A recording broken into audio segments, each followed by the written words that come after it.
Let's do this thing. Hi guys, welcome to the stream. Let's get my drink on the go. I'm going to drink a little bit slower tonight, so I'm going to water my wine down with some lemonade. So I've had two, this will be the third night drinking in a row. The last 2 nights I drank a lot, so I keep it reasonable tonight. What have we got here? Hi Andy, hi Mr. G. Here early as well. Who else we got? Amok, Stepz, hi guys, Mad Beagle, C64. Cool. So I'm gonna try tonight to get as much done on this as possible, because we've kind of hit a couple of roadblocks during this, mostly because I've been procrastinating and chatting to people. So it's actually quite nice with lemonade. That it's the same wine I normally get as well, my Chardonnay. But I'm drinking it with Sprite this time. So, hey Stoker, welcome to the stream. So on the last stream we left at fixing the HUD issue at the bottom. It turned out I was just changing the values in the wrong place. Oh, let me turn the music off. Sound playback, there we go. I did actually, it was working all along, it's just I was changing the wrong values. So the values were actually in, is it this one? No, this one, sorry. I was changing these values here, but we have a reset function which is actually setting the values here. So you can see if I set 4 and 1, so our player lives, give it a restart.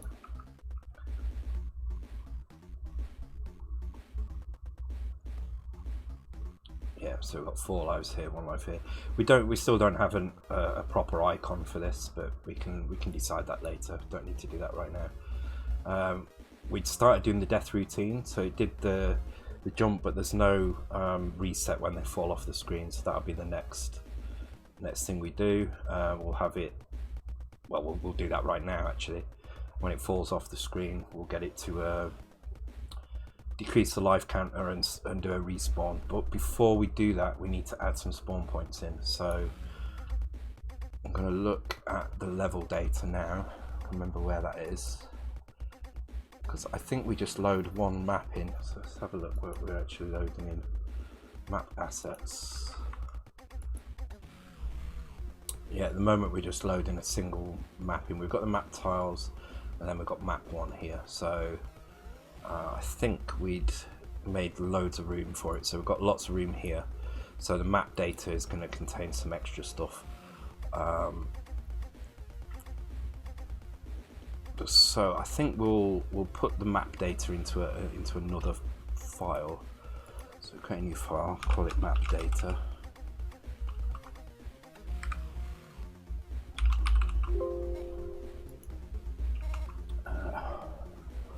High-res sprites. No, there's still no high-res sprites in there. A nice bread bin dev. Yes, Gripner. Welcome to the stream. Oops. This is indeed bread bin. Although I actually don't own a bread bin anymore. Well, I do own a bread bin, but it's not built. I've still got like 2 bread bin cases and 2 bread bin boards. I'm actually using the Ultimate 64 for most of my stuff.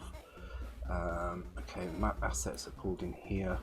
So I'm gonna leave the HUD data where it is. I'm gonna leave the charcoal as where it is, and I'm gonna move the map data into this location here. So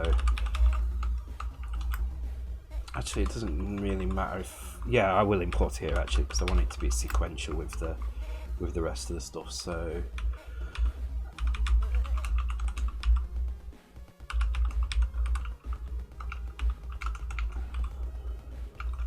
because obviously we've only got one map at the moment, we're going to have multiple maps, so it makes sense to have these things in here, and then hopefully we can figure out how to align these so we can just grab the map data that we're interested in. So the other thing we're going to need in here, I'm actually going to put it into a block like this. So this is the actual level itself. And then there will be spawn points, player spawns actually, and this will be 3 bytes per player. So player 1 will be this one here, player 2 will be here, so, and this will be X, XMSB, Y, and then this will be player 2. And the reason I want to move it into here is because I want to start doing the enemy details as well. Oh, high-res sprite in the wine. Oh dear. Have you turned into Acnafin, Andy? Hey Jeff Lebowski, welcome to the stream. Right, so first thing we need to do is just figure out where we need to change the code to deal with that. Can't open file, assets, maps, map data.asm. It's there. Maybe it's not like that because I'm doing a root import, so maybe it's just let's have a look.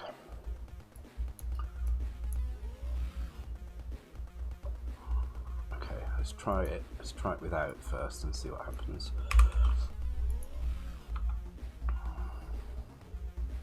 Can't open that file. Why would it not open that file? This is loading from assets, so actually it was probably just this. Oh, there we go. Okay, that didn't run at all.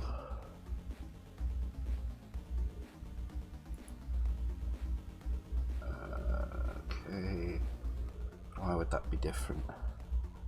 Map data in the correct place. Oh, because I'm running it from the wrong file. I need to run it from here. There we go. Okay, so we need to go and change these lookups in the map loader now. For now, we'll just change them to still point at map 1.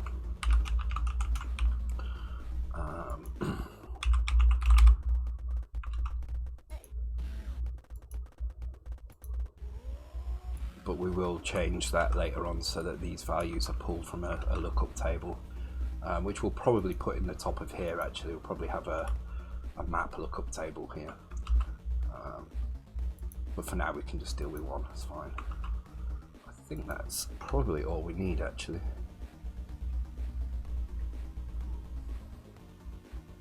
Hey Prince Phase, welcome to the stream. Cool, so we've got that in now. Oh, do we drop the crown when we die? No, we don't. Okay, so let's make the crown drop when we die. That would be the first thing to do.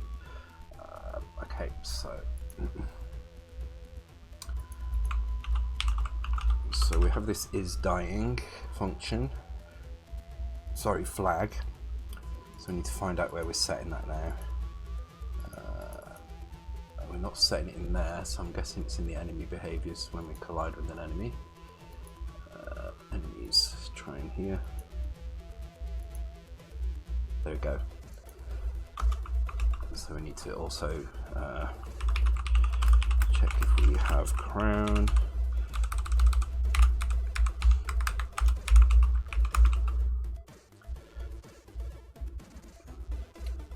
The maps are a fixed tile size, so can you not use? Yeah, probably could actually. Yeah, we'll see how much memory we actually use. It may be that we align nicely to 256 bytes. What's our map size? It's 20 by 11, I think, so that's 220. So if we just use 32 bytes for the rest of the data, we can align it quite easily.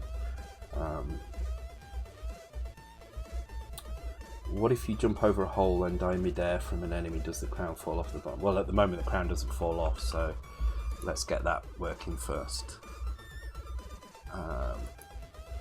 Is the music alright, by the way, guys? It sounds a bit loud to me, but that's just because I'm not used to hearing it, so.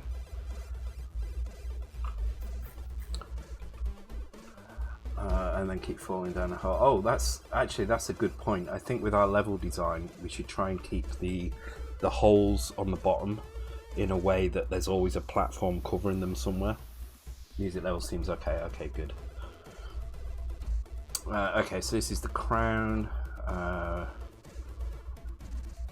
Let's add the function in here actually. So let's add a drop crown function. No, I think we're already dropping it as part of the eat function, so let's go and have a look how that's working in is eating.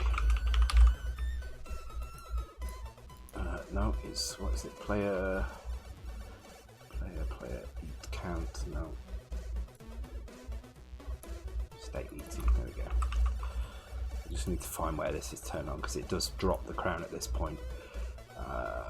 Start eat, there we go. So we compare the Y register to see if we've got the crown. And if we have got the crown, we jump to here. So wait, hang on. Otherwise, yeah, we set the values for the crown. And is this player control? Okay, this is player 1X. Oh, does this work for player 2 as well? Because this looks like it's only working for player 1. Player 1X. Control function.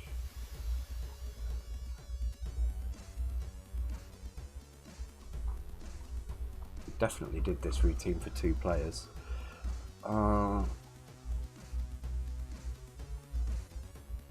Okay, let's move that code into the drop crown function because we're going to use it in more than one place. So decreases the Y. Are we eating? No, sorry.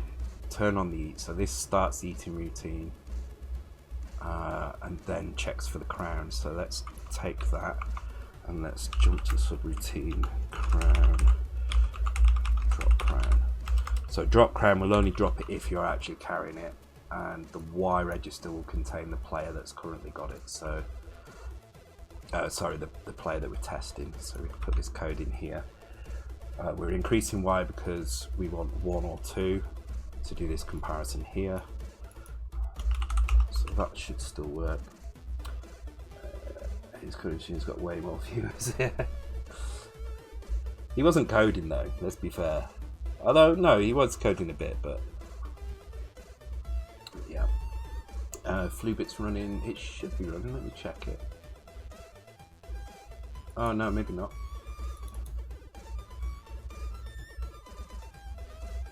Should be running now.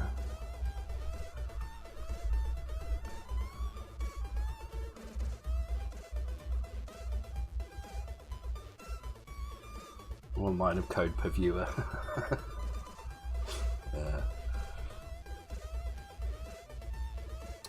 It's running, you've got lag, okay. I'm a bit worried about this player 1X thing here. It doesn't look like it's... actually, is that player or players? I think it might be players.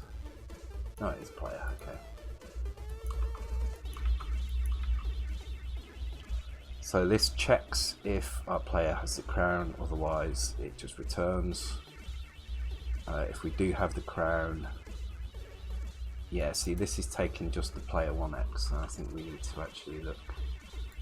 And let's have a look. Player 1X is here, player 2X is here.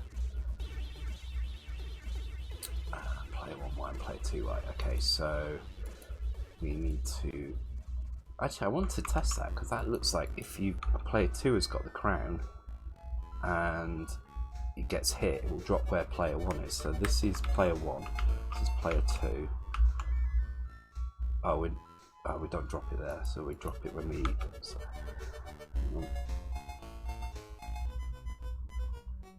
okay, so let's take player 2 up. Oh, I've got to do it without dying though, this is the problem.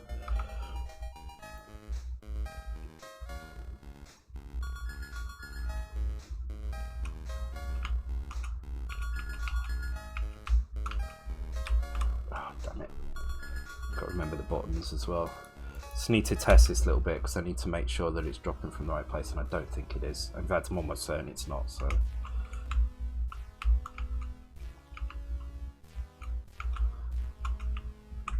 oh yeah, see, there you go, it transformed to the other player. So we need to actually change that routine a little bit in here. So if we do have it, we need to set some values for this. So let's get the other window up. Layer columns 2, 0 page, right? So we've got any temporaries that we're using just for crown stuff.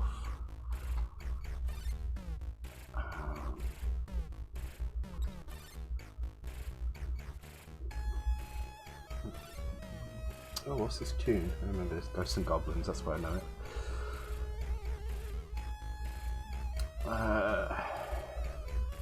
You know what, let's just stick new ones in. I really don't care about the 0 page memory. We're doing really well with this. We've got no oh, actually crown pos X, crown pos Y, that looks no, let's do let's call it player player X pointer. Actually, we only need the player X pointer because player Y is only 1 byte, so we'll just set this one up. And this needs to be a word. Add some cheats.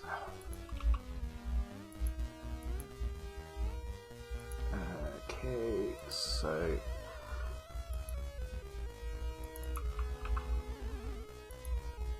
so we need to grab based on the Y, so we need to compare Y 0, 1, 20 not equal, player 2, player 1, player 2,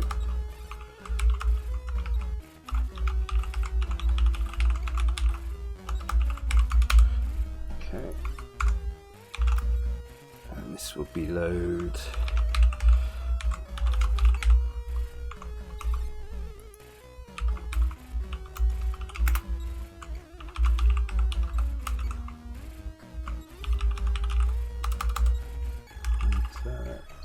Zero page, that's fine.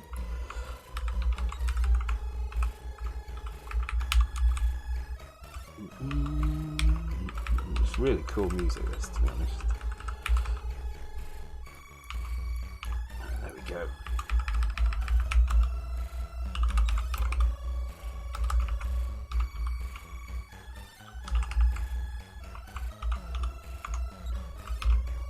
Cool, right, that sets that up.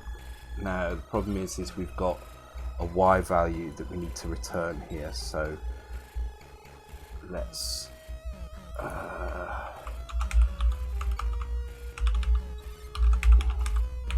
if we start running out of memory in 0 page, we can come back here and we can try and work out which ones aren't going to collide with each other. For now, let's just keep it all in here. So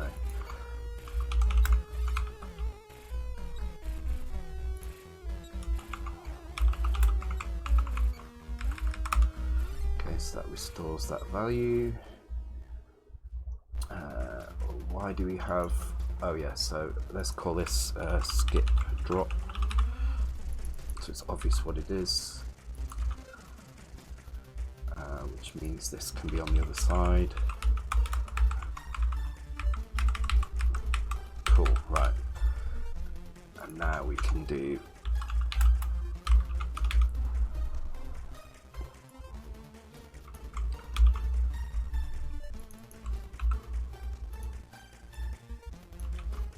actually we do need the Y as well, don't we, because we've just got rid of it at this point. Okay, it's fine.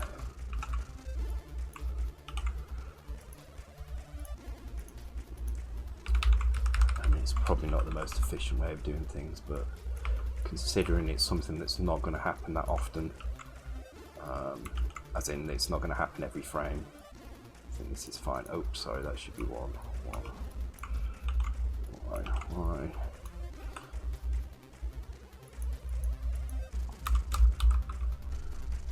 So I was hoping what we can get done today, I don't want to jinx it by saying it, is to get a full kind of round working with players respawning and losing lives, although we won't have a game over. And with enemies spawning as well as the correct number of enemies to complete a level. So that's my aim tonight. Whether or not we can do it is another matter, but we'll give it a try. So it's +1, +2, so increase Y, increase Y.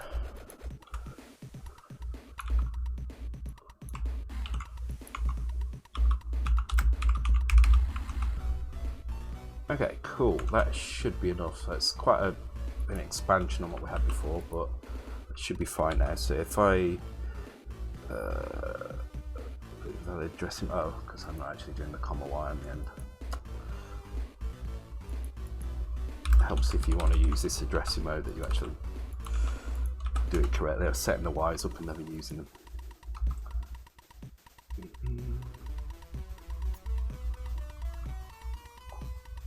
So I'm going to do the same again. I'm going to go and grab the crown, and then I'm going to get the crown.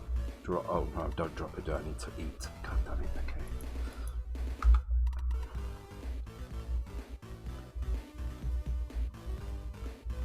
Yeah, apologies for not doing the Thursday stream as well.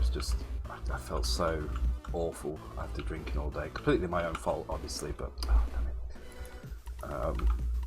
I wouldn't have been very good. So we will do the sprite masking because I do actually want to use it in here as well for going through the doors. But we're just not going to do it yet. Oh, God, damn it. Okay, I can eat straight away, can't I? I don't need to go to an enemy.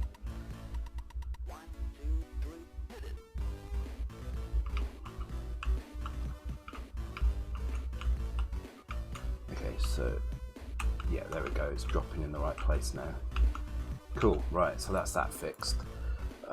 So now we can do a drop crown when the player dies as well. So where was it again? Was it in here? Yeah. So we could just players die in X. So we need to use Y here. Now, is that going to be a problem? This function is doing what? This is checking player collision, and Y is used here. And then it's loaded again here, so it looks like it is being used because we're having to restore it.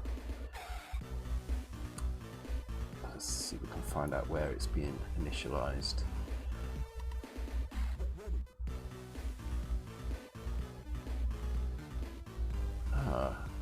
Oh, in phishing probably due to enemy data format. Where's that being set though? Seen it being set anywhere. Oh, it's when it comes in here, isn't it? Okay.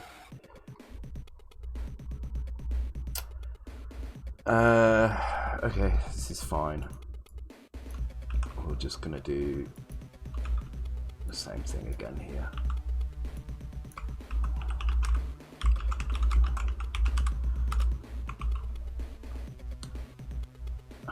So we're storing that, and then we need to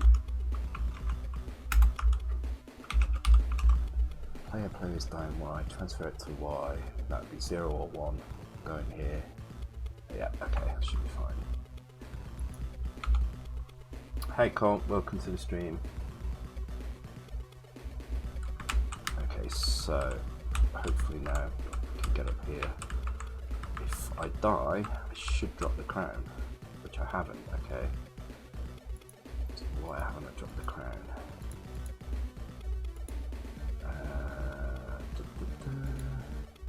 Where was it? Here, okay. Let's put player is dying, we're definitely flagging that. Check if we have the crown. Store the original value, come to drop crown. Okay, let's put a breakpoint in drop crown. Let's see what's happening in here.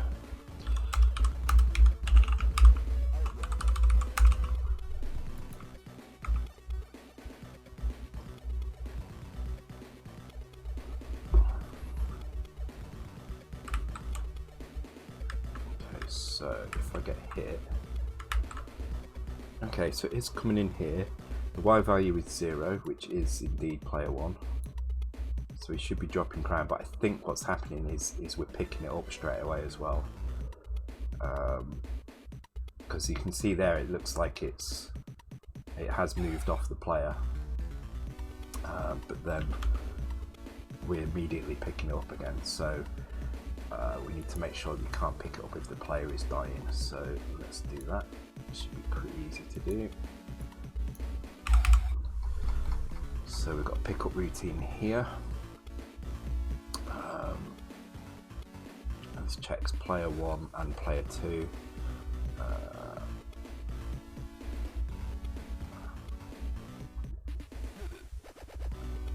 Okay, so and player stay eating. So we can change that to include. So if we're eating or play, see, this is where we need. Ideally, we should have another set of flags because we're starting to get a few things in here. For simplicity, though, I'm not going to. I want to get things done fast, so we'll just do another comparison here. Oops, that was not what I wanted to do. Oops, that wasn't what I wanted to do either. That's what I wanted to do.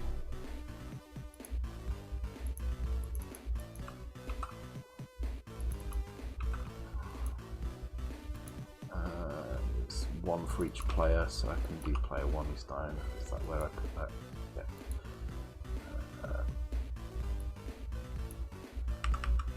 Branch if not equal to 0 to the end. Yes, that's enough. And that's enough. There we go.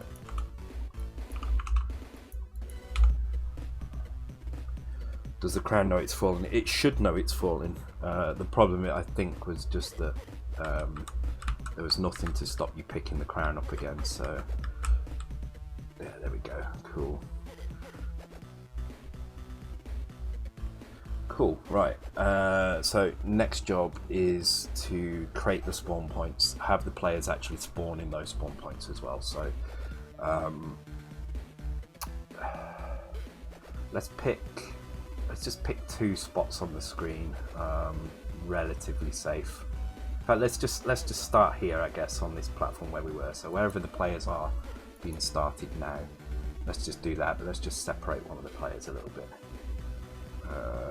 So where is our player X and Y? Has this just started at the beginning? Do we just set it in here? We do. Okay. Yeah. Okay. We just set it in here and we don't change anything. So 88, 98, and C0. So let's go to our map data. Place points. So 88, 98. Let's just move them over a little bit like that. That's MSB and that's Y. Okay.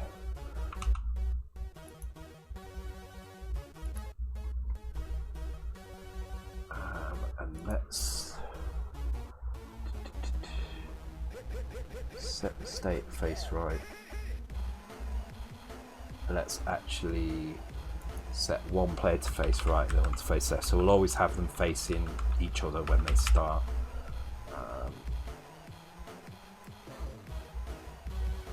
So one will be facing, the one on the left will be facing right, the one on the right will be facing left. So like so.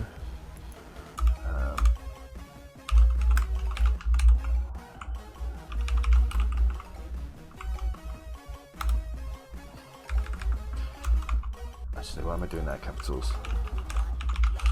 Spawn player. Right. So I think what we need to do here.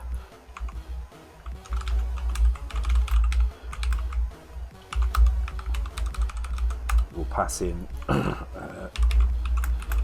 60 or 1 for player 1 or 2. The reason I'm doing it in here is because we may have a few situations which cause the respawn of the players, and one of them is obviously going to be the start of the game. And we can keep all that logic in one place, so it makes it nice and simple to deal with it. The crown is falling. We've lost the prince already. Well, we haven't lost him. Oh yeah, we have. Oh, sorry. We've kind of lost 2 then in that case. I mean, they're still princes, but one has decided he doesn't want to be a royal anymore, and the other one probably shouldn't be a royal anymore. Alright, I'm going to top that up.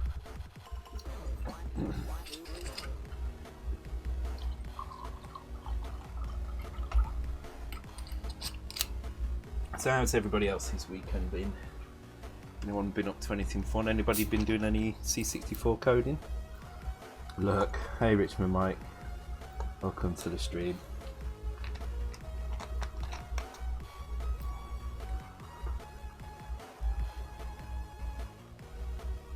I've been trying to refactor some very old code to make it work with NTSC, and it's just been a nightmare. I've found really efficient ways to do it, but it's still just not quite enough.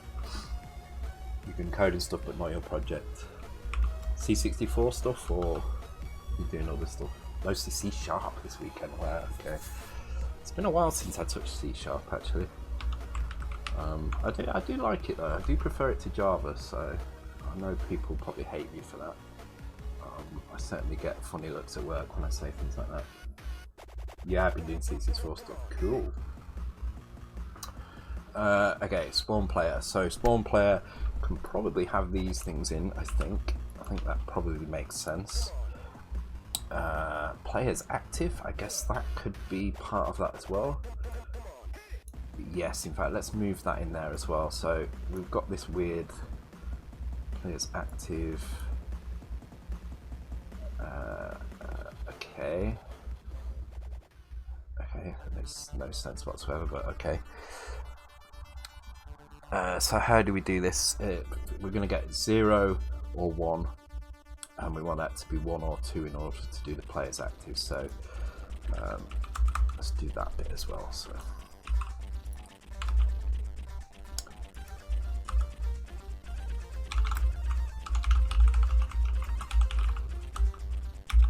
We've actually got in our table somewhere, remember where that is. Powers of 2, there we go.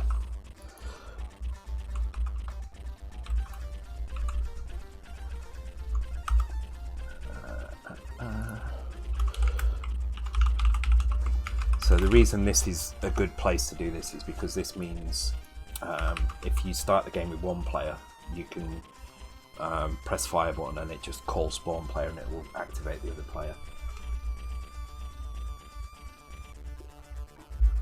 Oh yeah, I saw the I saw some of that. It looks really cool, Andy, as well. If you feel free to link a link to it in here as well, because it might be useful for other people as well. Hey Zork, welcome to the stream, dude. Had a day or two off because of man flu. Yeah, it is hard whenever you get ill. Yeah, I know the feeling. Prince Faze has been writing an article. Cool. So it's that people who like Java have never experienced other languages yet. I find with Java that people who code Java tend to just do Java and don't do anything else. And they're kind of lost in this world of Java. It's, have I been? I've been good, thank you. This is my first stream of the week because I got incredibly drunk on Thursday, so I missed my Thursday stream. Went out for what should have been about a 2-hour team lunch, and it ended up being about 6 hours long and involved a lot of alcohol. Okay, so we're setting the players active. We'll do the same with face left and right as well. Do we have... see, these are in a weird place. Actually, we can make this work still. This is a bit of a sneaky hack, so I'm going to write a little bit next to it just to say what we're doing. So we want, please be, yes, okay, good. So we want player 1 to always start facing, oh no, God, it's not, it's the wrong way around. Can we change this? Yeah, of course we can. This is, so I'm going to switch these two around. I'm going to switch the left and rights around. So the reason for doing this is we want the, I've done that the wrong way, haven't I? Yeah. we want the players to start facing a particular direction, and rather than overcomplicate things and have like extra kind of branch instructions in here, because we've created labels for these, they're using labels everywhere. This is the one place we're not going to use a label, but we can speed things up a little bit by using this powers of 2 thing again. So what we'll do is we'll grab player. Oh, actually, it needs to be player 1 state or player 2 state anyway, so it really doesn't matter.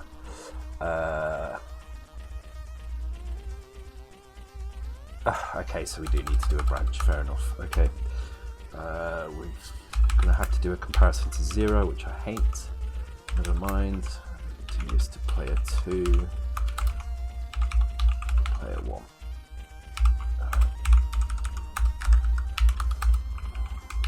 It's probably all right, because we probably want 2 separate kind of paths through the setup anyway for this.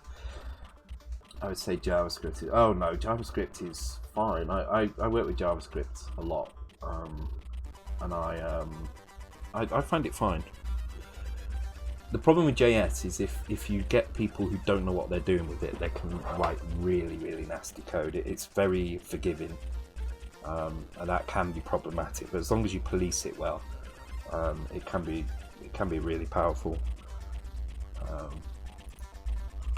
Especially with some of the newer things like TypeScript as well. You get rid of that kind of problem of dynamic typing.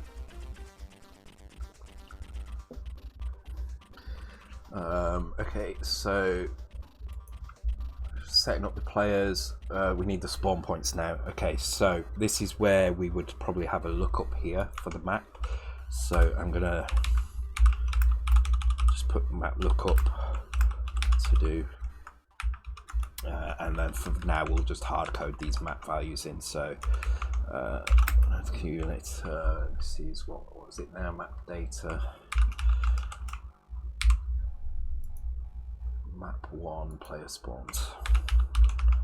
So it's this bit that will change through the map lookup. So we'll probably use an indirect lookup for this. Player spawns,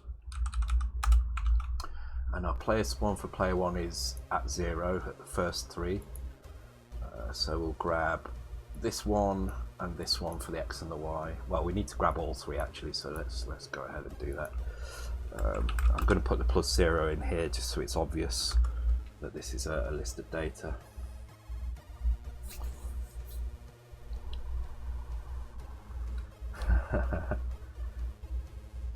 Chat will get me. That's it. I like that ninja rat. Welcome to the stream as well, that config. I didn't see you sneaking. Oh yeah, there you go. I see your little wave up there. You're getting a crazy bumpy. I think it's probably because I have my mic stand attached to my desk. So I still haven't got a decent solution for that other than moving my mic over here. But I don't really have a good place to put it there either, so sorry about that. Okay, so we need to store that player. I'll try and type a bit less vigorously. This could probably be a loop as well, but for the sake of 3 copies, I'm not going to bother.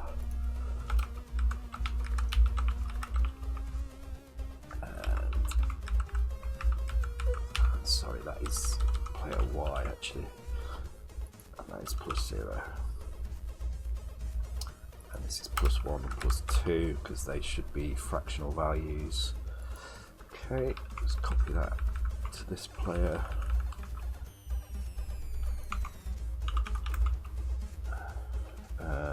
Let's call it player specifics done.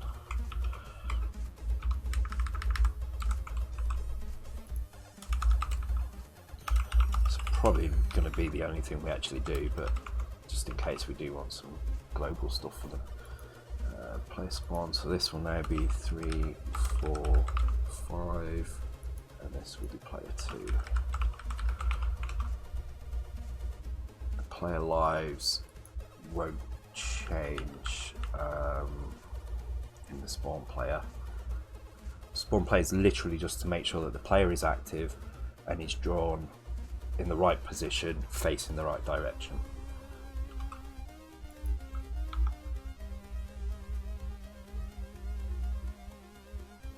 No problem, Rerod. What did I do that was helpful then? Be interesting to know. Customers make JS Pro. Yeah, they do expect miracles.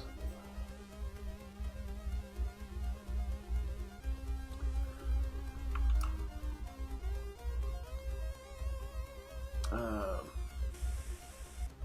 God, what was I just changing? Just player. You hate learning a new IDE, Sublime and Git. Well, you don't have to use Sublime. You can use VS Code or something else. But yeah, it's pretty easy to translate some of this stuff into other assemblers as well. I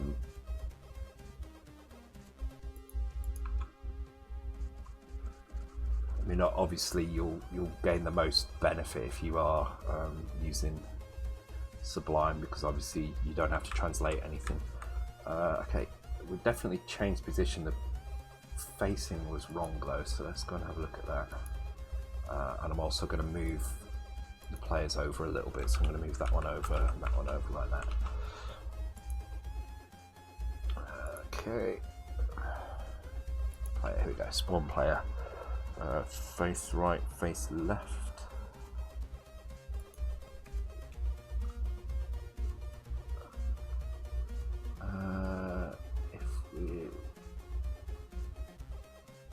Okay, I'm going to put the branch here because it confused me looking at that. Should be facing left for that player, but it's not. Let's just try it again. I'm going to make sure they're in the right place.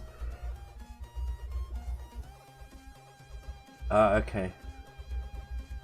Ah, well, you're very welcome. I'm glad you found that. If you do want to look at all the commands in one go, this is a really useful reference page. Sorry, it makes my face glow when I put this on. I'll drop the link in the chat now.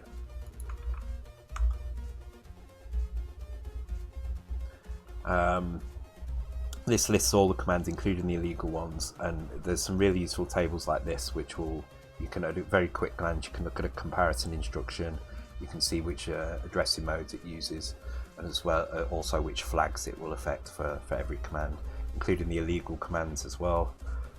So it goes into some descriptions of how the illegal commands work, and some of the bugs as well that you'll find with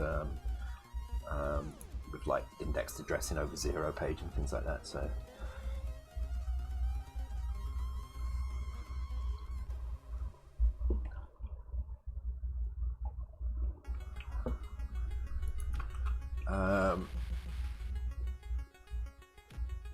yeah, definitely keep it up handy. It's really good.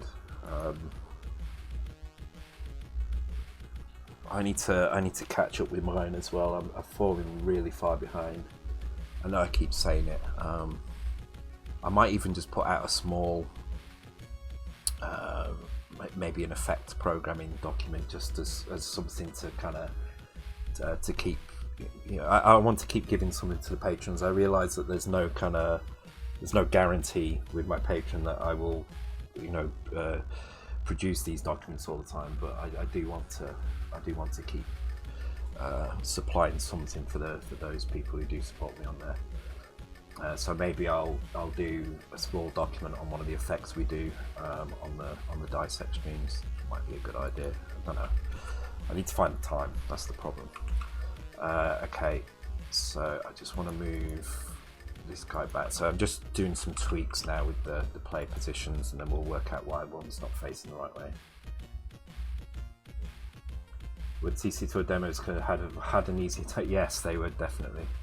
So the trick with cycles is to use a mixture of NOP, which is 2 cycles, and bit, and you just generally, if you do bit EA, which is 3 cycles, you can jump to this part here. So if you look at this instruction, you can jump straight to the instruction and it will be 3 cycles. However, if you skip over this byte and jump to here, this is a NOP, so it becomes 2 cycles.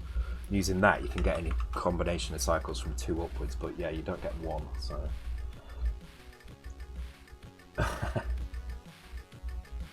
no, it's good. It's a really good compliment to it as well. I think sometimes I skip over some stuff, Andy, and I don't go into it in enough detail, or and if I do, sometimes it's just the way I've explained it might not be the easiest way for people to understand it. So it's good to have as many of these things as possible. My aim has always been to get people interested in doing this, and for people to share everything that they can, and get this C64 game kind of community growing, and people releasing games, and that seems to be happening, which is really nice actually. Okay, so both players are facing the same way, so I don't know why that is. They're both facing right. I'm just going to try putting face left in both, because I'm just wondering if something is overriding that state somewhere.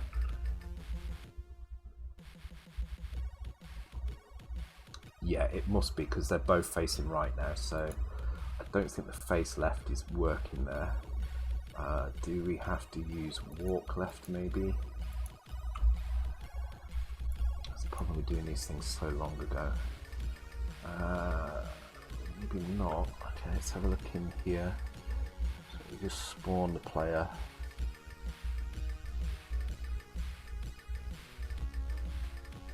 Let's add state walk left. Let's just do that.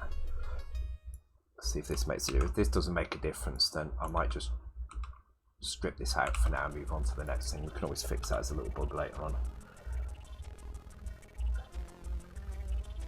Yeah, that's not doing anything, is it? Okay, so I'll have a quick look, but if I don't see instantly what it is, then I'm just going to move on to the next thing. So I'm going to have a look in here for all cases of face right and see where they're being set. So that's an and. Probably looking for an or. That's turning it off. That is turning it on, but this is based on. God, these functions are massive now. We really need to sort this out. Play control.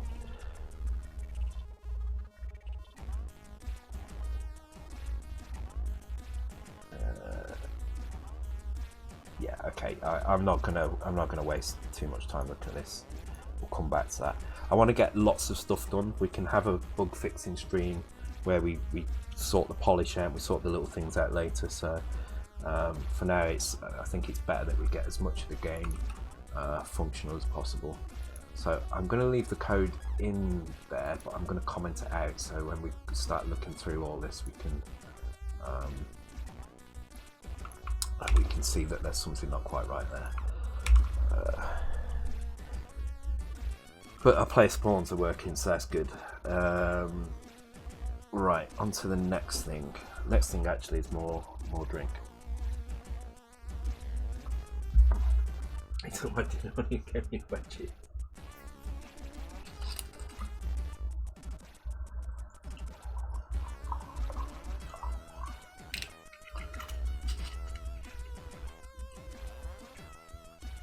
Then complain about the colours. I saw him complain about the colours actually.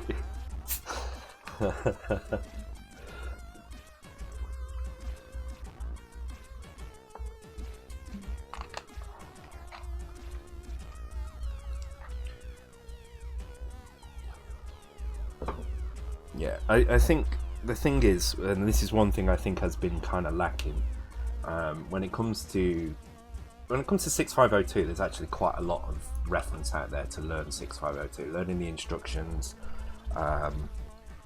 you know, learning how it just generally works, things like the stack, things like the different addressing modes, like indirect zero-page addressing. There's lots of stuff to learn there.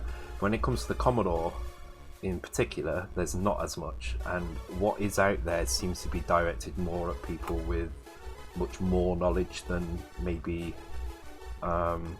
people who are looking for this information have. So it's nice to have as many different avenues for learning this as possible. That's why I do this, and to be honest, I've learned a lot doing this as well. It's not just about, you know, I never started this with the intention of me teaching people. It was always about kind of learning myself, as well as kind of being able to share the things that I do know. So, hi Carl, welcome to the stream. Still packing and filling out forms. Oh, you're moving, are you? Where are you moving to, Carl? Was it you that was moving? I think it was, wasn't it? You got a different job somewhere.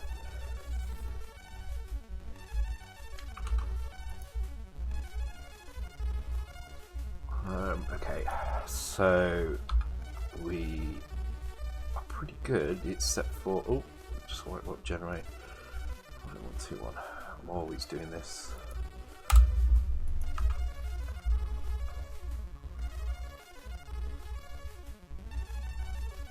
Into Sweden, yeah. I seem to remember you were moving somewhere.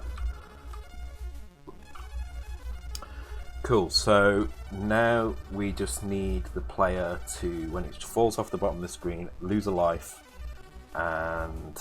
oh, actually, can they eat? Can they actually do anything while they're falling? No. Okay, can we move while we're falling? No. Okay, we've blocked everything there. So we need them to lose a life and then respawn. So that should be pretty simple to do. So there is going to be a jump and fall routine, which I believe is the one that we're using. I seem to remember vaguely that we were using jump and fall here. And there was probably a check in here, so let's check from here downwards for is dying. Yep.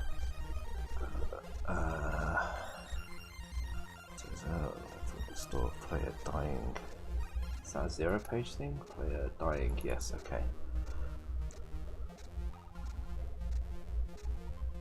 Fall check. Okay, so if the player is dying, then hang on, if the player dying, we don't check collision. Okay, so that's why we just keep falling through the floor.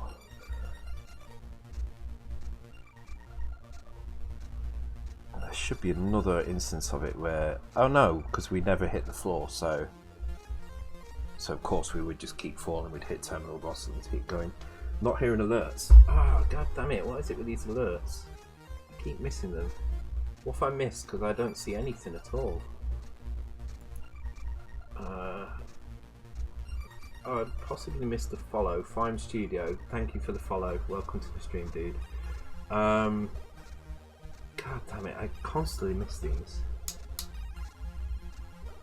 I think it was my speakers,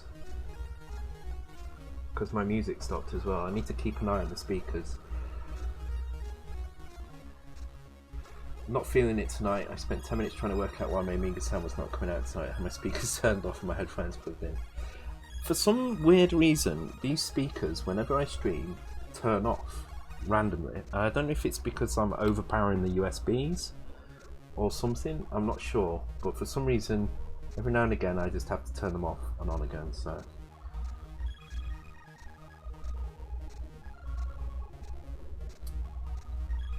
Yeah, no problem.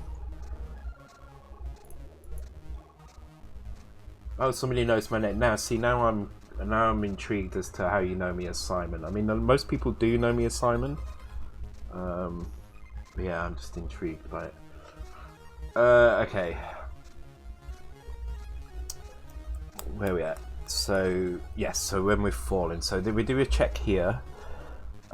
This check here to only check if collision if we're falling. If we're not dying. And then we do the fall in here. Jump, exit, fall, and check. So I think here actually we can do.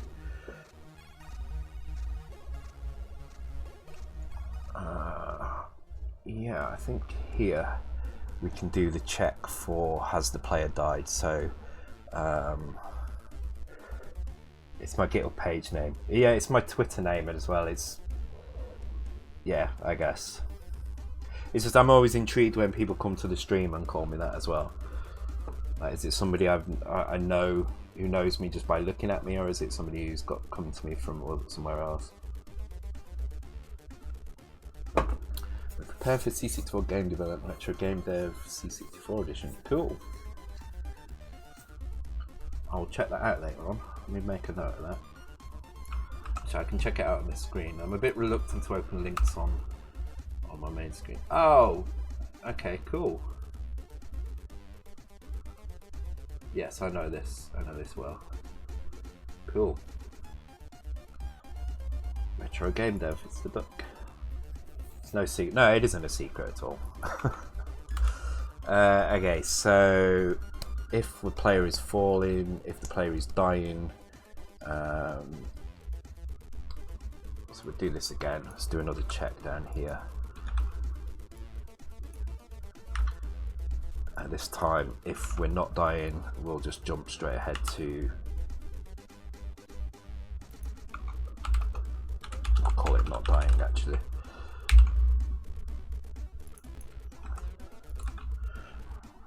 We could jump straight to that, but I'm not sure. Is this for both players? It looks like it is for both players. Yeah, it is. Okay. So if we are dying, we need to check if we've gone off the bottom of the screen. So we need to grab the player Y position. So we've already got a 0-page lookup for this. And Y is, I'll make sure Y is set up correctly.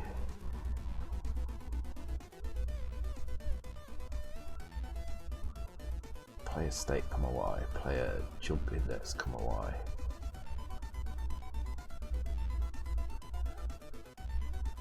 Ah, okay, this is fine. So this will grab our Y position on screen, and let's just run it in the debugger so we can figure out the best place to turn it off. Or no, let's run it in the debugger. So I'm just gonna comment that out for a second, and we'll run it in slow-mo. Hi, Whitey Snakey, welcome to the stream.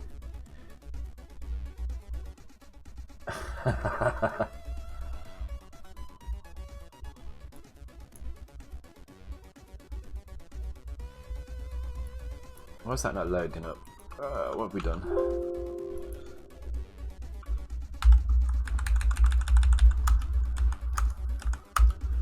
Sometimes you just need to detach everything from it to make it work correctly. Oops, that should have been Shift F7.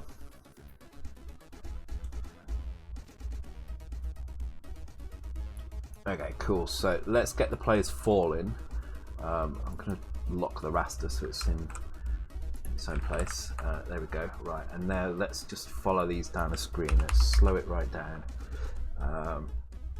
We want it when it's past this mark here, so I'm just going to pause when we get to that position. I'm going to look at player 2's position. So I think there, at that point we've died. The sprite is automatically turned off there, as you can see when we move this down here. The sprites get shifted over to the edge of the screen at that point. So by moving sprites in the x-axis, we can shift them to off screen and make it look like the sprite's only drawing half of it. We can't do the same with the y-axis because once the sprite has started drawing, its y position is locked in. We could have also done it by changing the sprite pointer as well, but it's easier just to shift things off to the side like that at that point. So that position is y position 224. So let's go and put that in. Where was it again? In here. Okay, so we need to check the y position is higher than 224. That's E0. I think, yeah, E0. Yeah, E0. So if it's less than that, then we can go to not dying. Even though it's just a branch name, but we don't need to do anything at this point. Otherwise, we can jump to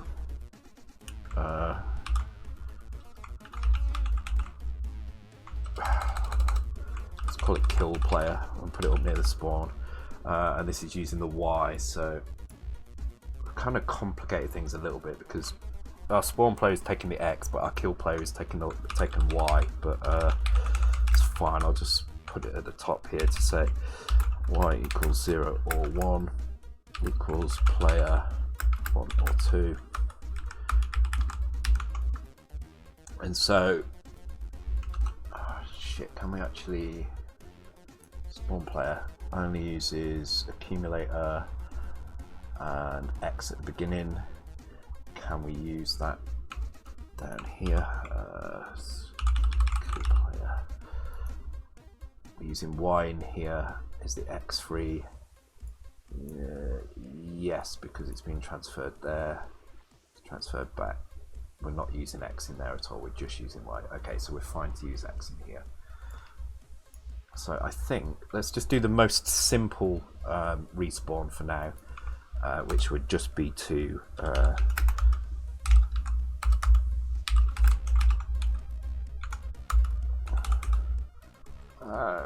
actually, yeah, let's do it like that. I mean, you could do it if you were doing this.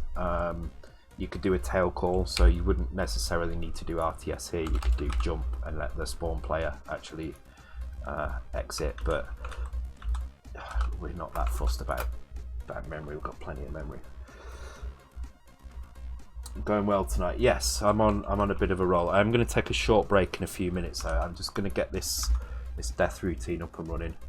Then we'll have a short 2-minute video. It is really going to be quick though. Okay, that's not actually respawning, so we'll get that working and then we'll do that. Yeah, no problem, Rob. Thank you for joining the stream, and hope to see you again at some point. Okay, so kill player, is it actually getting into here? It mustn't be getting into here because otherwise it would just respawn the player. Ah, but maybe it is and it's not resetting, it is dying, so that's something we would also want in the spawn player function. Never ending story. No, it's not hitting that spawn. Okay.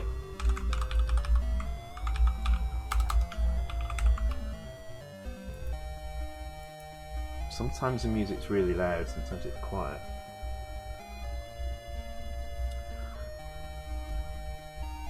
So we do a check here. If the player is dying, so if the player is not dying, we jump straight to here. Otherwise, we take the player's position, compare it to E0. So I'm going to put a breakpoint in here, so we can just check what happens while we're dying.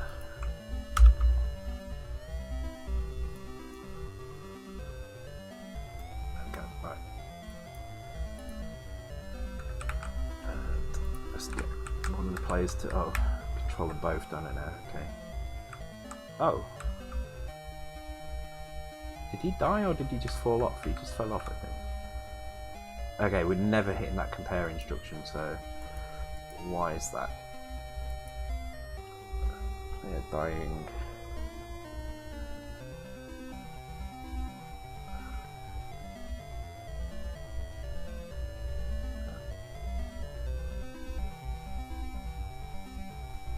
So this is what happens when we're falling.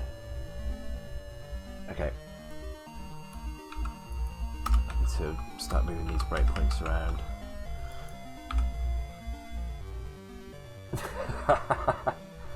Hey Dockster, you've not missed an awful lot, but I'm trying to go at kind of some speed tonight, so I'm drinking slightly diluted wine. Diluting it with lemonade. I do actually have a second bottle, but I am going to avoid getting to that until I've drank the whole of this with diluted lemonade. So it's going to, hopefully I shouldn't get quite as drunk.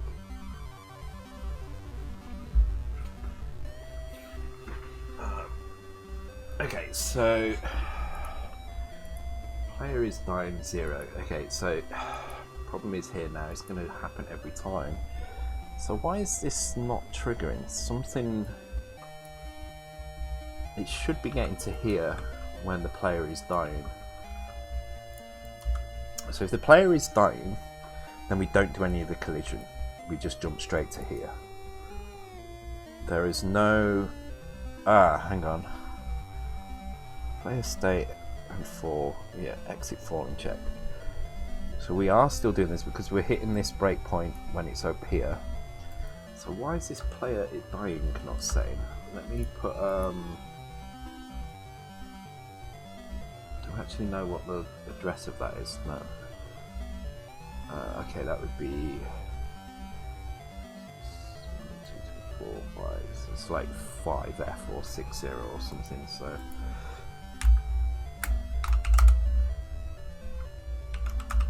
oops. Keep that in there, and I'm going to keep an eye on that memory location to see when we're dying or not.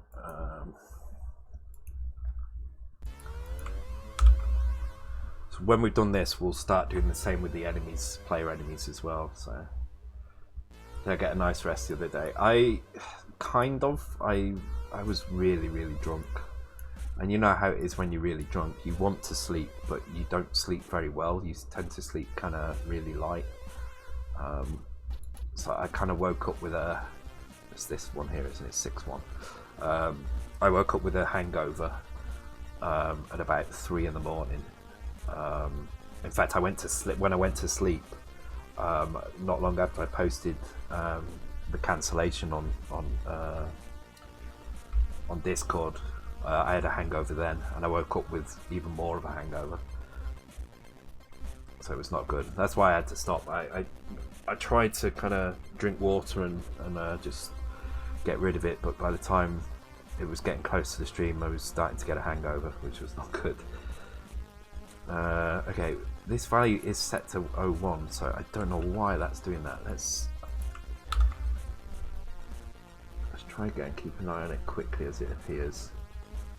So it's this value here, no sorry, this value, and it's on 0 at the moment, and the moment one of these characters dies, yeah, there we go, it is set to 01, so it's definitely setting that value.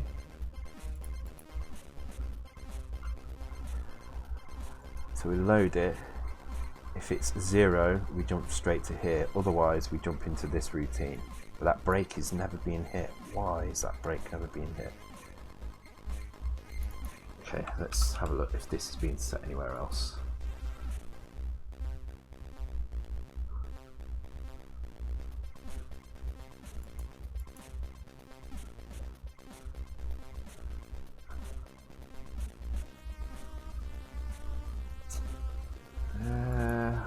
Okay, right, I'll tell you what, I'm going to take a quick break. I'm going to take 2 minutes. When I come back, we'll figure out why this this branch is not working in the player is dying bit. I'll be as quick as I can. I just need to have a quick smoke. Alright, right back, guys. And I'm back. Told you I'd be quick. Really eager to get this working. Do you need an index on to see which player? No, it should be using this 0 page value, which is set in this branch here. It picks either player 1 or 2 and sets some values up.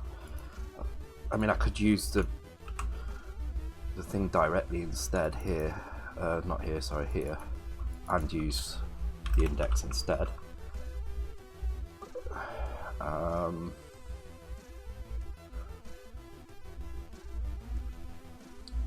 What is that Y value? I'm going to put the break in here. I'm just going to make sure that Y value is player 1 or 2. Do it in the debugger is fine. You can see it here, can't I? It's 2 here.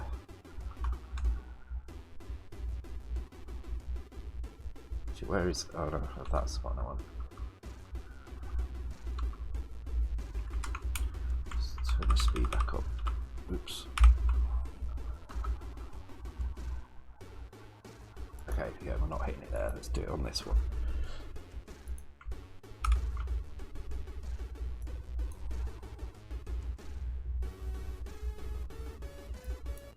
Oh, I've got to stop trying to do things with the debugger while it's loading up.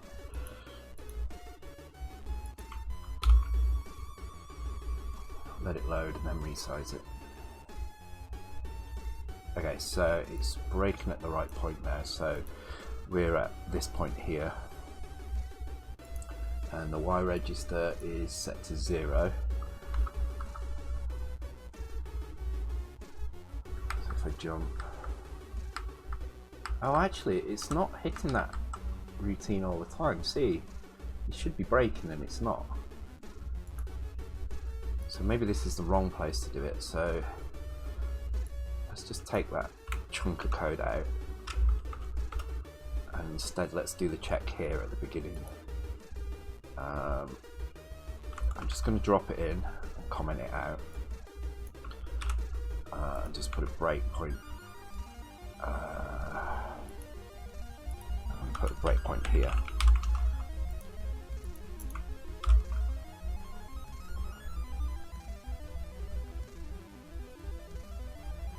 Okay, so at this point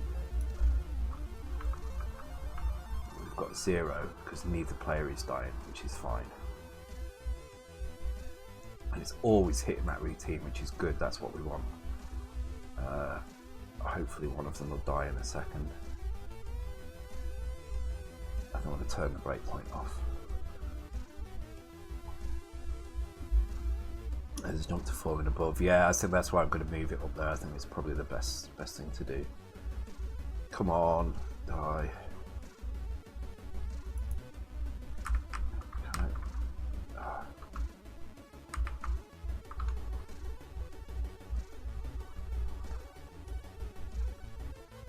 There we go. So now one of the players is dying,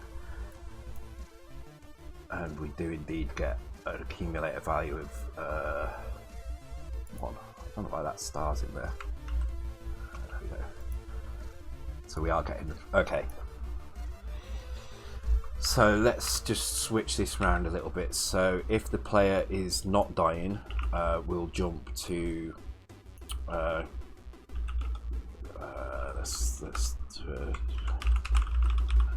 just call it check call for check collision, which is going to be this bit here. So if the player isn't dying, we definitely have to check the collision for it. However, if it is dying, we don't need that anymore. We can do this chunk of code here. Oops. And if we are lower than this, we just jump straight to falling because we're just not going to do the collision. Oh my god, what am I doing? Hey Jacob, welcome to the stream. Jump to kill player, and then we can just basically we can skip over all of this falling check and jump to skip, because at this point now we've dealt with this player. This player has died, so we can jump to skip. Like so. Okay, that should be better, I think. So what we're looking for is if the player dies, that he will fall off screen. And we've got, where's that breakpoint? Okay, he's respawning, but then he's falling again because he's still classed as dying, and that is because in our routine. Okay, the breakpoint is in our kill player routine, which is up here somewhere. Here, so that's the breakpoint we're hitting, so we are definitely hitting that, but then we need to make sure that the player is not dying here, so we need to set some states here. So these are the states we've got. We want to turn all of these off basically. Yeah, in fact that's probably the easiest way to do this, is to get 0.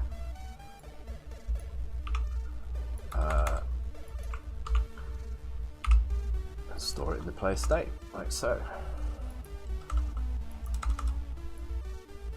We'll work out how to set the left and right at a later date. We'll mark that down as a bug we need to address. So, right, okay. So hopefully now, fall off. He's still falling. Why is he falling?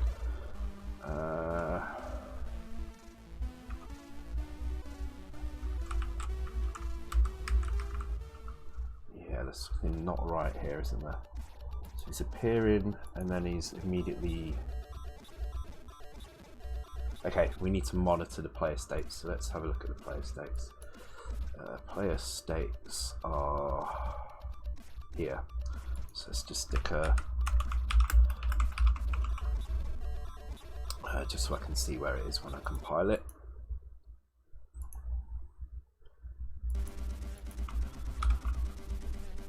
So it's at 184B, so let's get it loaded up.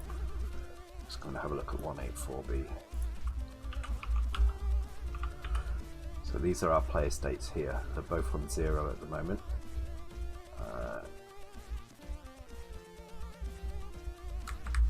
And then they both appear to be on 02. And one player's appeared back again, but I've got no control over it. Oh, because I've set the state, but I also need to reset the player is dying. This is why we probably need to have a second state property at some point. I keep saying it. For now, we can get away with this.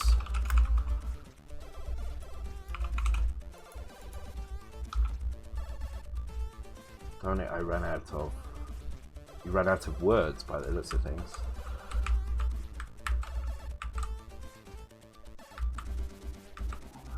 Okay, cool. I mean, it's player 2 is not spawning correctly. Player 1 is, but he's stuck in the ground now.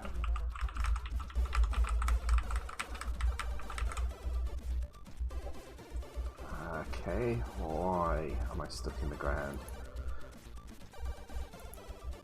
Well, let's raise the positions a little bit here. Ah, you ran out of bits. Thank you very much, Wolfgang Blitz. Very much appreciated. And I heard my alert that time as well, so that's good. Lucky 4-leaf clover. Well, 3-leaf clovers. Okay, I'm not sure why they appear where they did. Oh, they seem to lose the ability to fall for some reason. Let's try not resetting the state and just setting the player is dying. See if it's related to the state.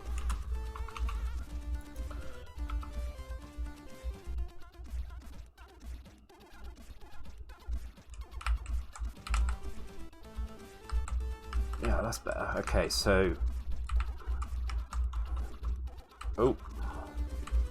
oh wow, okay, that's some strange ass behavior right there. Interesting. Okay, let's have a look at that. So I think we do need to set the player state, and also player 2 seems to be doing some strange things, so let's make sure that player 2 is behaving correctly as well. So player spawns, player 2, yeah.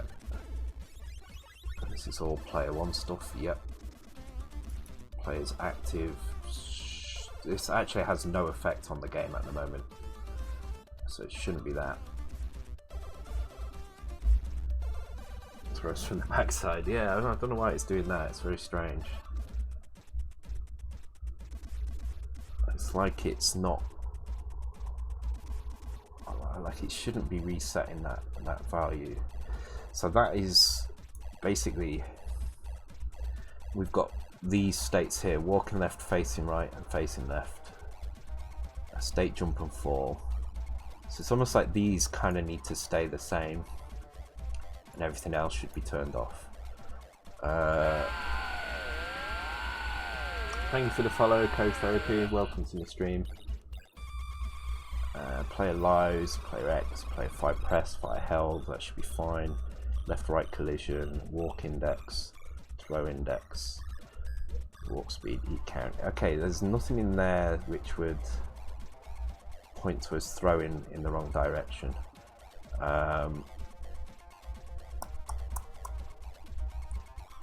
Where's our player state again? 184B. Let's have a look at it in the debugger.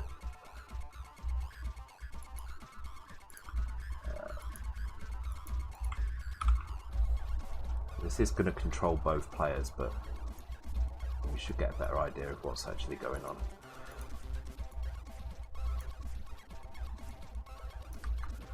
Okay, so it's thrown from a really weird position there, and I don't have control over my player anymore.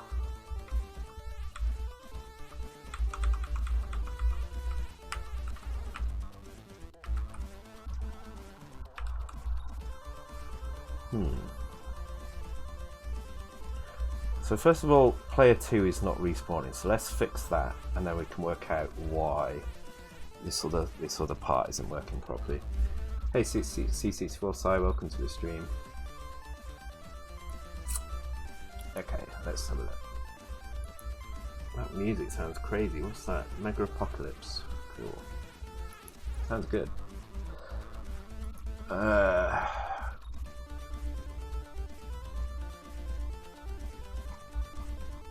Where are we doing our comparison, our death comparison again? It's like right down here, wasn't it?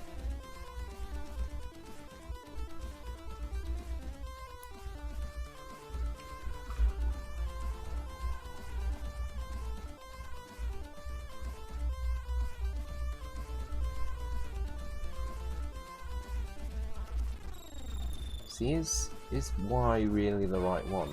Maybe Y is wrong at this point. Let's put a breakpoint in here and see what the Y value is when the different players die. So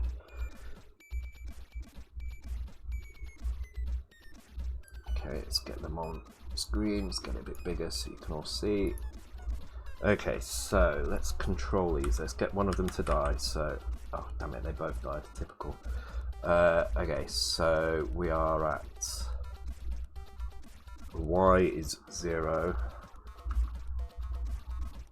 Y is 0 for both.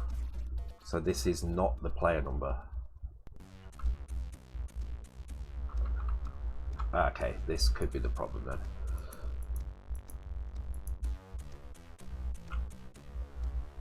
So the problem is we're checking a value here, comma Y. I don't think that's quite correct.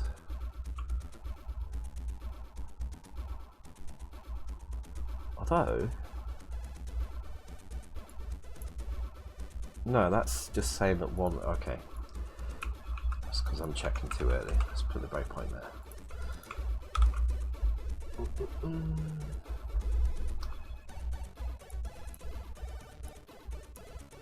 Okay, so let's get one of them to die.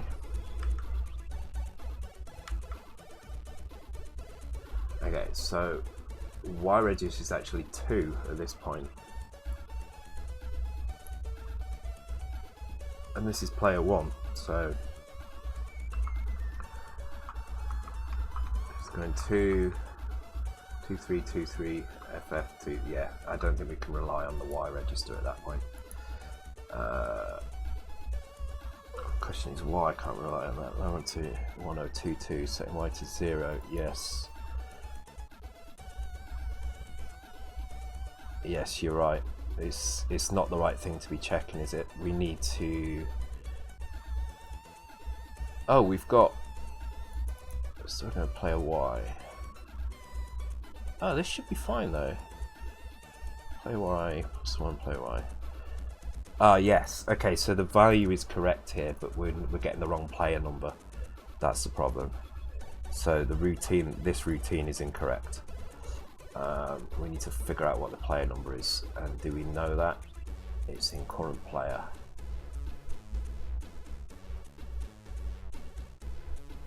And it needs to be 0 or 1, so we need to, okay. Okay, fine. We're killing the player, so we don't care about restoring that Y, because we jump straight to here, which does care. Oh, hang on, there's another skip.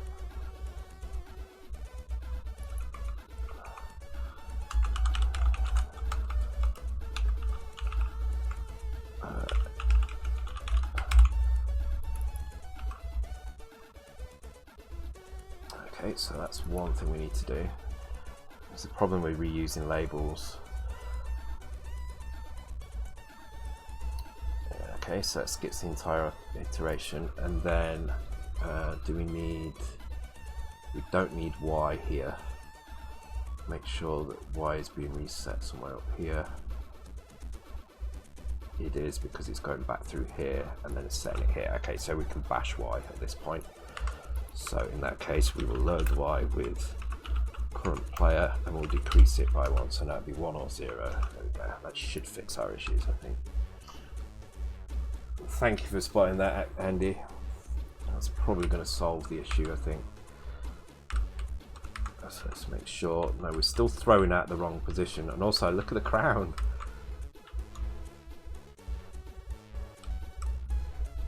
We're dying when... Okay, so... Okay. At least player 2 is actually dying properly now. But we're also dying when an enemy is stunned, and we shouldn't do that, so we need to fix that as well. We need to work out why the throwing is off. It's like back to front.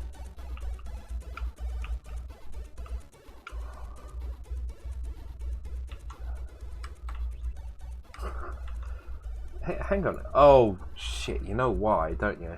It's always going to be back to front because I flipped these bloody things over. I thought they were going to have no effect. So I need to flip these back. I didn't think these would have an effect, but they obviously have, so I'm just going to put them back because we actually don't need to set them up the way we've set them up now.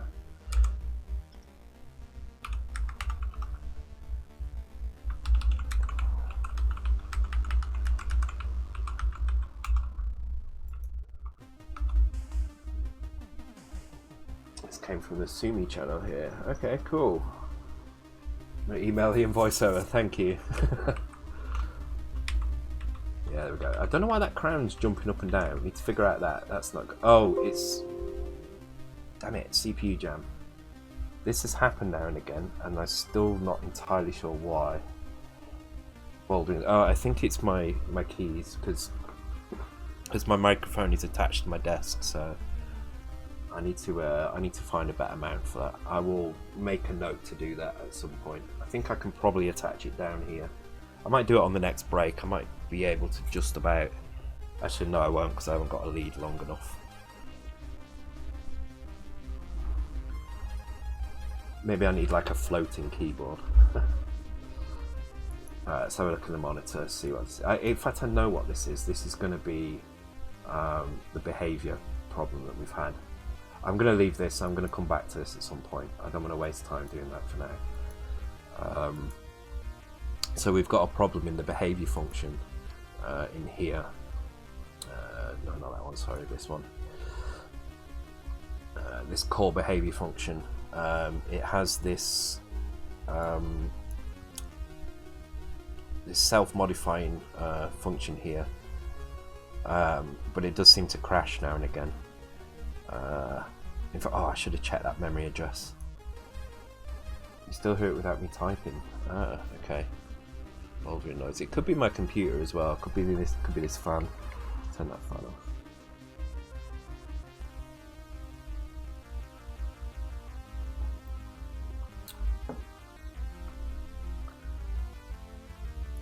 Okay, we'll come back to that issue. Let's work out why the crowd is bobbing up and down. I think I know what this is.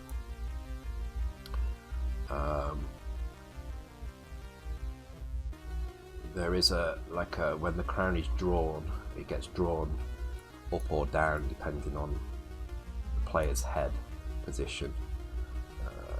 Draw crown, here we go. The crown, if it's active, the player has a crown, otherwise jump to no crown.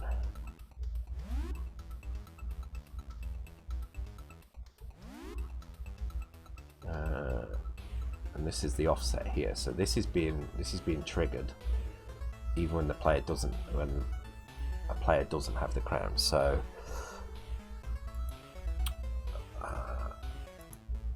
let's check that that's the case. If I put a throw offset, crown offset,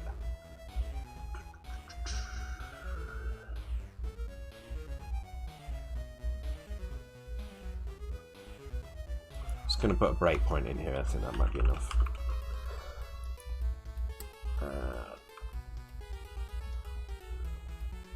Yeah, I've got a little desk fan. I've got this little thing on my desk. It might have been that, so I've turned it off now. Other than that, it could just be the fans in the computer. There's a lot of fans in that thing. Yes, even though the crown isn't attached to anybody, it's always running that routine. So that's why that's happening. Let's get rid of that, don't need that. In which case, why is that happening? Because I thought this would have prevented that crown. So look, 20E8, okay.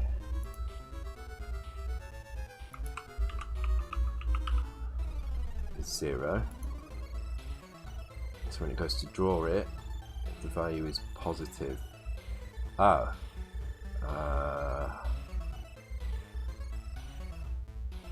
It comes to here. If it's not 0, it comes to here. Apply crown or supply crown. Oh, that sets the player up. Ah, okay. We just need to do a check here.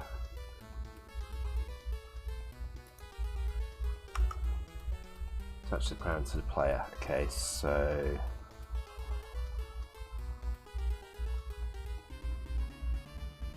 keep that there because I think we need those values, but we do want to move this down to here. Check for crown offset. There we go.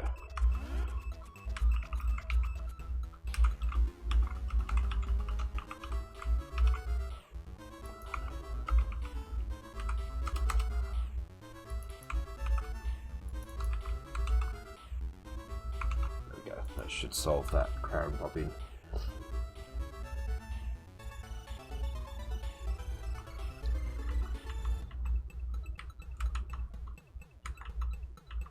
Why, when you start throwing straight away, it throws from the wrong position?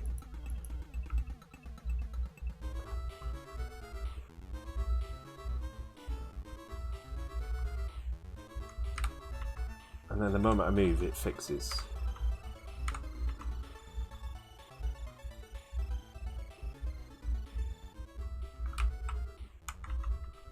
So it's fine there, but the very first time I come on the screen, the first throw is incorrect. Let's try it for both players. Yeah, it's off by a little bit. And then the moment I move, it's fine. So that would mean my spawn is incorrect.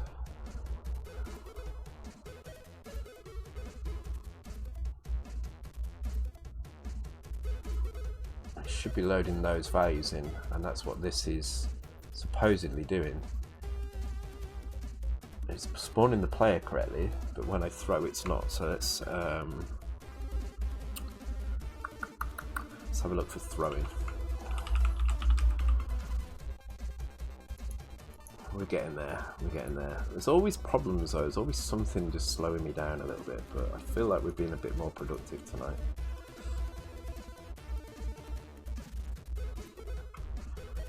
Play through spawn projectile. Here we go. So projectile type player 1. Okay, so let's have a look at projectile, spawn projectile.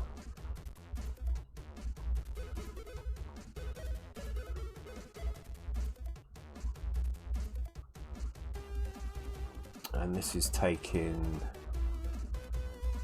player positions here, so this is taking player 1x, player 2x, and setting positions, but that's wrong. So let's have a look at those values in memory. I need to get rid of any breakpoints I had in here now. Pretty sure we had quite a few. It wasn't in that one. It's not in that one. It's not in that one. It was in this one, wasn't it? And I took it out, I think.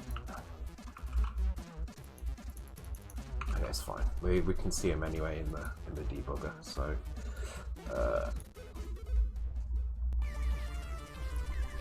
so now I'm interested in Player X and Y. So let's have a look at, well, just player X because the Y seems to be fine. So let's check these values and see what these are. So they are at 182F. So let it load up. Pause it quickly. Oops.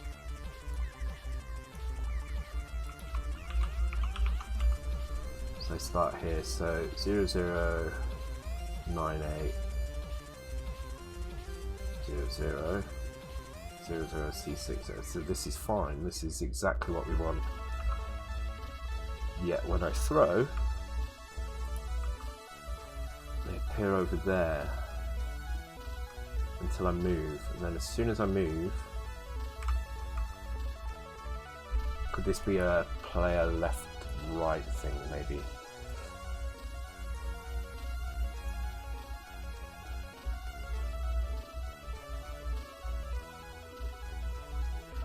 Yes, I think it's to do with this. I'm going to set face right on both of them again.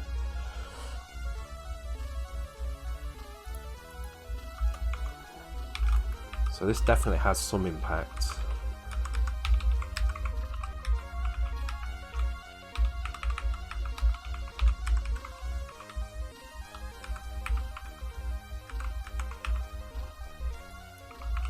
And that might solve it.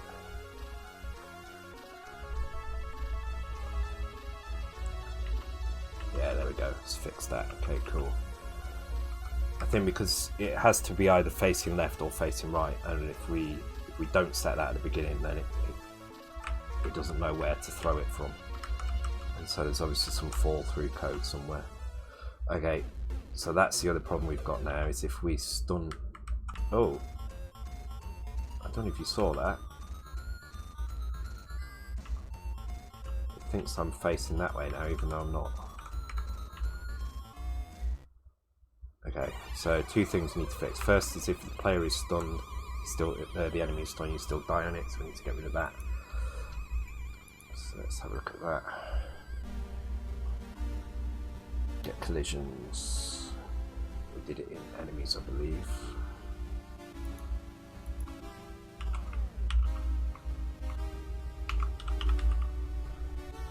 There we go.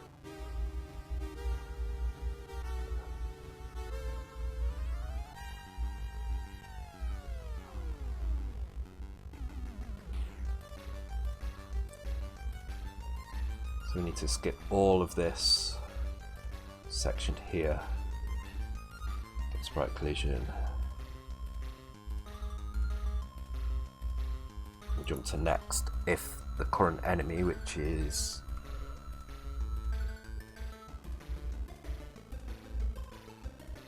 hang on, which is the current enemy? Y. Okay.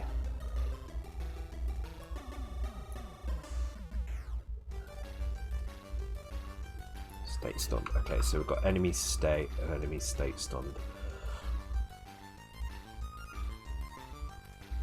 So I think we can do it here. So if we do load enemy,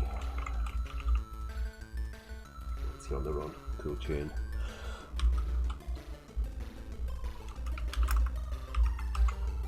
Oops.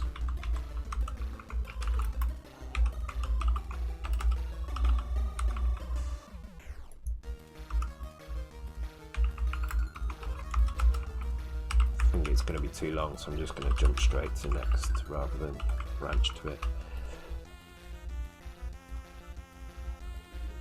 Yep, that should be fine. That should stop us. Hey Foray, welcome to the stream. So let's try that out. Let's stun him. Yeah, cool. So now we don't die when we hit him, which means I can eat him safely.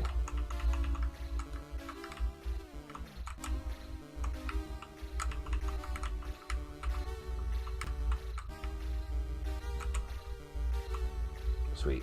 We can eat two at once. We need to fix that. Should only be able to eat one. What did we say we could eat two? Can't remember. Okay, not too fussed about that. I want to fix the bug where when you respawn, like if I die facing this direction, I'll respawn facing that direction. But when I throw, it thinks I'm facing the other way until I move.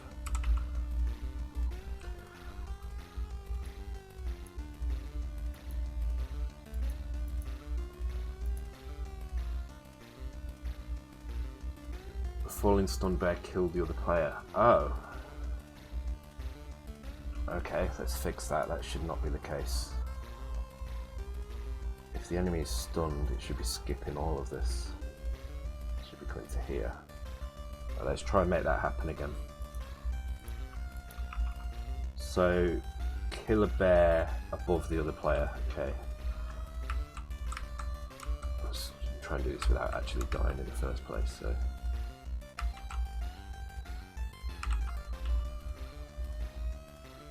CPU jam again. Okay. What was that memory address? I need to check.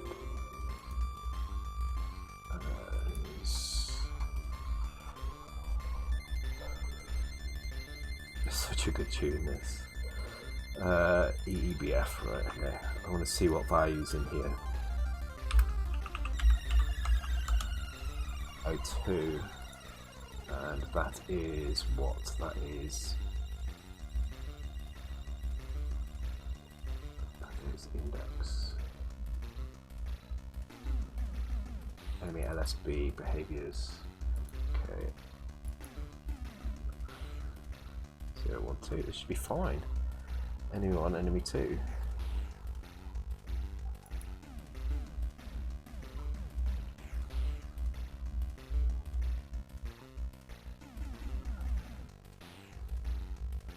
I'm going to put another thing in here so I can find this later on.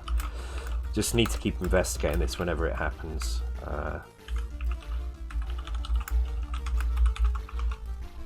Well, that was completely spelled wrong.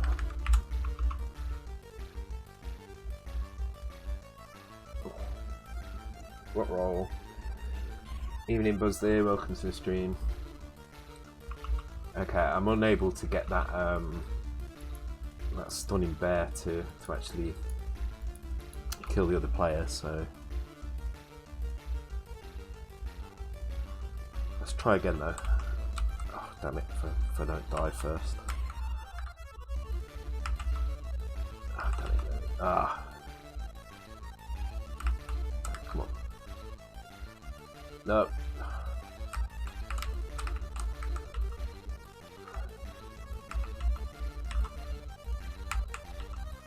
I can't even hit it properly.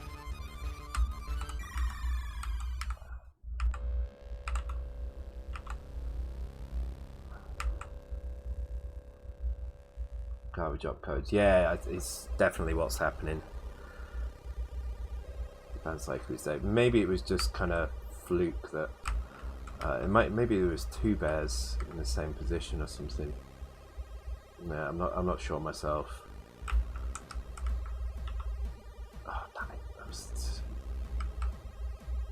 Come on. Oh, you. God damn. No, no.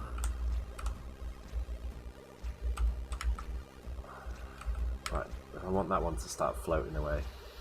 Oh, too slow. Okay, maybe this is one for another day. We'll need to do some heavy testing of it at some point. I'm not gonna spend much more time. I want to fix this issue. That's the next one I want to fix. So I think again this is to do with these states. I think it needs to think it's walking and facing in that direction.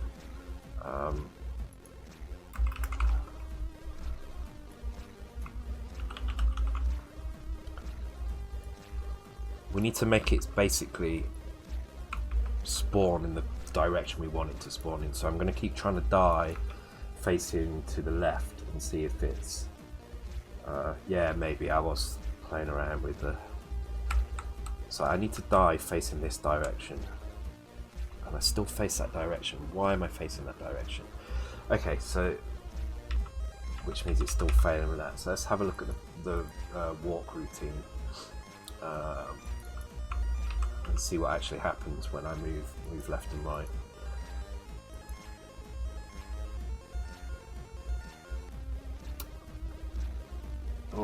beautiful. Dominator loading music. This is an absolutely amazing tune.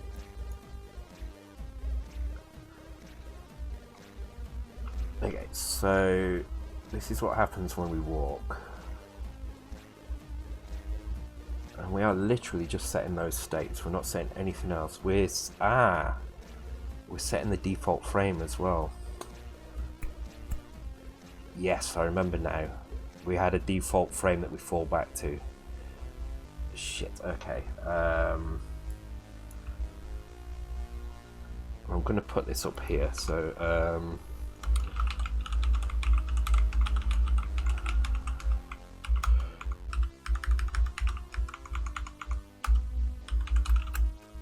so left will be 67, I think it was.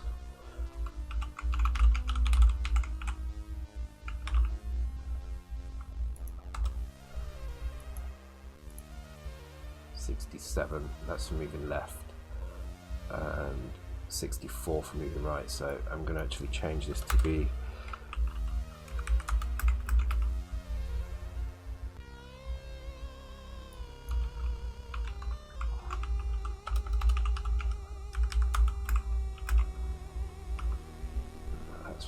that's left. Okay, so it needs to be 67 and 64 in these two. And that is why we're not facing the right direction. So actually we can fix this now.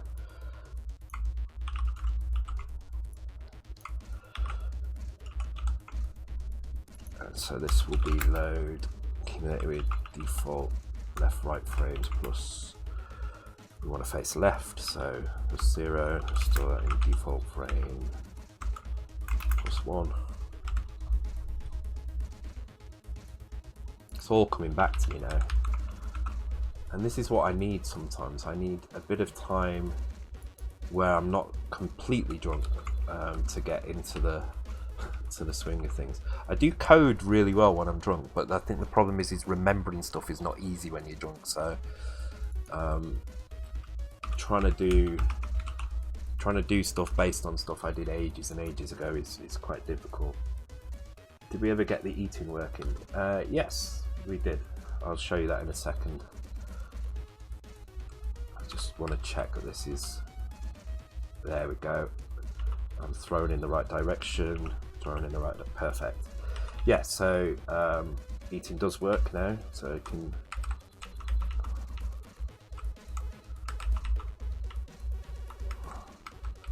Like so. I think there's a sprite priority issue. We may have to think about the sprite priorities here, but it's fine for now.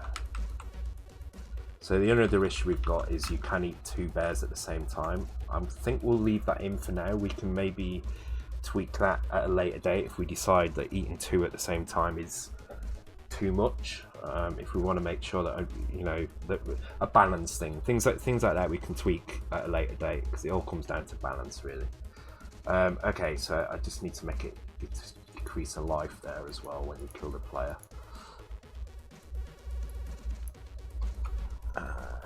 Kill player, here we go. So Y register is 0 or 1, so we can just do decrease player. I can change that.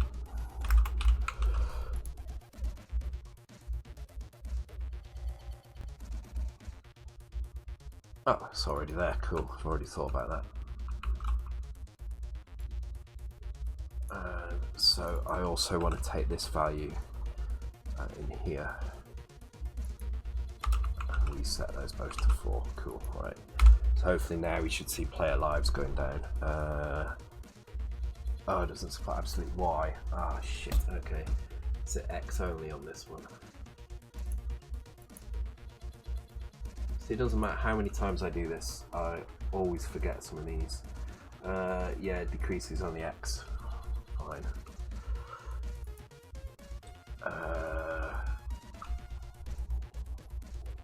Transfer accumulator to X. I'm already doing it here, so there's no game over. So what's going to happen is you're going to lose the lives, and then it's going to reset to FF, which means that you're going to end up with 255 lives. So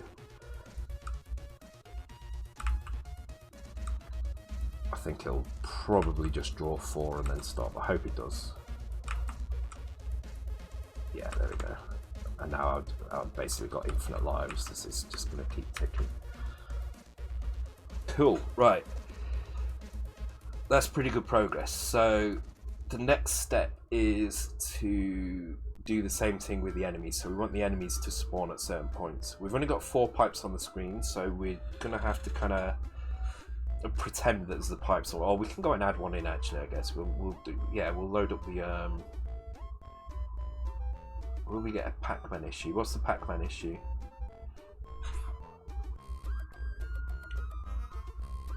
I'm not sure what you mean. Oh, you mean like when you get to level 255? Well, there'll be a game over when the lives run out. This will change to like a continue thing, and when both players have got continue, and you let them both tick down, then there'll be a game over. We won't be resetting it to 255 all the time. Right, I'm gonna go and take a quick break, and then when we come back, I'll open up Charpad. We'll just copy one of these pipes and stick it in somewhere. In fact, we might draw a slightly different kind of pipe graphic for the middle bit, so that we can demonstrate an enemy kind of coming through the pipe. Doesn't have to be the final version, just something we can use just to demonstrate it coming through, and then we'll set up a routine that will basically spawn enemies. So we'll create a list of enemies in the level data and the spawn points that they come from. Yeah, and then we'll start by just spawning them at the head of the pipes, and then when that routine's working, we'll change it to actually go through a 2-stage spawn. So there'll be a bulge that moves along the pipe, and then they'll come out. Okay, cool. Yeah, give us about 5 minutes, guys. I do need to go and go to the bathroom as well. So be right back.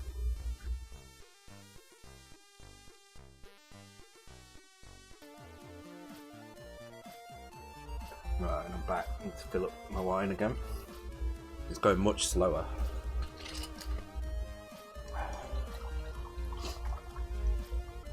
Put a bit more in this time. Okay, cool. So next step is to, well, we'll add another pipe in first, and then we'll set the spawn points for the enemies and make them spawn gradually rather than just start on the screen where they do. They'll just come out of the pipes. We still haven't got all the sprites we need for enemies, but we've got 2 behaviors, so we can just define a list of enemy types, the order that they come out of the pipes. But let's start by actually adding a pipe to the screen. So hopefully I can find the right file. Not that one, it's in here.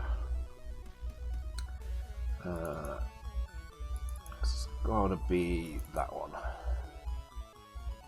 Yeah, that's correct. So oh, now did I change it? No, I didn't, did I? I changed some stuff, but I saved it all correctly, I think. So let's just add a pipe in somewhere. It really doesn't matter where. Let's put it down here, I guess. Okay.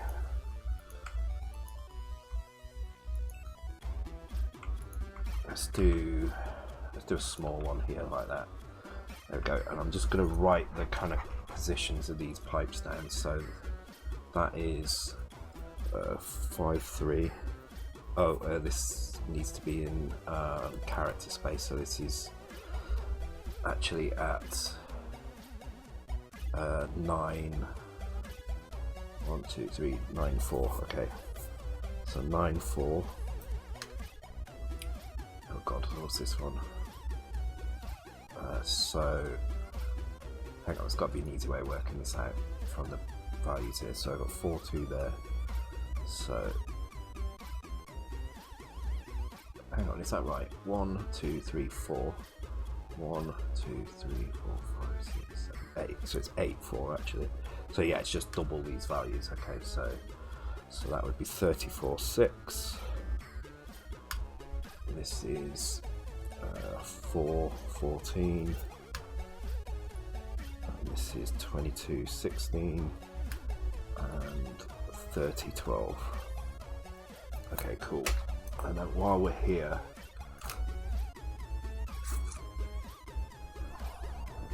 no, let's do the bulge. Let's do the pipe bulge afterwards. Now let's just get this working. And my sound's gone off again. I turn my speakers off and back on. That's really weird. I just need to keep listening for SID music. If the SID music stops, then my speakers are turned off. I don't know why they do that. And they only do it when I'm streaming. That's the weird thing.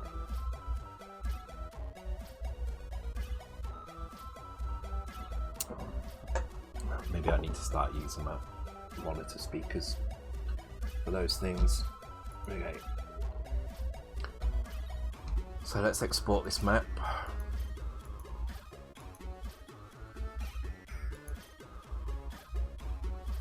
I assume it's that one. Hang on. Where am I here? Yeah. Is that the right?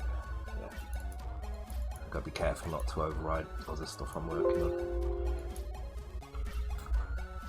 Okay, cool. So let's restart the game. Hopefully we should have another pipe there now.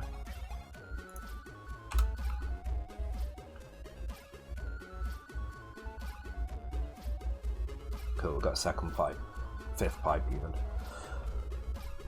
Okay, so at the moment we just spawn all the enemies at the beginning, I think, somewhere. We walk them in there. Enemies update enemies. Enemies initialize, so I'm guessing at the beginning of here we've got a list of enemies that just get, yeah, there we go. 1, 2, 3, 4, 5 enemies that are introduced. So in our map data we've got player spawns. We also need pipe spawns. Now this data probably needs to be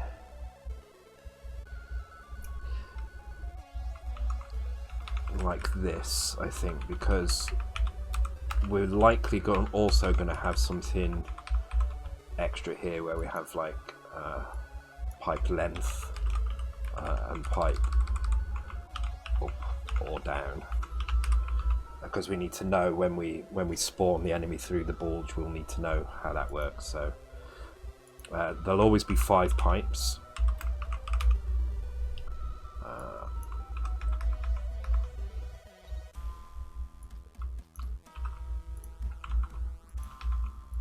Right, so that gives us 1, 2, 3, 20, 26. See, yeah, there's not going to be enough to fit this into a single page in memory, because we're going to need the list of enemies as well,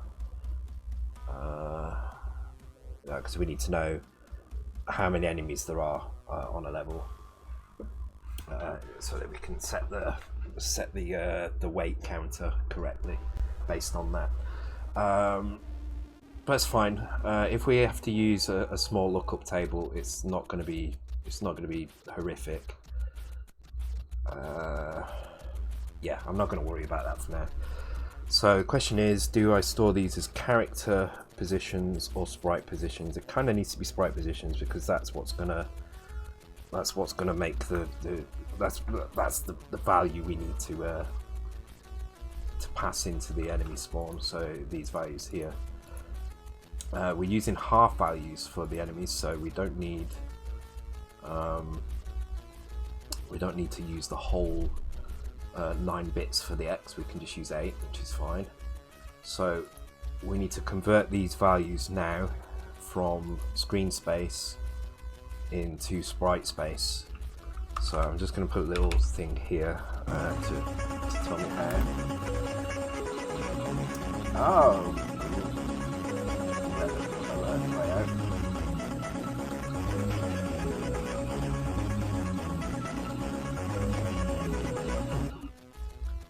Hey Esden, thank you for the raid, and thank you to everybody that's come along with Esden. We're currently in the middle of introducing enemy spawn, proper enemy spawning into our C64 game. So for those of you that don't know me, I'm Chalan50k, and on Saturdays we build a C64 game, a single screen arcade game that's kind of a community project that we've been working on for quite a while now, actually, easily 6 months, and yeah, we're just in the process of adding proper spawn points for our enemies, and on Thursdays I do, when I'm not drunk. I was very drunk this Thursday, so I didn't do it. We do like a dissect stream where we look at other games and see how they work, or we look at effects in games and see how we can recreate them ourselves.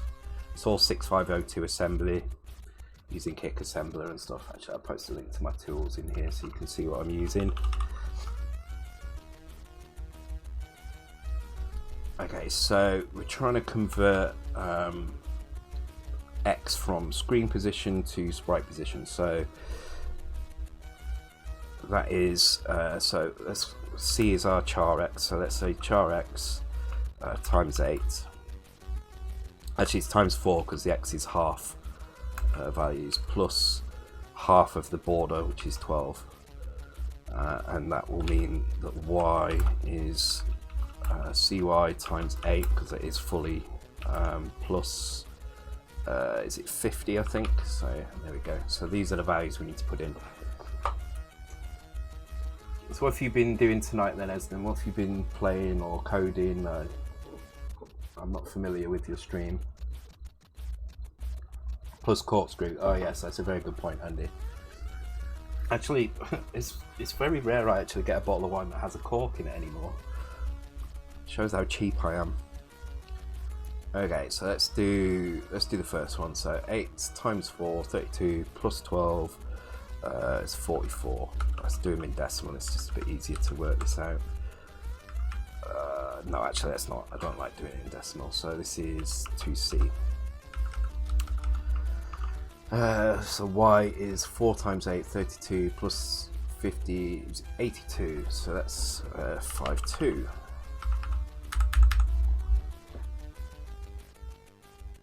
Call it frugal. Sounds fancier, yeah. Still a young Twitcher here. Yeah, I'm still fairly new. I mean, I've only been doing it 6 or 7 months now. I'm still trying to figure it all out. So, yeah, they don't use corks anymore. Yeah, it's really fun. I won't use a kick ASM function instead of comment. Yeah, I could actually, couldn't I?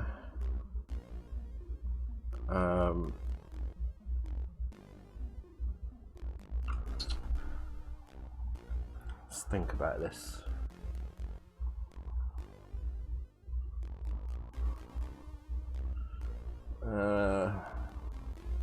No, I'm just gonna leave it like this. It's fine. Working on porting Twang 1D dungeon game for Arduino. Oh, okay, cool. Risk 5 and FPGA. I'd love to do some FPGA stuff. I don't know enough about it, but it seems like the sort of thing I'd be really interested in. 20, so 34 times 4, 68, oh god, 34 times 4, so 120, 136, plus 12, 148. So 148 is in hexadecimal 94. There we go. So it's 6 times 8 is 48, plus 15, 98. So that is C6. No, sorry. 7. Wait, what number did I say? 6 times 8, 98. 62, sorry.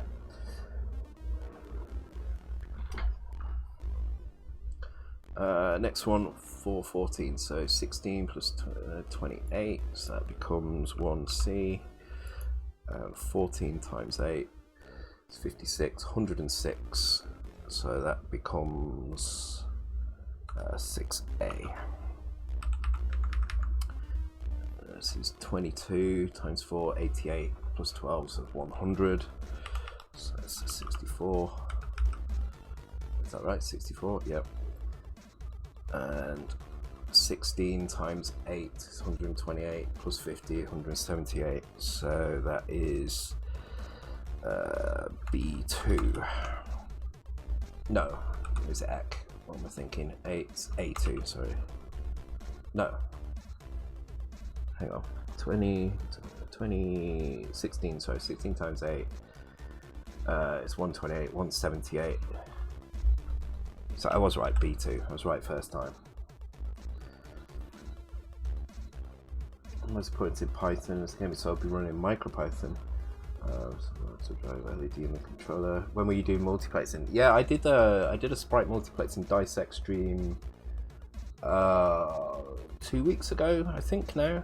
It's 2 or 3 weeks ago. If it's not on YouTube, I don't think it is on YouTube yet. It is in my VODs, so just check out the VODs. Shallan said Python. I did say Python. I do use Python. It's not that I don't use it. It's just I'd rather not if I can. Hashtag human calculator. Yeah.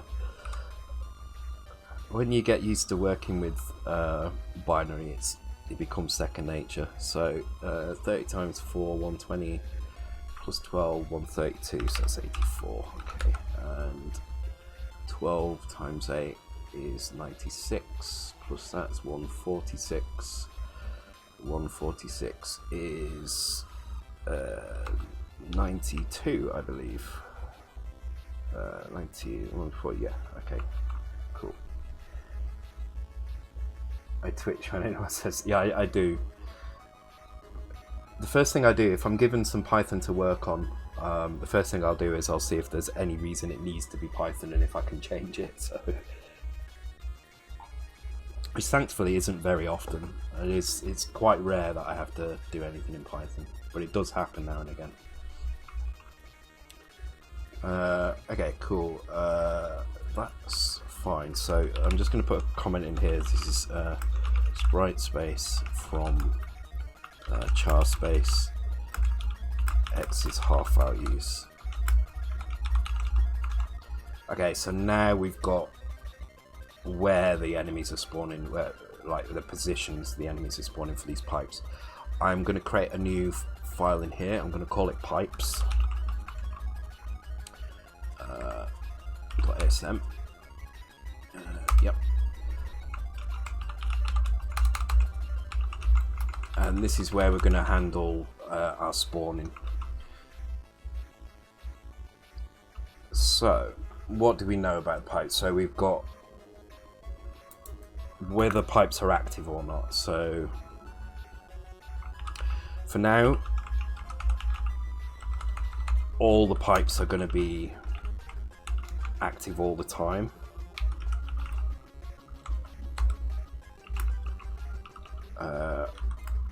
So I'll start them as 0, 1. Sorry, they're going to be inactive. Active will mean that there's enemies coming along the pipes. But for now, we're just going to spawn. So the first thing we'll do is we'll pick a random number. We'll check in this array to see if it's active. If it's not active, which it will be all the time, for now it will be inactive until we get the pipe kind of bulge working. We'll spawn the next enemy on the list from that pipe.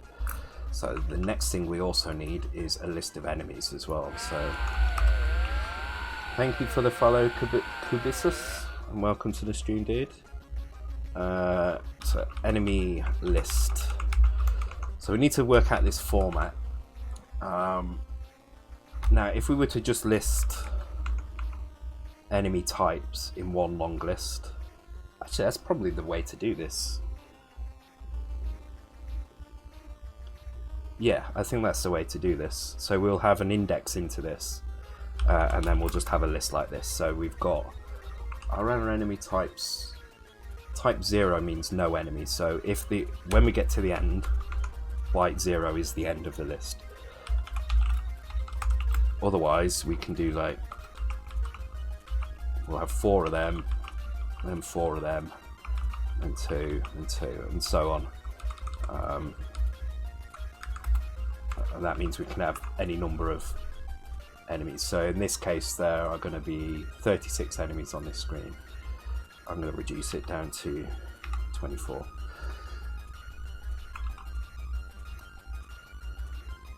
So we need next enemy index, and that will start on 0, and we'll have an initialize function here, and this job will be to make sure that the enemy index starts at 0. So let's put that in here. Pipes initialize, and we need to import the pipes function as well. So let's do it with the enemy section.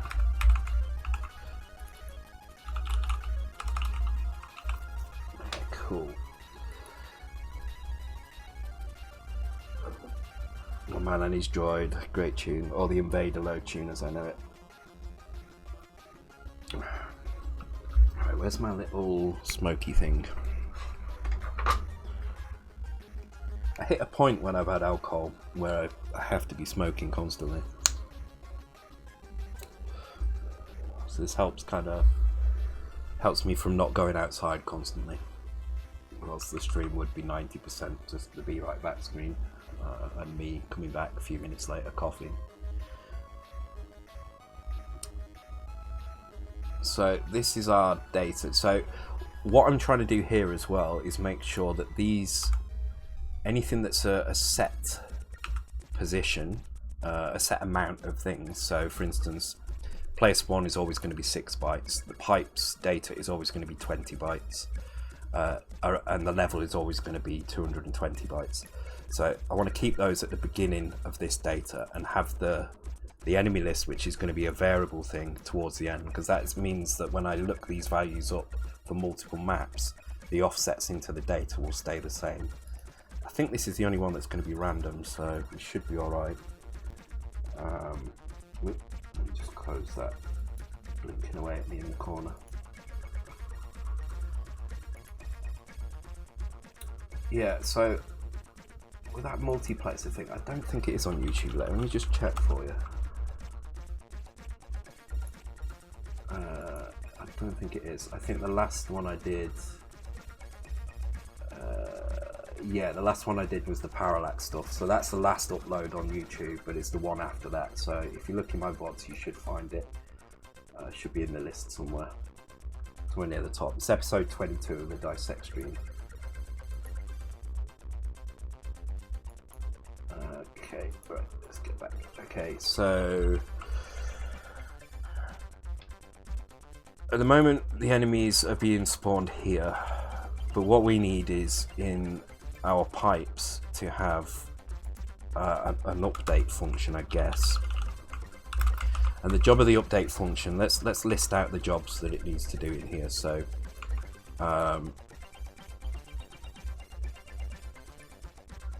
so this will be, first of all, it needs to check if there are less than 5 enemies.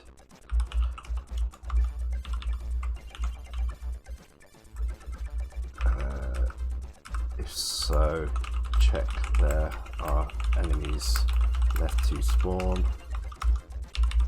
If so, spawn at a random inactive pipe. And then later on, this will be the to-do stuff.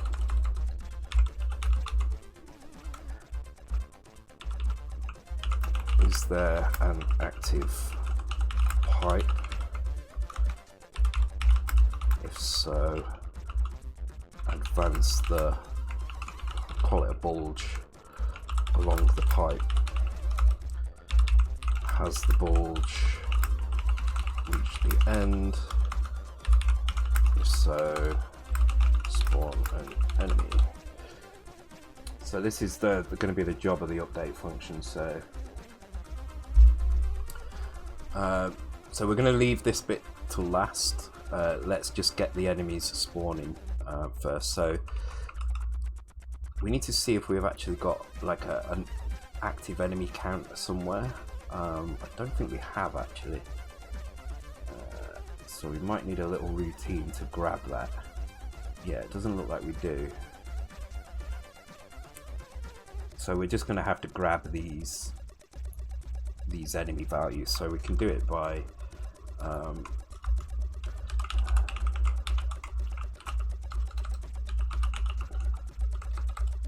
create a little routine like this. Or what we could do is we could count it in the update enemy function as well, which probably makes more sense.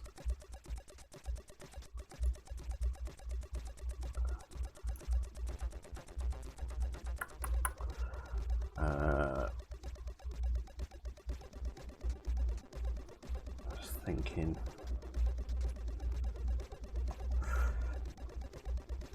Yeah.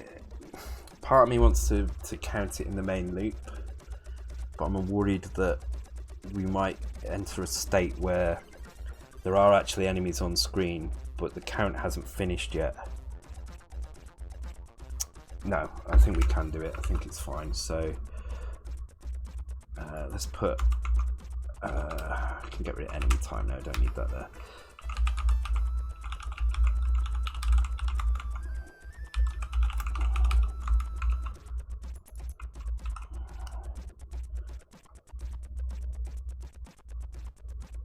But we're not gonna, so we're gonna count it in 0 page first, because we don't want this value to change halfway through the loop. So I'm just gonna create a 0 page value.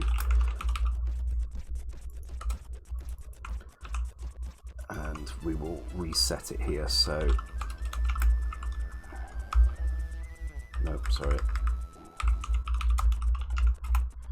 So, and then if it is active, it's not equal active, so if we get to this point, we'll increase that value. And then before we exit, we will load that value and store that enemy total count. There we go.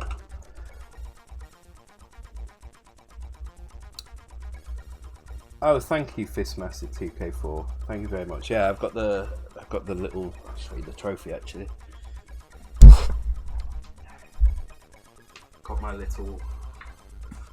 little trophy there for the 364 thing. I don't know if you can see that.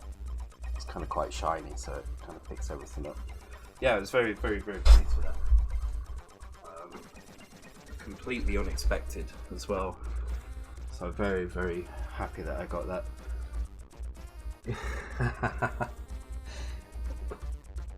Yeah.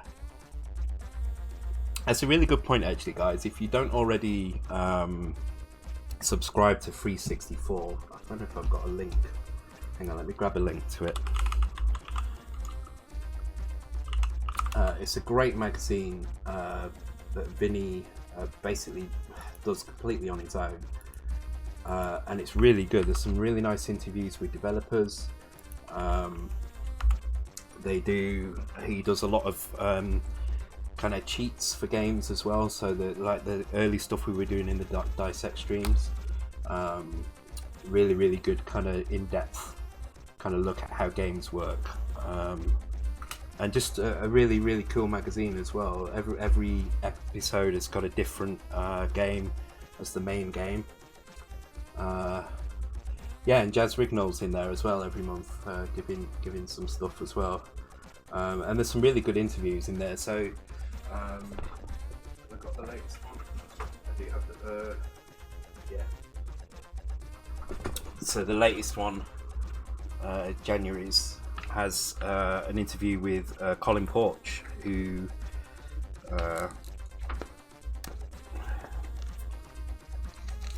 you'll know from kind of Operation Wolf Grisor. I don't know if you can see that. But he was the guy that originally did the Parasol Stars version.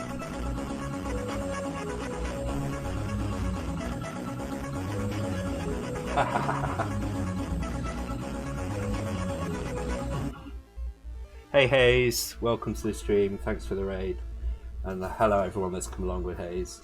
And Hayes has told you to paste that, has he? I bet you've done nothing and you're drunk. Actually, I've drunk half a bottle of wine. That's all I've had in 2.5 hours, and we've done quite a lot. So we've got the death routines working now. Fixed a couple of bugs around the crown.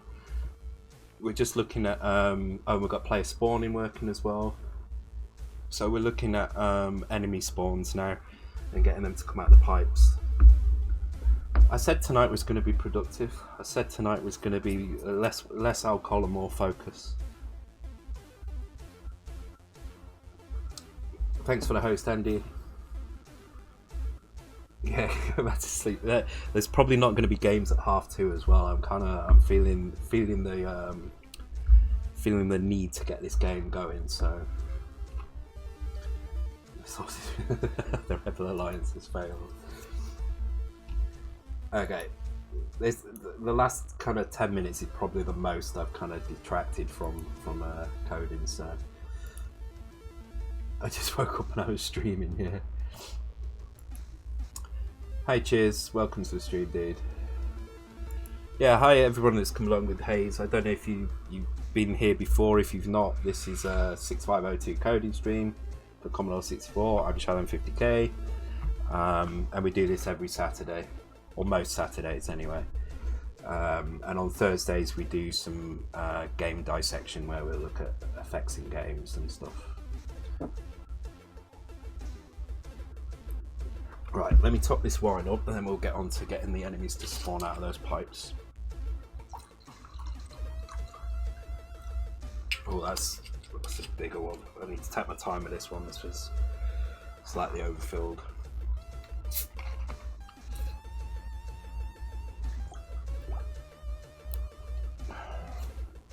Thanks for the host, cheers.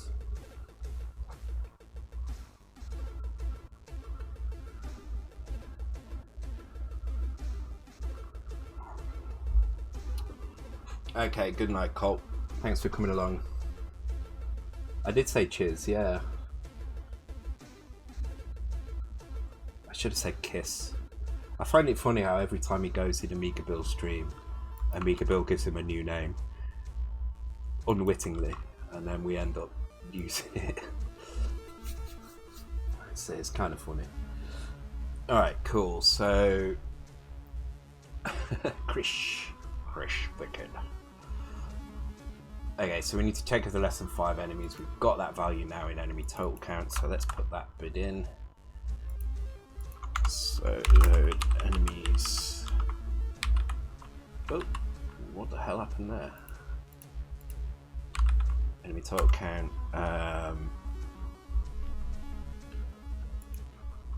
So this is spawn complete.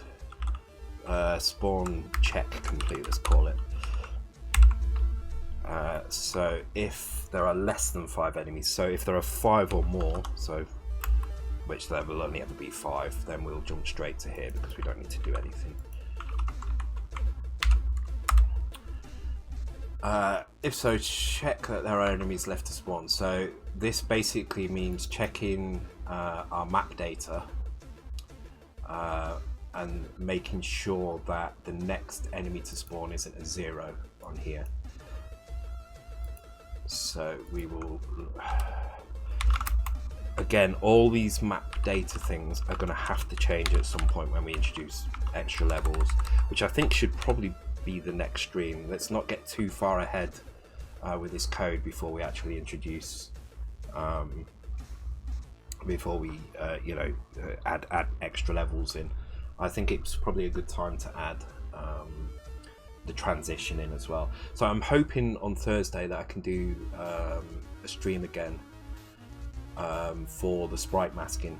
In fact, there will not be a stream next Saturday because I'm at a concert in a gig in Wembley, so there might be one after the gig, but it's definitely not going to be a coding stream. But on the next game stream, we'll use what we've learned with the sprite masking to do the little the exit doors. So you know these these doors here. So these aren't always going to be here. This is again going to be something that is contained within the map data. But when these doors open and they look like this, I kind of want the sprites to fade through the door, so there'll be like a dithered mask, I think. So you're gonna blow up the brand's boss. Oh god. I'm watching Sabaton, I can't wait. I've never seen them live before, so really looking forward to it. I might stream afterwards, but it's not going to be it'll be a gaming stream if I do.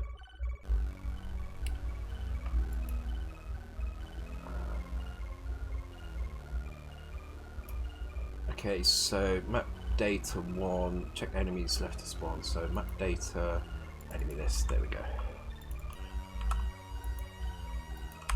And that needs to be indexed, so I need to load X with our next enemy index.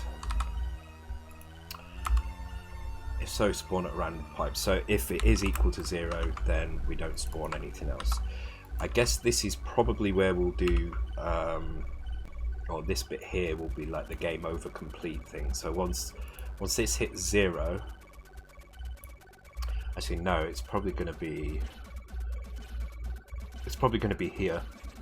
So if the total count is 0 and this check passes, i.e. there's no more enemies to spawn, then at this point we would trigger the little switch on the floor. I hope you're going to be in the mosh pit. I'm too old for that. So I went to a gig yesterday. A friend of my girlfriend's was playing at what's it called? Dublin Castle in Camden.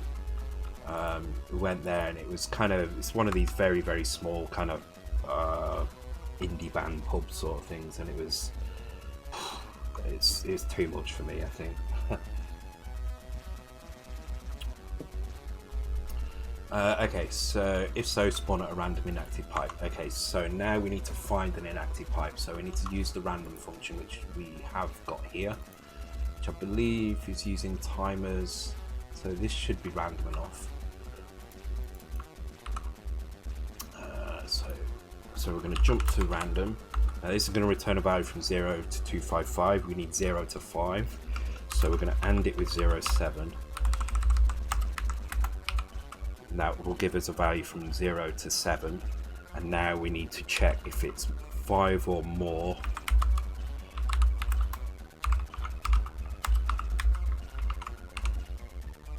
Oh, I don't know what happened there. Still on, that's good. And if it is 5 or more, then we need to just jump to random again. So in worst case scenario, this is never going to get a value from 0 to 5. 0 to 4, but it should do fairly quickly, so never too old for the mosh pit. No, I am too old for the mosh pit.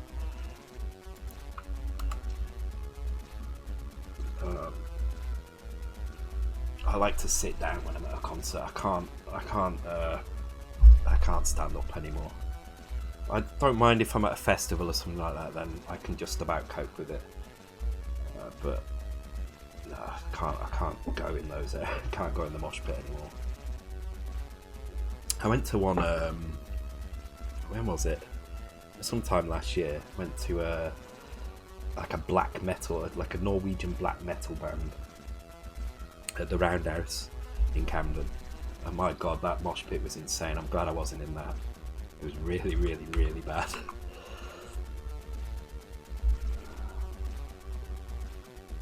In my living room on the couch.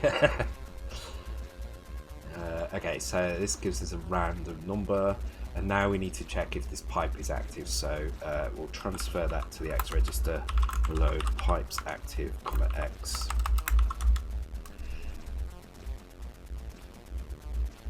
Oh, we need a pipe active count as well.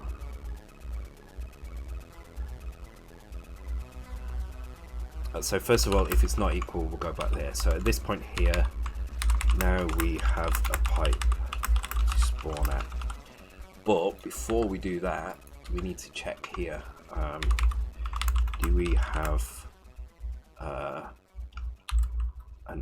active pipe. Okay.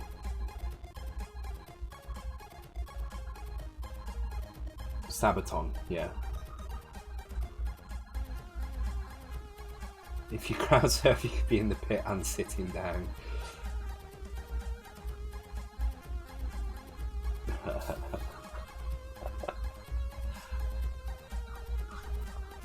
That'd be really cool, actually, Hayes, if you entered the 4K comp. That would be amazing.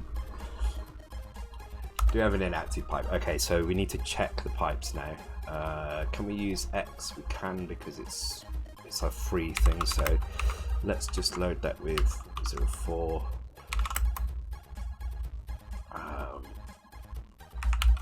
This will be a little loop, and we'll load pipes active, comma X, which is equal found inactive pipe.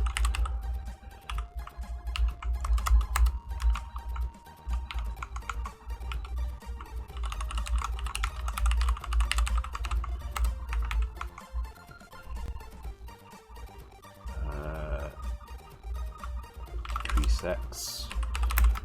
It's there, otherwise we'll jump to spawn check complete. Okay, so now this is only going to allow us to spawn if there is an active pipe, an inactive pipe, because we could potentially have no enemies on screen, but all 5 pipes have a bulge in them. So this will make sure that if all 5 pipes have got a bulge in, we don't try and spawn another thing. So yeah, don't add any pressure onto yourself. If you finish it and it ends up being, the thing is though, if you do enter it into the 4K, you can't release it anyway. You have to wait for the competition. And if it was me making my first game, I'd really want it to be out there. So, which was the case with Doc. It was my first kind of released game to the thing. So yeah, I wouldn't worry too much about it. But if you do get towards June and you're just finishing, maybe it's worth entering. So.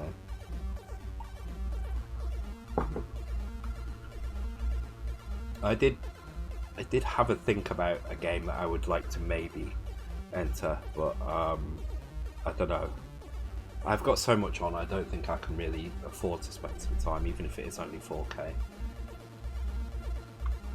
Maybe I could do that on stream. So when I get to 1,000 Twitter followers, and I think I'm pretty close now, I'm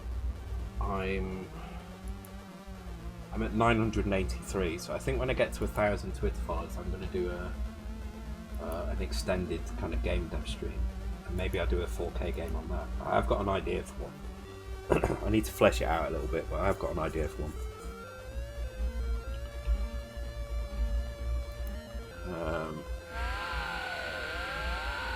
Thank you for the follows, the Avatar. Welcome to the stream.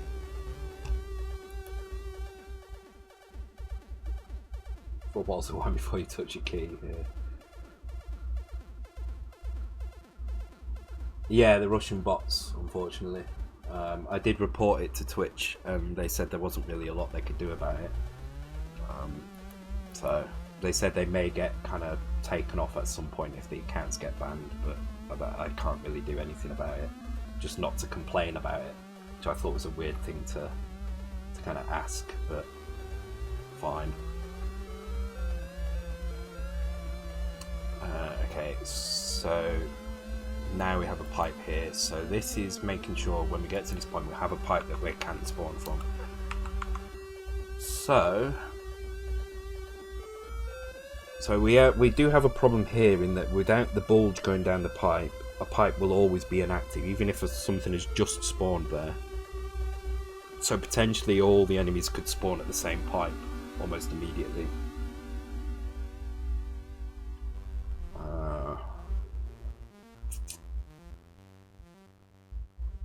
That's fine. I think we can deal with that. So we've got a pipe that's now in the X register, I believe. Yep, transfer. Yep. So the X register now is a pipe.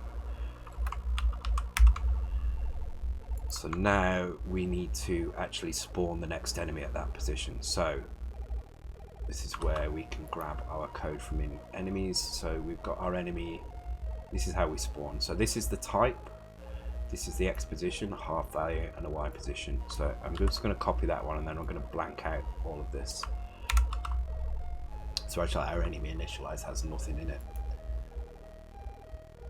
So this is what we want to do. We want to send the type into here, the X and the Y as well. So in order to do that, we need to first grab the enemy type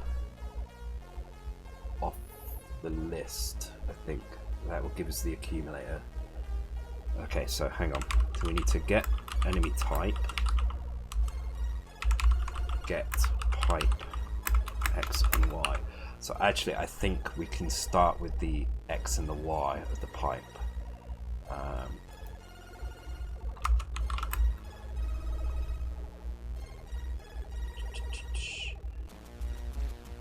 Yes, okay, so again we're going to need that changing at some point, because we're going to have another one of these lookups here. So this is going to be probably a 0 page register that we use somewhere.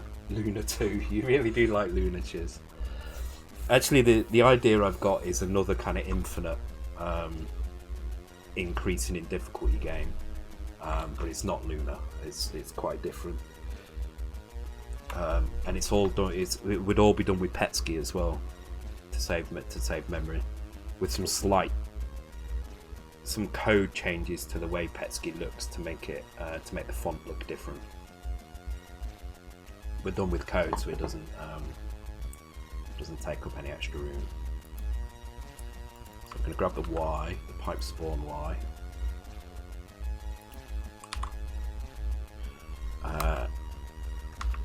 Pipe spawn Y, comma X, because we want to grab the one for the pipe and transfer that into the Y register.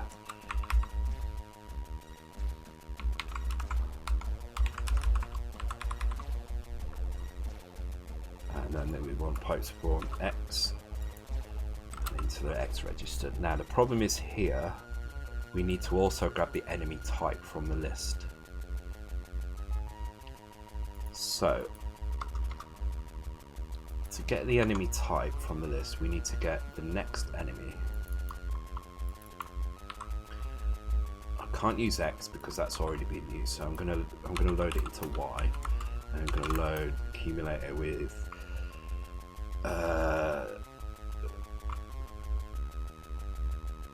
this, comma Y. So now the accumulator has the enemy type. But then I'm going to bash the accumulator here, so if I push that onto the stack, I can grab it back here,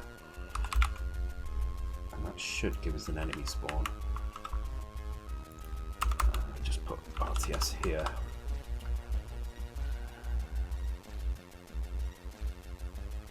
I think that's right. So let me just make sure that compiles, which it doesn't. Spawn enemy. Okay, that's because that's now in a different file, so this would be enemies.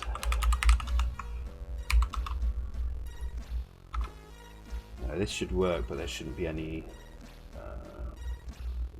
Good night, Velociraptor. Thanks for joining the stream. Okay, cool. So it's working. We don't have any enemy spawn because we're not calling the update. So let's add the update to our update loop. Let's have a think about where we want it to go. So we've got enemies, update enemies. I guess here, somewhere after this would be the best place to do it. So let's do pipes.update.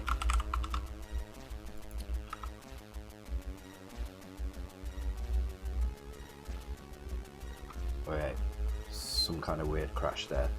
But see how they did start coming out of pipes here, so that's good. But then something horrific went wrong. Trying to sort out my Nintendo DS games box instead of finding all SNES FX dev kits and stuff. Really, a SNES dev kit? Wow.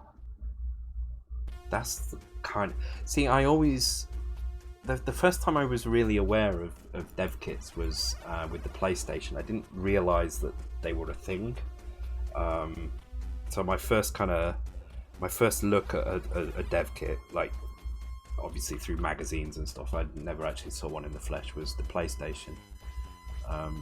I've always wanted to kind of try and find one and try those out. I've actually, somebody sent me the Game Boy Color tech specs the other day for like the code and the memory layout and how it works. And I really want to make a Game Boy Color game now, but I have too much to do. So, but maybe one day I will convert one of my games to Game Boy Color.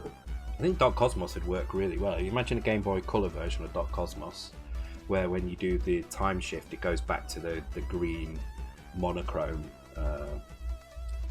look on the Game Boy, with a few tweaks to make the graphics look a bit different, rather than just like a monochrome version.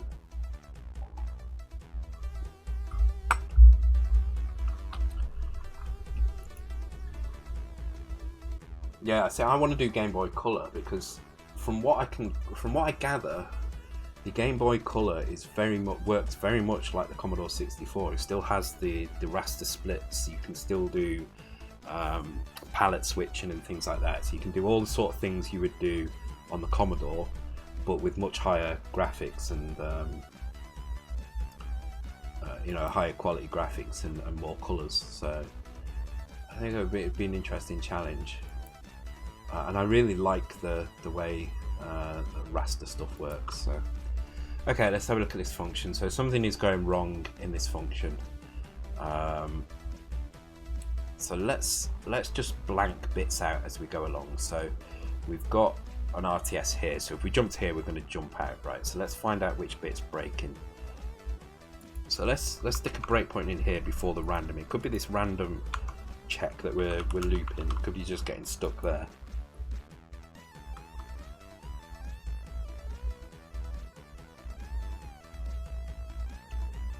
Okay, that's interesting. So, okay, that is really interesting. Why is that happening?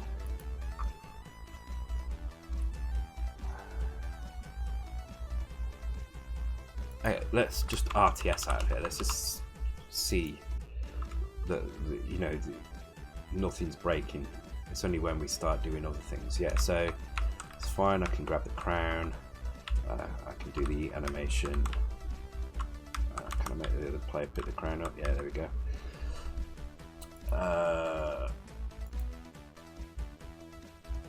So check the number of enemies.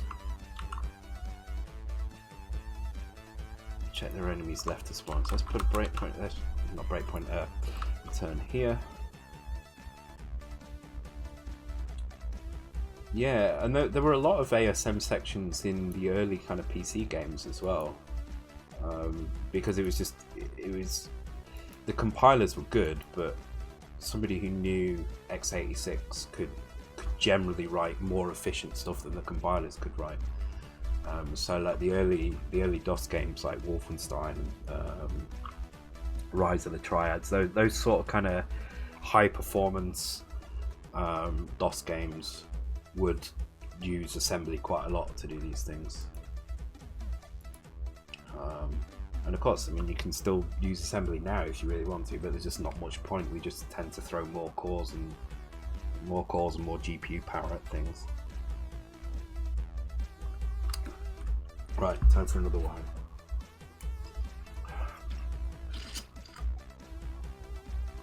Pair 05 missing. Where's that?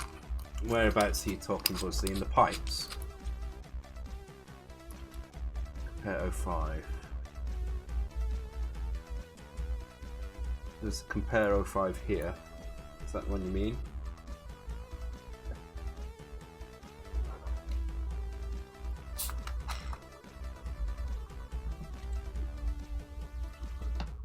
Trying to see if I can see what you're on about. Oh shit. Looking at the screen and not paying attention, just pouring it all over myself. Am I increasing the next enemy counter? Oh no, that's a good point. I'm not. So that's one thing that's wrong, definitely. So let's get rid of these RTSs and try that out. So I spawn the enemy here, but he's correct, I do not increase this value, so I should be increasing that next enemy index there. Top of the subroutine. Okay, well, it's definitely doing something weird. Top of the sub, okay. Oh yes, you are correct. Thank you very much. Nice spot, by the way. I don't know if you spotted that just through looking at the code through the stream, or if you're on Flubits, but really good spot.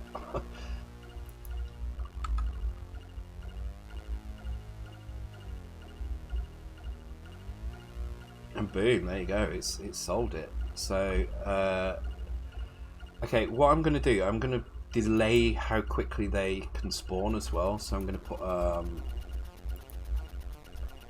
I'm just going to put a kind of spawn delay timer in. I'm going to start it on 0, and what I'm going to do is when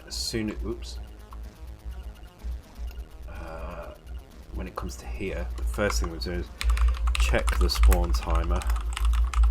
Your microphone's in the way. So spawn delay timer, and if it's equal to 0, we'll jump straight ahead. Actually, if it's not equal, we'll jump to spawn check complete. I have a feeling I'm going to have to reverse all these at some point, but fine. And then just down here, I can do a like that. There we go. So that should only happen every 5 seconds. So there's one. We should see another one appear out of another pipe at some point. There we go.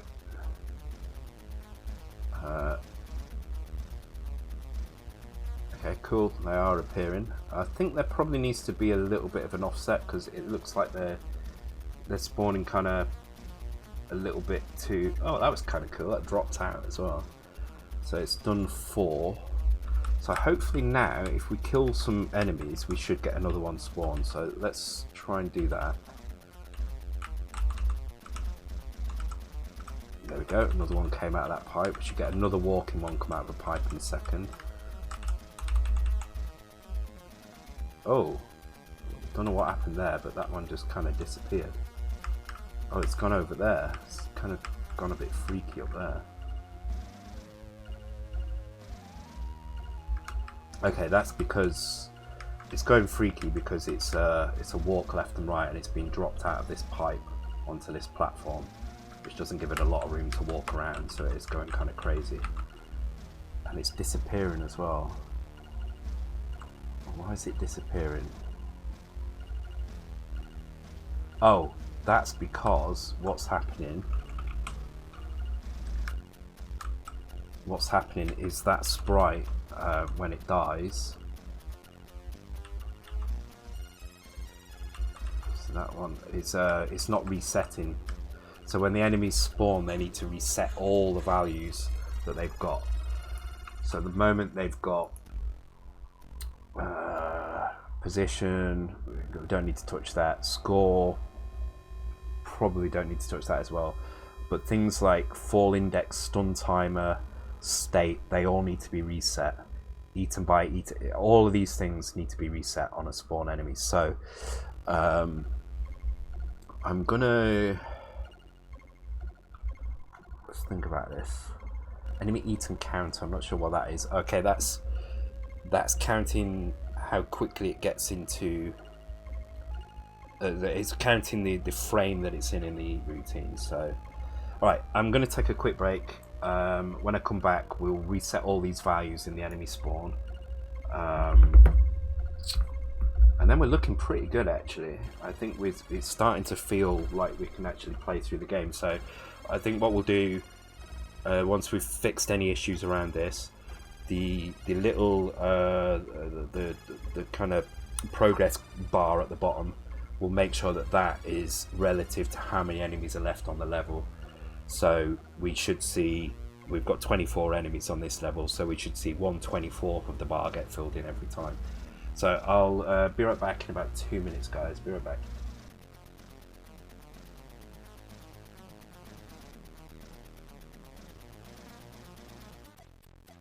And I'm back. Okay, so we need to reset all these values. Checking up on the thing. Oh, Devin Bone from the Game Boy. Ah, I'm gonna remember that. Sorry, bookmark that page because that's of interest to me. Cool. I mean, the only thing about the Game Boy that's stopping me doing well, apart from the fact I've got so much to do anyway, is the fact I've got to learn Z80. Although I wouldn't imagine it would take that much to learn it, but I've just never used it before, so I'll be starting at the beginning. I don't like starting at the beginning. I like a head start. Right, so on spawn enemy we need to reset a load of values. So this is our spawn enemy function. At the moment it's just setting some types and stuff, so we need to change the values around here. So I think it's probably just going to be loading 0 into a load of values. So let's go and have a look what we need to do. I'm just going to copy that entire block down so I've got the labels. I think stun timer, state, frame, color. Yeah, I think that kind of block there is probably going to be what we need to reset. So let's go and have a look at those. There's a spawn enemy function. Where is it? There it is. Oh, we are setting a state though. In fact, we're already setting. Right, this is what I want to set. So we're setting position, fall index, yes. State we're setting, so we don't need that. Don't need that. I mean, I'm not even sure we need to do these, but I'm going to put them in anyway. I mean, colour, I wouldn't have thought colour needs changing. I'm going to put it in anyway. Stun timer is probably an important one. So anything else?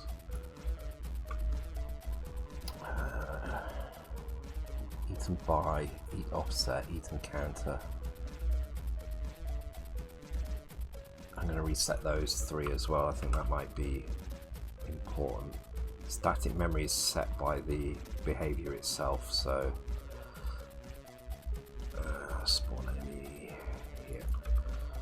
So 3 more. 3 eat and buy, eat and index, counter. Okay, let's give that a try.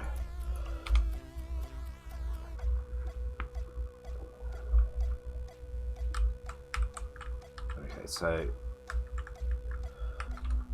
in theory we should be able to get to the point where there's no more enemies to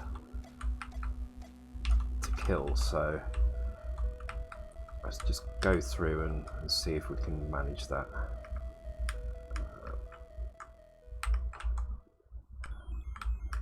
So I'm not going to be able to do this one.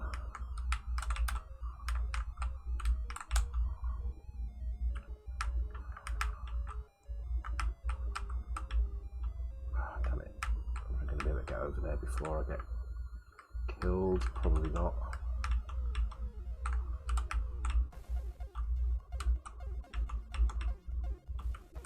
They seem to be spawning correctly now. They're not behaving weirdly. They're doing exactly what we'd expect them to do. Oh god damn it, it's actually getting quite hard now. I liked it when we had infinite lives. Oh, my music has gone off again. I don't know why it does that. I need to figure that out. Maybe I need a different sound card.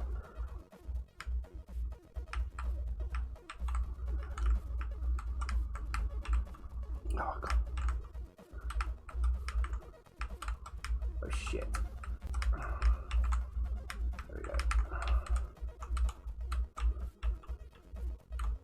So hopefully we can continue until there's no enemies left, and it'll just sit there with no enemies.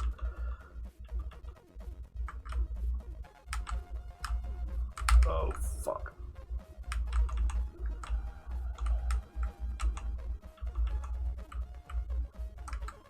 So I think we're going to need a bit of design around the levels to make sure that there's no, like places like this, like we've got a spawn point right underneath the pipe. I don't think that's a good thing. I mean, obviously this is just temporary kind of level design, but we're probably going to have to be careful about how we do that.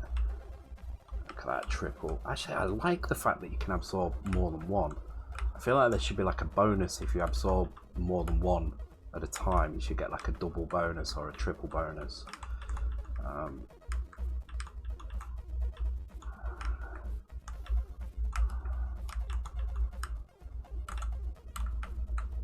should maybe not done 24, maybe should have done 12. Ah, but there's only 3 enemies, 2 enemies now. I think we're at the end of the list here, because no more are spawning, so that's actually working exactly as we want it to. So hopefully now no more enemies will spawn, which they're not doing. So this is working. This is cool. So we've got the basic kind of gameplay working now. Oh. Hi KO, welcome to the stream. This is pretty cool. So I think what we need to do now is make this actually fill up correctly so we can see our progress through the level. Oh, double kill, triple kill, that would be really good. Yeah, I need to do some demonstrations actually of how to do sampling. I think that's probably another one for an upcoming stream, because we've definitely got the room for it. If you look at the memory map, so our map data is fitting into this location here. Actually, I don't even think that's in the entirety of our map data. I think our map data contains these things as well. So if I put if I go into our map data, our map data is literally 1 page. It's a little bit more than 1 page, and we've got room all the way up to C400. I think our screen is at C, so that gives us 16K for map data and anything else we want. We've got the warp sprites here. We've still got a load of room here, which is enemy behaviors. So I expect enemy behaviors to grow quite a bit. Everything in the thick bank I expect to grow a bit, because this is where we're going to put all our sprites and stuff. I think we probably could put some samples in. I really think we could.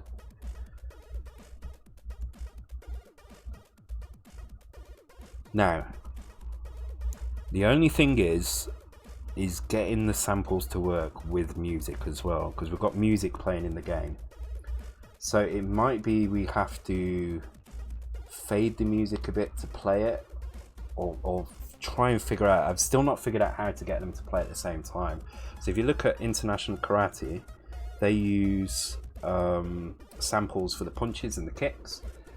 And they have music playing at the same time, but I think they deliberately have quite simple music playing. Like there's no filters, there's nothing particularly special going on. It's just the music is good, so it works. I do like that idea though. I really do like that idea, because it would add just a nice little feeling to, you know, you've done something pretty cool. I mean, you could even have some kind of sprite that appears in the middle that just says double kill or triple kill, because when you eat an enemy, you've taken a sprite off the screen. So we're not using we're not using a sprite multiplexer. So we've designed this game to use 8 sprites, 2 for the players, 1 for the crown, 5 for the enemies. But if you eat an enemy, that's 1 less sprite on the screen at that point. If you eat 2 enemies, that's 2 less sprites on the screen. So you could very easily use that sprite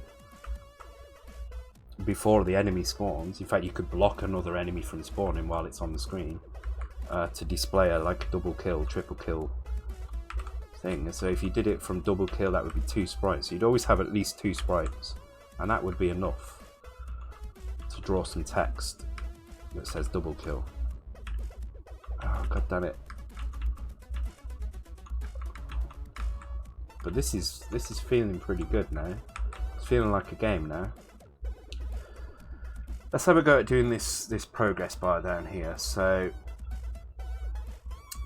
we need to increase this by a fractional amount depending on how many enemies there are. That spawn point's really annoying. I'm going to move this player over a little bit actually, just to get rid of that for now. So let's move him to like A6 or something like that. Should be enough.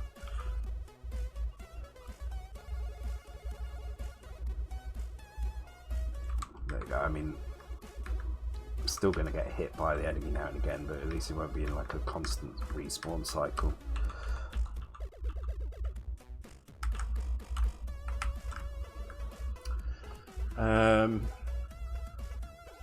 Yeah, let's do the progress bar. I think that makes the most sense, because the next logical step is to have the level complete and the game over stuff. So we've actually got a full game cycle. But in order to do that, we really need this to work properly. We also need the doors to not be there and for them to spawn at a specific point. So actually, let's put the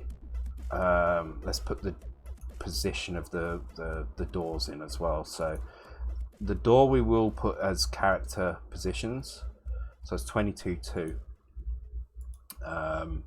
Because it is a character that's being spawned. So again, we'll put it before the enemy list. Door spawn location, and this on this level it is, what was it, 22, so it's 16, 22-2. Okay, so 1602. So that gives us a door spawn location.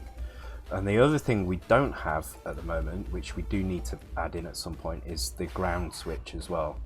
So there needs to be a point on the map where a switch can appear in order to open the doors. So for now, I'm just going to say that it's here, and I'm going to put that into the code as well. So that's 20,4. Okay.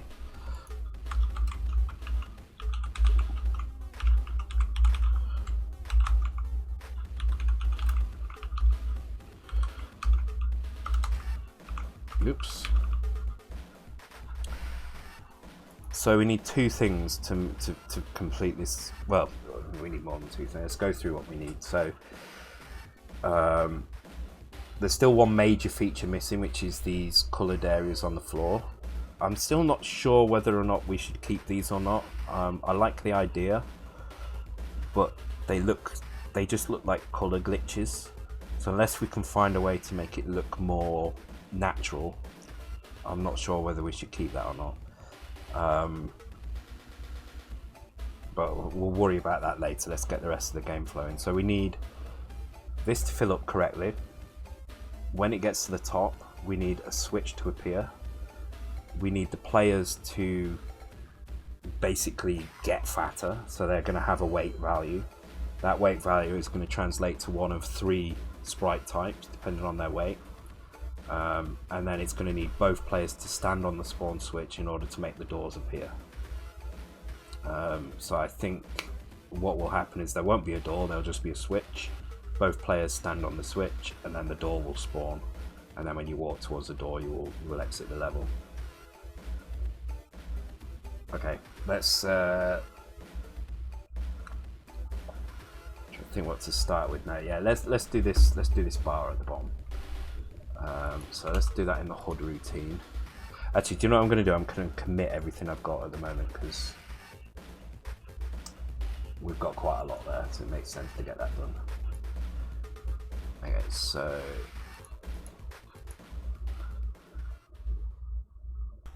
okay, so what have we done? We have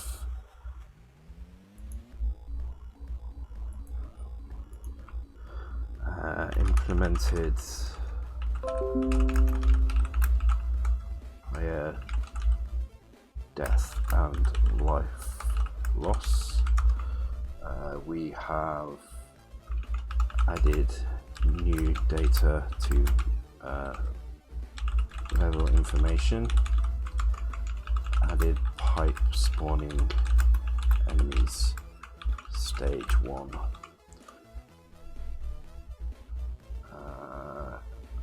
Haven't done anything else in here.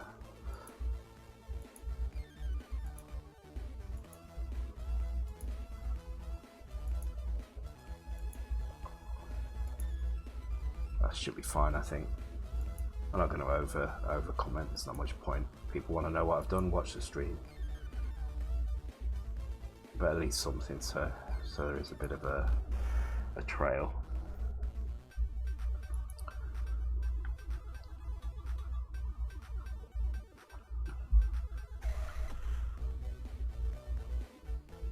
What's that music?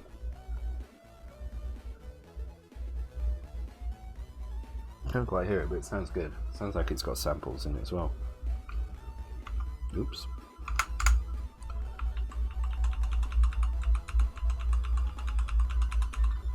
So let's have a look at how much data we've got in here. So 220, 226, 246, 250. So we've got 250 before we get the enemy list. I mean, we could separate this and this into 2 separate chunks, so enemy lists could be shared between levels maybe, and just have a pointer in here. But this is fine, I think. And we've still got room for, if we don't put anything else in now and we just we don't use any of this memory for anything other than levels, we can put, what we're looking at, maybe 60 levels, 50 or 60 levels. If we compress this data, if we use Xmizer to compress it as well on a level by level basis, we could probably fit even more in. We could probably fit 100 or 200 levels in. But that's going to be a lot of design. Alright, let's have a look at the HUD. Okay, so at the moment we draw the EAT meter. Let's make sure the EAT meter is actually working first, because I do vaguely remember it wasn't increasing properly at times. So let's just make sure it is actually going up by one little notch every time we kill something. Oh wow, okay. So instead of the normal crash, it's done something a little bit weird here. Which I'm sure is related to this behavior thing, but look what it's doing. It's like it's changing the contents of that sprite. Got to figure out what this one is. This is going to be the bug that haunts me, I think. Oh, Turpin.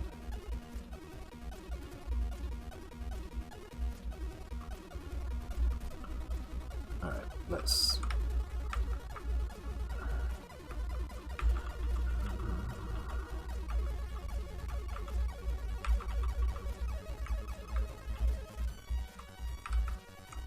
Well, that definitely went up. I should probably just try one at a time. See, it didn't go up. Oh, did it go up? I can't tell if that went up or not.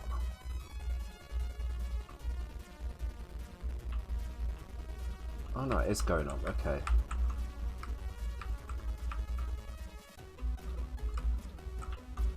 Okay, that is working fine. Alright, cool. If that's working fine, then we're good. So the thing we need to know is how long it is. I think it's 80 long, but let's have a look. 1, 2, 3, 4, 5, 6, 7, 8, 9, 10, 11, 12, 13, 14. No, it's 112 long, which is a really awkward number. Okay. Except it's not because it's using multicolor mode, I think. Yeah, see, we've only got 1, 2, 3, 4, and 0, and 14. So it's actually 56 long. So it's 56 individual points on our graph, on our progress bar. So we get the eat count here, and we use these values to these two values to work out how to draw it. But what we actually need to do is, when we've got that value, so let's put a little note in here.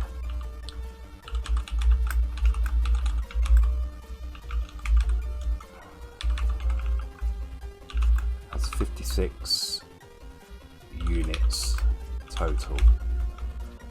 Therefore,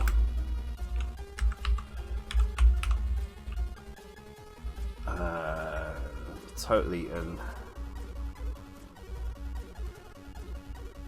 we need to show total eaten times 56 divided by total enemies.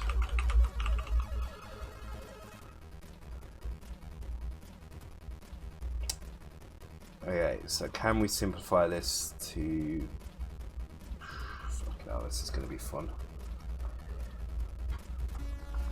Yeah, I don't want it to have to eat 56. That's always going to be it's going to be awkward. Like the first level, you just want like 8 or something like that, and then as you go along, you want it to be quite hard. With some of the later levels being really high, maybe. I'm just trying to think how we can do this calculation quickly, considering it's got a times and a divide in it, which are things we don't have. So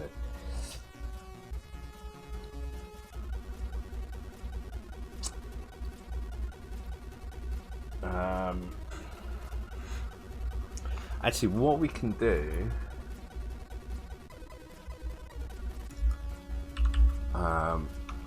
one enemy equals, whoop, wrong button.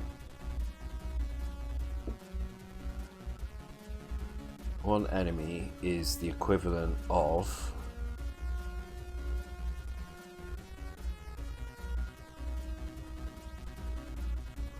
(56) divided by total enemies.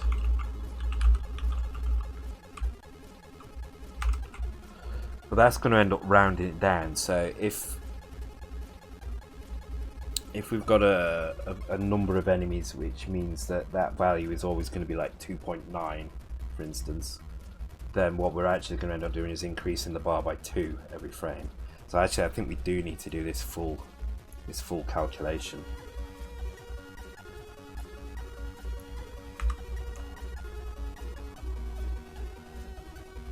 Our number of enemies, yeah.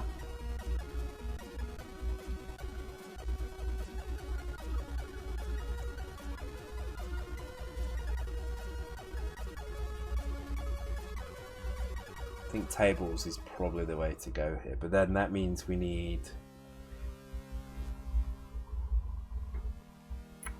we do 10, for example. Maybe this just needs to be part of the level data. Maybe the way to do this is through the level data, because we could do it quite like you say with a table. We could do it really easily. So if we have this list here and we just put this in the end, now we can very easily figure out how long that list is.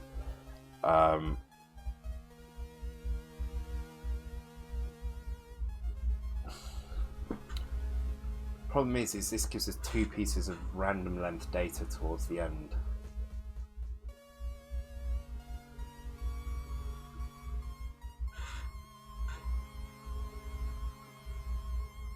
Because you could have, you know, bar units, right? Which would be, it would be a fill of this many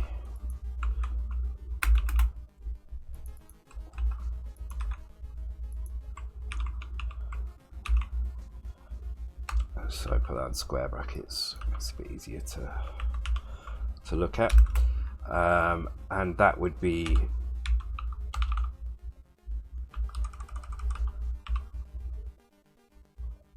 no, I divided by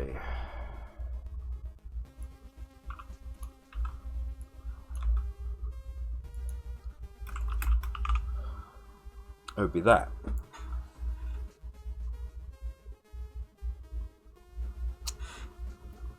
That would give us the exact amount that we need to do. I mean, let's try it out. If I do that, that means for every enemy there'll be another value in here in this enemy list, but it does mean that this is no longer easy to find the position of. You could do it based on the enemy list. I mean, this is something we can worry about later, I guess. It does mean there's 2 bytes for every enemy in the list. One that is the enemy and one which is the number of units along it goes. Also, this would actually need to be, so like when you've eaten 1, oh no, that's correct, isn't it? Because it would be start at 0, they would go all the way up until it's full to the top. So actually the last one here, you'd still have to have a byte 56 on the end. So I need to have a list. Yes, because this is going to go from 0 to this number minus 1. So you still need to have 56 on the end. Okay, so in that case we can do data. Yeah, we definitely need to make this the number of maps work on the next one. Different enemies worth different points. I think, yeah, so I think the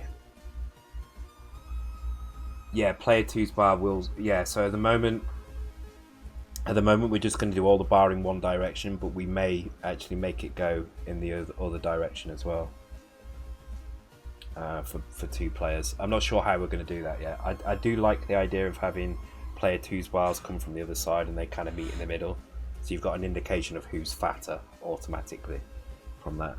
But for now, let's just get it working with the 1-player system. Oh damn it, I really need to go to the toilet as well. Sorry guys. I'll be right back. 30 seconds, I'll be as quick as I can.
So you get for mixing lemonade with wine, I guess. Okay, so let's grab the map data, map 1, bar units.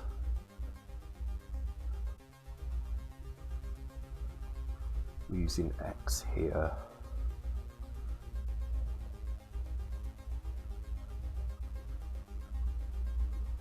Let's put the X there at that point.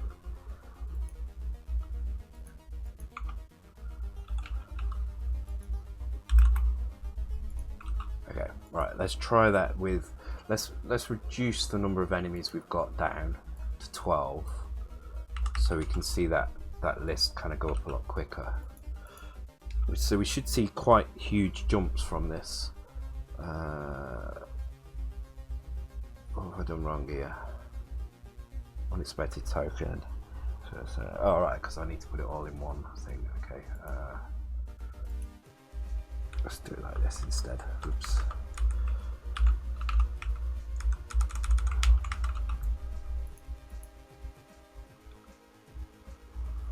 Good night, Maud. Thanks for joining the stream. Sleep well. I just realised we've got another 2k towards the end of memory as well. Okay, so we've only got 12 enemies now, so hopefully this should be quite a big jump in the, which it is. Awesome. Yeah, maybe that's the way to do it. I think trying to do those calculations would just be too much. We could even maybe calculate this ahead of time, so we're not wasting memory on it. So I just want to see if the bar gets full just as we kill the last enemy.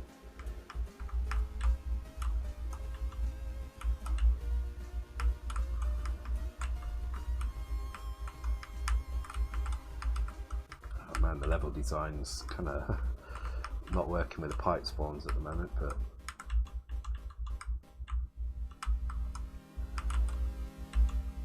oh, damn it. There we go.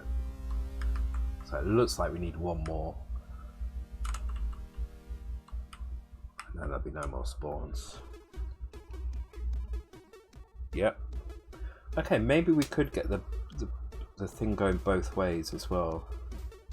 I feel like that's not going to be too difficult to do.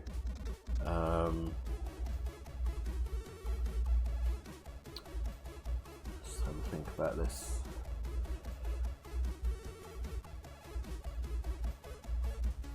So we need to think about this, because if player, imagine we're filling the bar up. The bar is 2/3 of the way along, and we're in 2-player mode. So now the bar is 2/3 of the way along. Player 2 hasn't eaten any.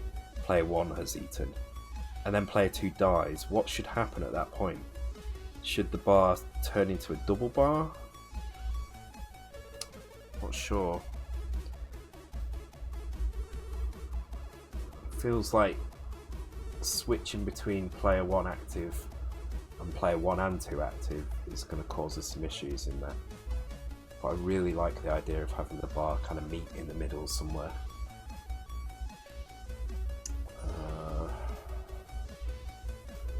I don't know. What do you guys think? You feeling tired, Hayes? Hi, Booty. You've been out of the town. Make it an information bar. What do you mean? One of the other goes out, whatever. Oh right, okay, yeah. Also, this is the other problem we've got as well. Just thinking about it, if you're playing 2 players, and the aim is to stand on a switch to open the door, and player 2 dies. And player 2 has half of the weight already. Player 1's not going to have the weight to open this switch anymore.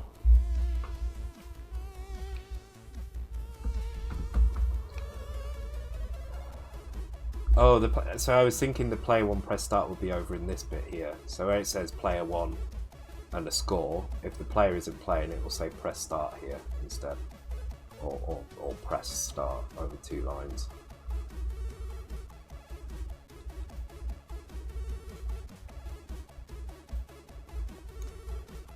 Set target number early. Yeah, so we have got a target at the moment.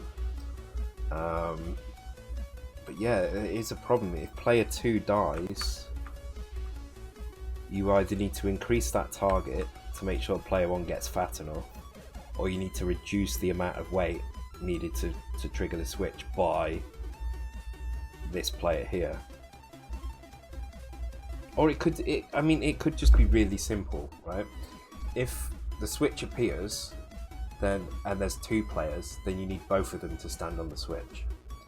If the switch appears and there's 1 player, you just need one of them to stand on the switch. Regardless of who's eaten what during the level, you just need one to stand on the switch because the other one is dead.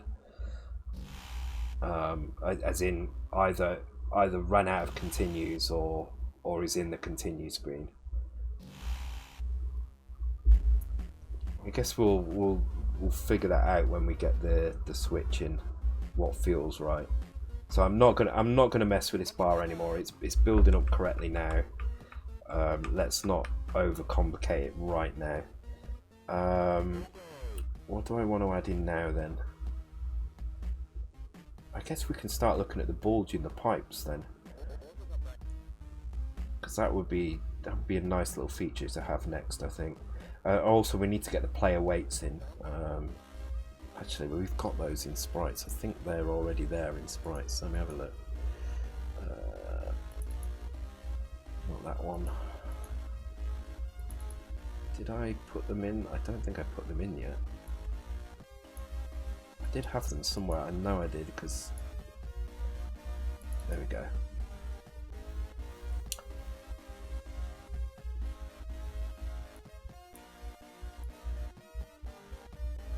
So we've got run, throw, and eat animation for the 3 different ways. So maybe we should do this next, actually.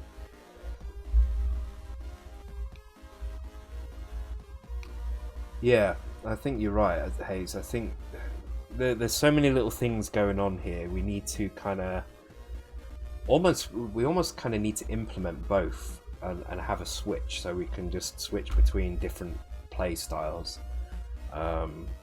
And see what works and what doesn't. The problem with this, problem with a lot of this is it's gonna need 2 active players to play. I mean, you know, I can control both players, but I'm not gonna get a real sense for what feels fun without actually using 2 players. So we are gonna need somebody able to kind of test 2 players properly.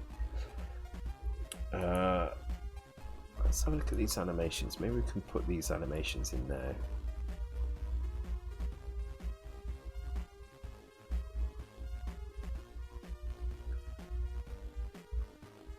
Yeah, okay.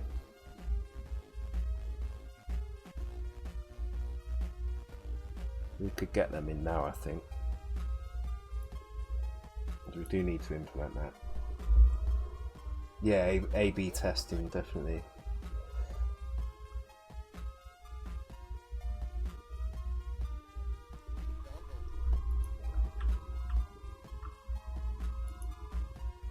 We've got some new animations here. I think Stoker took the stuff that Foray had done and turned them into the fat sprites as well. So I think he's done some tweaking around it, and they've got blue in their mouths on these ones. Let's copy these sprites. Let's open up the original one, which is this one. This one, I think this is what we're using.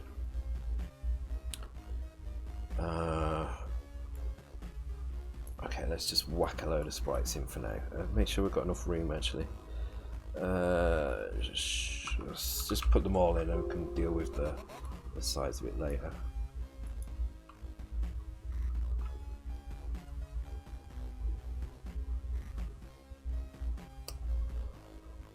Okay, so let's see if we can just get the normal thing in first.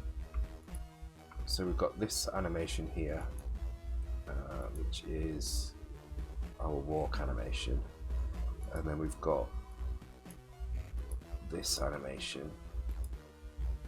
So it's a bit taller here, so we'd have to do some crown offset stuff.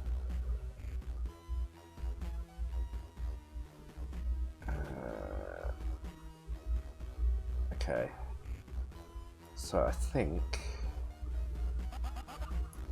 why is that on there? Okay, because it's got overlay.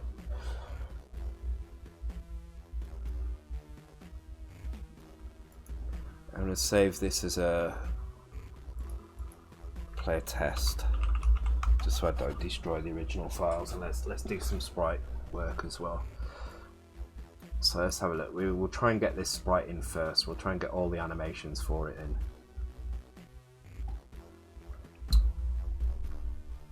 So let's try and duplicate this pattern. So it's 3 sprites. Yeah. And then 3 sprites turning the other way. Okay. Then we've got a throw animation.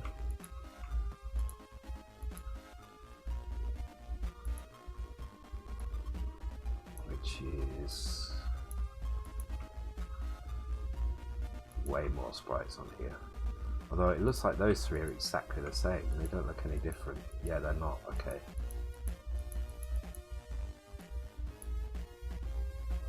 We've got 4 sprites in this animation. So let's try just grabbing 4.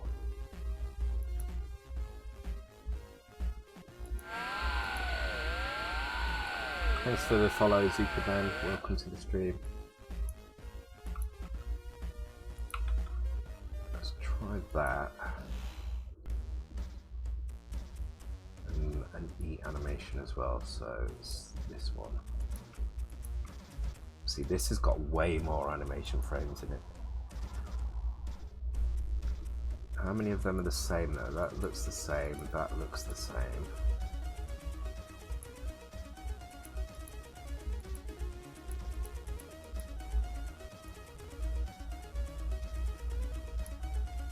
If I copy,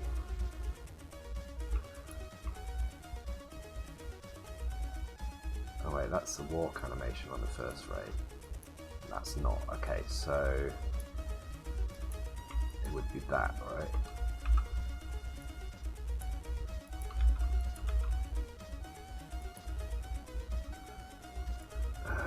Okay, I'm going to give that a test. I'm just going to reduce this a little bit while I...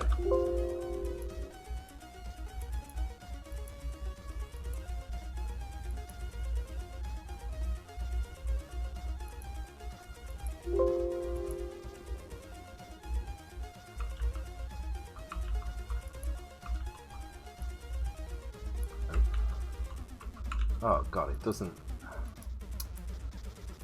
That's annoying. It doesn't undo my selection here. So I bet it's deleted all my sprites off the bottom there. Oh no, it's kept them all. Good. Let's see what that looks like. I think we're probably going to have to adjust the crown a little bit because I think it was designed for a smaller head.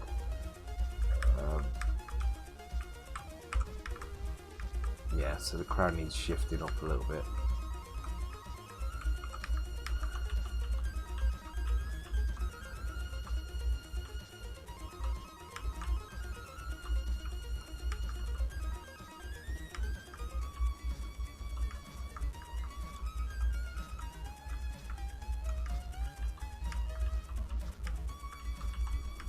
Okay, it seems to be alright though, it seems to be working.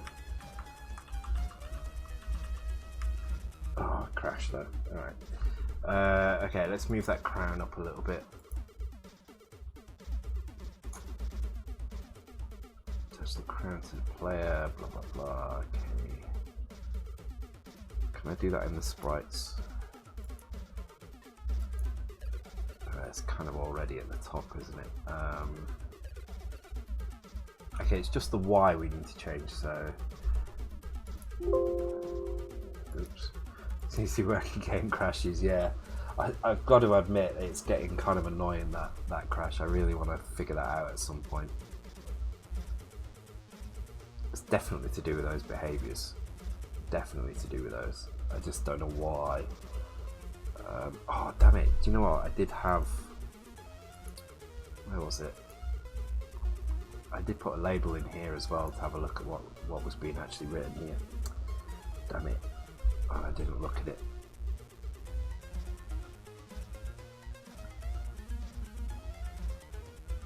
Yeah, I didn't look at it. I'm a fool. Okay, I'm going to write that down. Address 2C6E. Just so I know next time it crashes to look there. Okay, let's move this crown up. Okay, so the crown is drawn using this lookup, I think. What's this crown table? Oh, this is the offset, isn't it? Crown pos table. Where did I put that?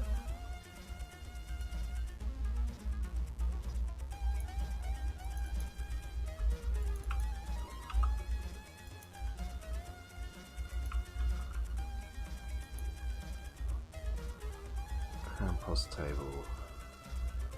Crown. Okay, this is just player. Okay, so This is just allowing me to grab the right position.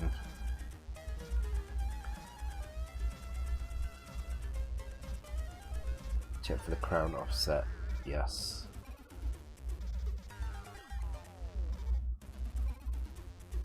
So it's this point here. We just need to subtract a little bit from the Y position of the, like this bit here.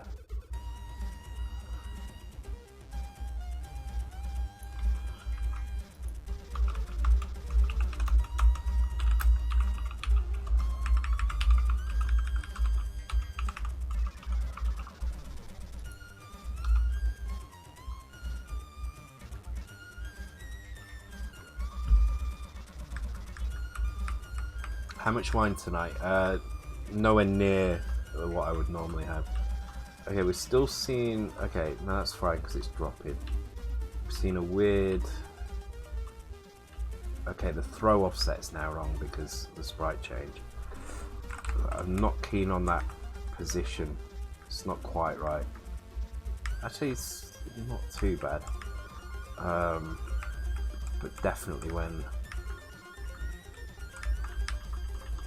it throws, it needs changing. Okay.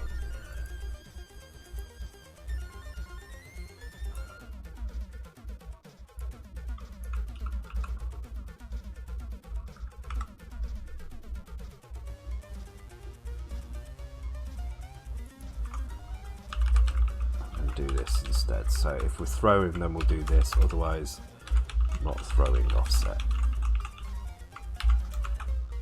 Oops.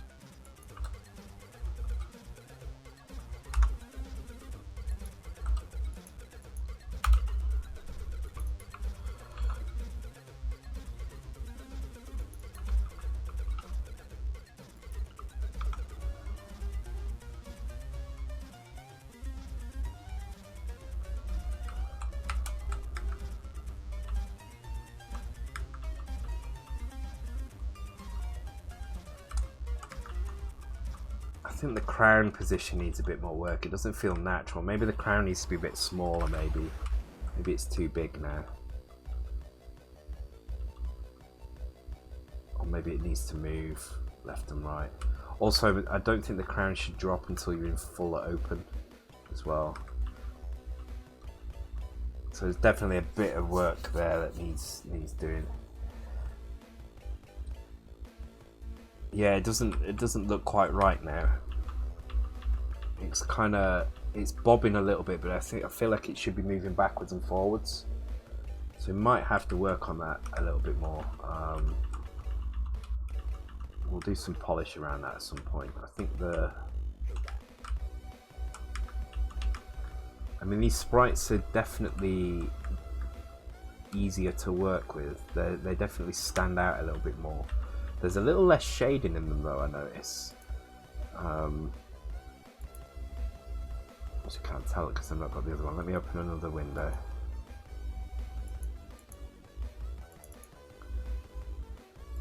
So there's a little bit of kind of blue inside the green here, which is helping the players stand out a little bit.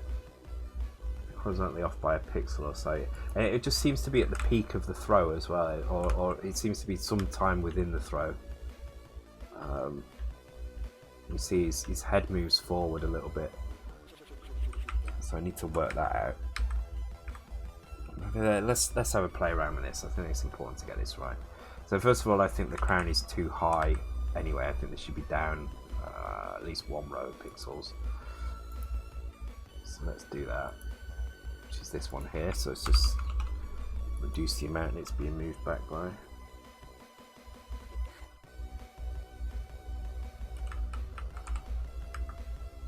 Okay, that looks a bit more natural. I think there's a bit of bob as he walks as well now. I feel like it should be bobbing with his walking.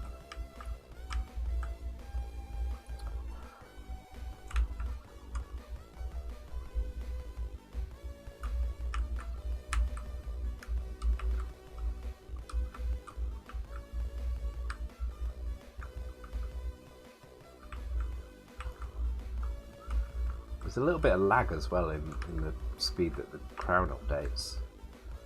doesn't update straight after the player, so I want to go and fix that because that's going to get really irritating. Player, no, not there, sorry, player, draw player, here we go. Crown, draw crown. So I feel like that should probably be straight after the player's drawn. It should hopefully get rid of the lag on it.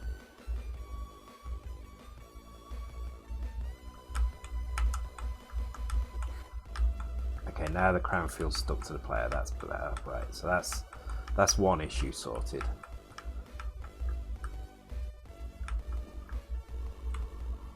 No, actually, to be honest, I think it looks. Sorry, Stepz. I think it kind of looks all right without the shading.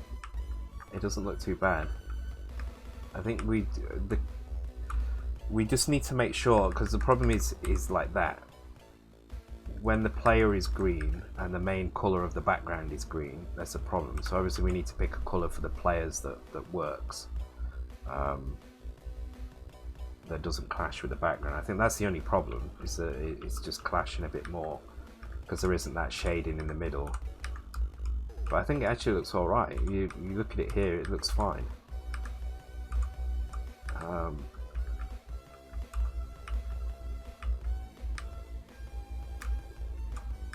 So the crown needs to bob ever so slightly as he's walking.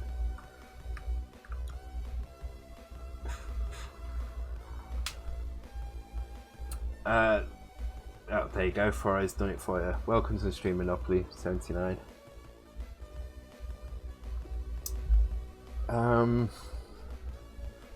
Okay, we have got some crown offset stuff going on, so let's have a look. We've got where is it? Where's the crown offset? It's just the throw offset in the Y, so it actually doesn't do anything in the X. But I think let's worry about the walking for now. The walking doesn't look quite right, so if we look at the walk cycle, so as he walks, it's hard to see actually without the crown on, but when he's got the crown on, you'll see keep your eye on his eye. His eye bobs up and down, so the crown kind of needs to follow that. So if we look in the animation in here, not that one, sorry, this one, we can see his eye moves up 1 pixel and then down. So it's okay. So let's have a look at the tables. So we've got our walk indexes in here, I believe. Walk left, okay, and walk right. So I'm actually going to put in here player crown bob.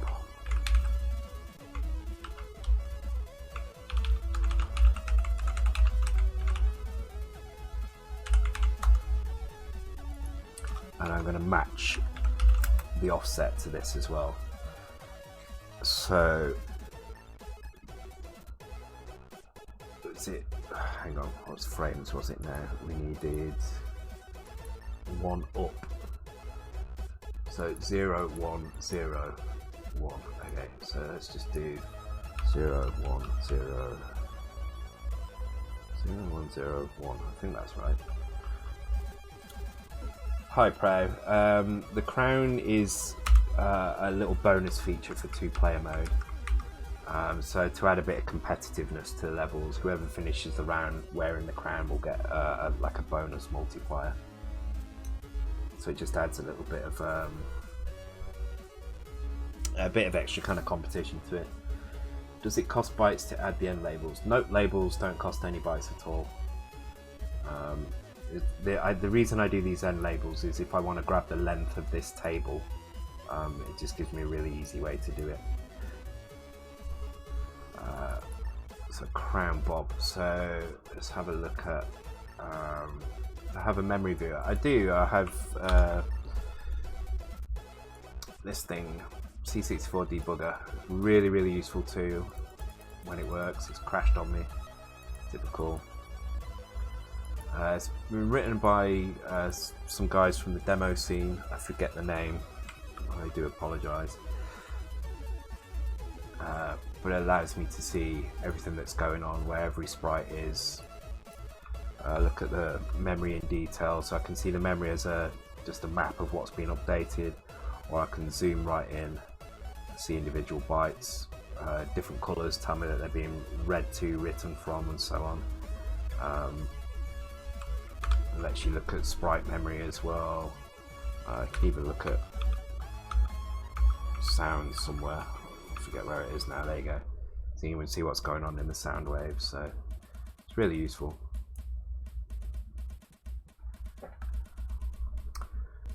Okay, that's alright. In fact, I'm going to go and take a quick smoke break. When I come back, we will add the crown bob in. We're doing really well tonight. I'm really pleased with how much we've done. So yeah, having something like that back there would have been a dream. It is a massive help, and it's only been out maybe 2 years now, a year and a half, 2 years. I've certainly only been using it for 6 months or so. I did .cosmos without it, which is a bit annoying. I wish I had. Right, alright, I'll be back in 2 minutes, guys. Be right back.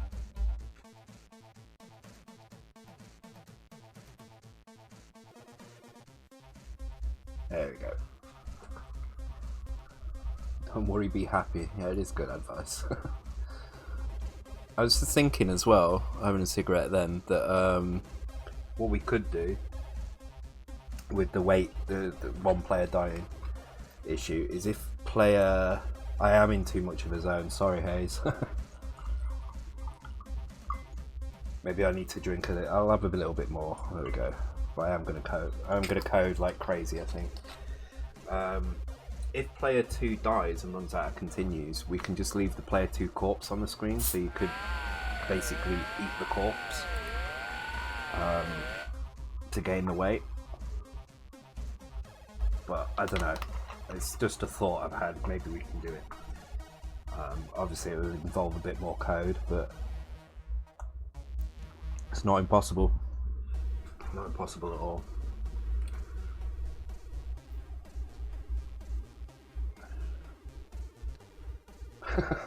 Then eating, yeah. We were gonna have the player have like the little bone when you both stand on the switch, that one player would have like a bonus. I don't know why that's there. Oh, that square's about. It's a bit weird. There'd be a little bonus sequence where one player would eat the other one. But let's get the game working. We can add polish and stuff to it later.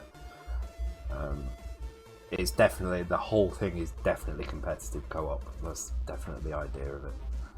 Okay, so we've got this crown bob now. So hopefully, what we can do, if we check if the player is walking. Now, do we know if the player is walking left or right? I think we do, don't we? I'm going to check that in the player states though, just to make sure that those states are actually turned on and off. So if we're not walking, these actually get turned off. So if we stand still, we should see just one of these values set and not these ones. So let's have a look. Player status, move this down to player state, which is here. Let's load this up in the compiler, in the debugger, sorry. And let's have a look at 184D. So go to 184D. That's not the location at all, that's going to crash. So let's start again. Oh, Acmafin.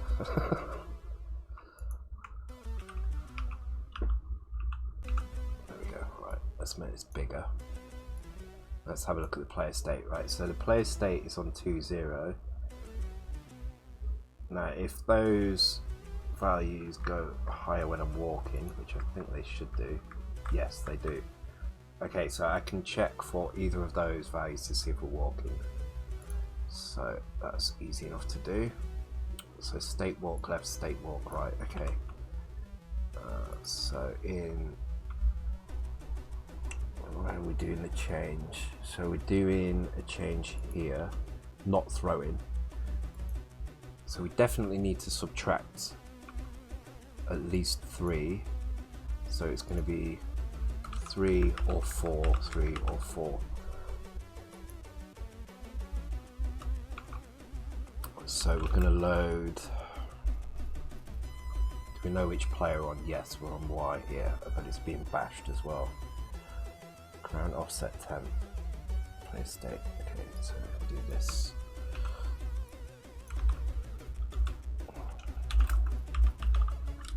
State. Walk left. State. So we're going to check if the player is walking left or right. If the player is doing neither, then we'll jump to this location here.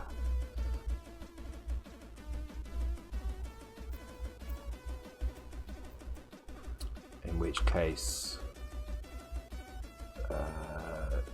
we can use the Y index, so we'll make that 0.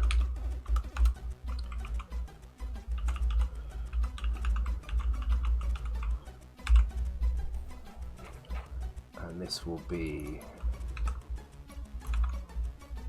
a Y, right? Otherwise, what we need to do is we need to grab walk left, walk right. Okay, so we need the player index, walk index, I think. Let's just check. Oops. Walk index. And let's just check how that works.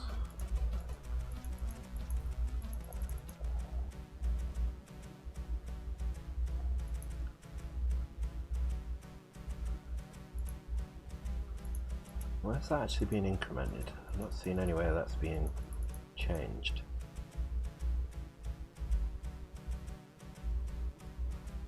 Oh yeah, it is here. Here we go. Compare SV. Yeah, okay, so we can grab the player walk index. Find it again at the beginning, which is sequential, so we can use that like so. What was it again? Player. I'm just going to put, just so that that label doesn't have player 1 in it when I use it indexed.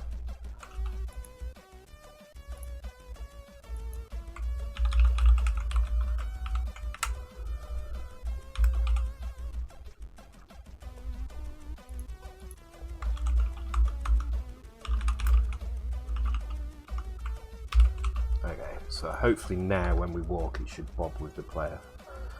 That's failed somewhere. That needs to have player in it as well.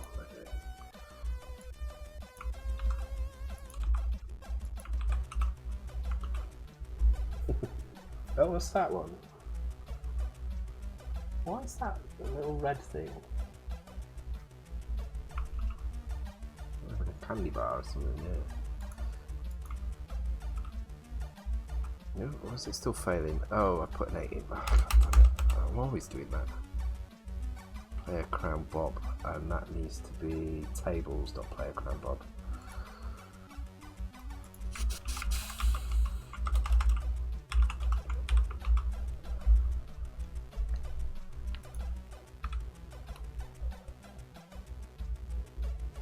Challenge him at taking a selfie, yeah. That's better. It's matching the player now.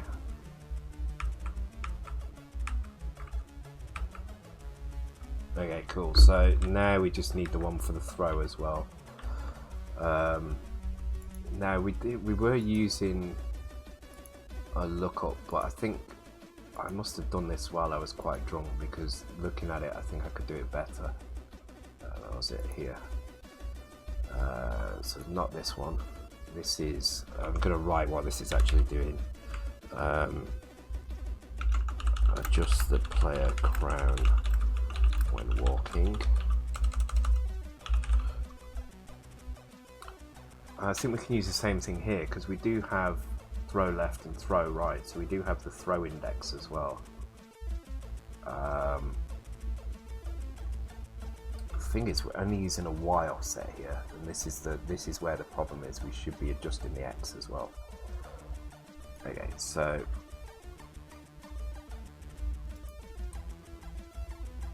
let's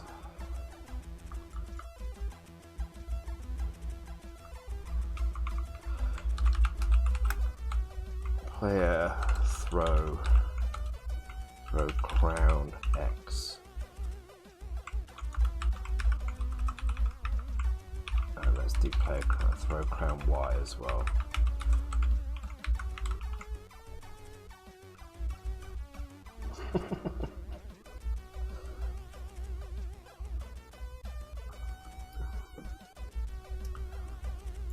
Let's copy that so we get the length of that array, of that table even. And let's start by just setting them all to 0 on the Y. So 1, 2, 3, 4, 5. 1, 2, 3, 4, 5. So that's 10. 14. Okay, 1, 2, 3, 4. 1, 2, 3, 4. 1, 2, 3, 4.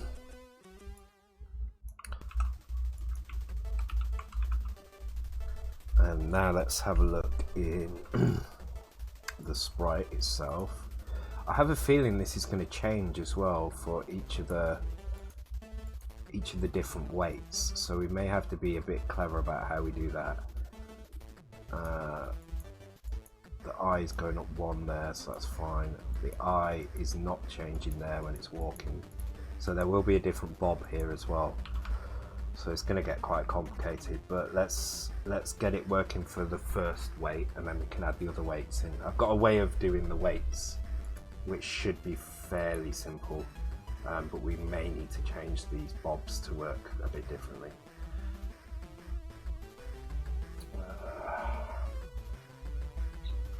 Okay, so let's have a look at this one. No, not this one. Not this one. Where is it? No, it's this one. Okay. So in a throw, let's just do the backwards and forwards first. So we've got 4 frames of animation, which is these 4 here, which is those first 4. Okay.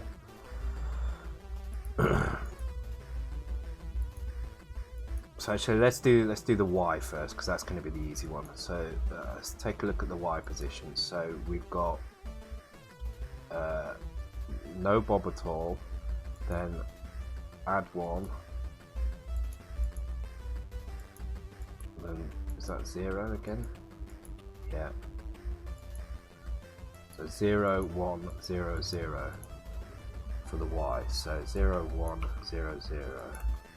That gives us these 4. Then these need to copy. So the only one that needs to be in is 77, which is the last 2. So they both need to be 1s.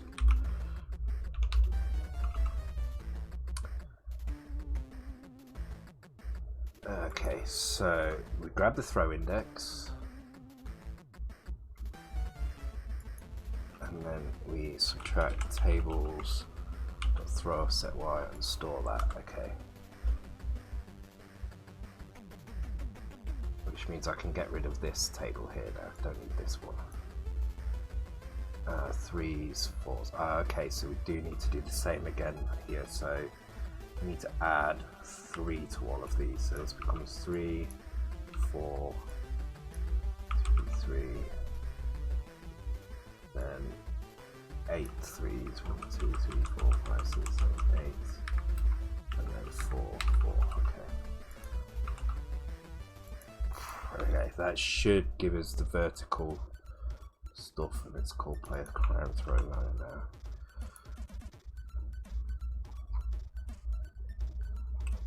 Where did I change that? Drop crown. Here we go.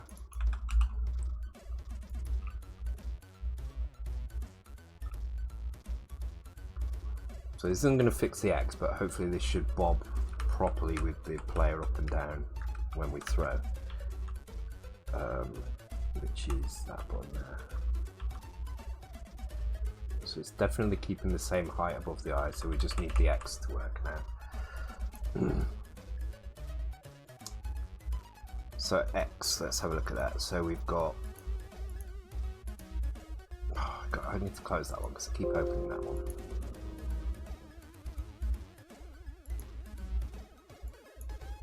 So if we say this is 0, then that is -1.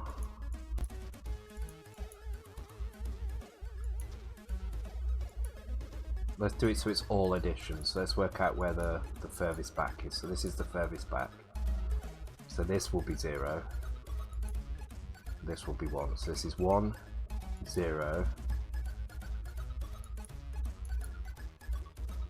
1, 0,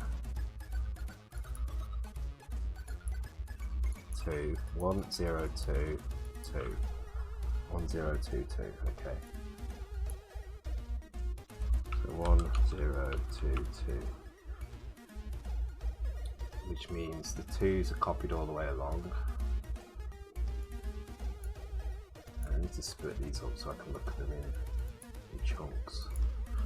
1, 0, 2, 2. Then 5 2's.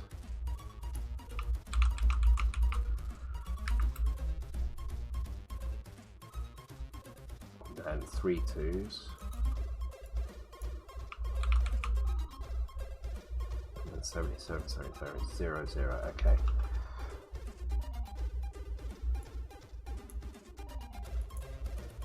Now X is going to be a bit more complicated, so we've got to deal with the most significant byte. But let's just do it without the most significant byte first and see if it looks right. Then when it looks right, we'll go and test it right on the border.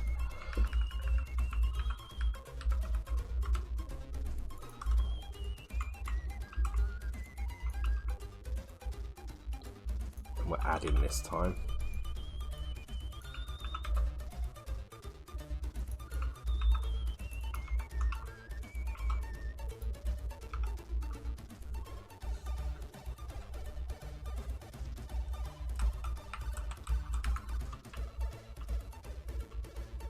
That didn't actually move, did it? It's not moving at all. Why is that not moving?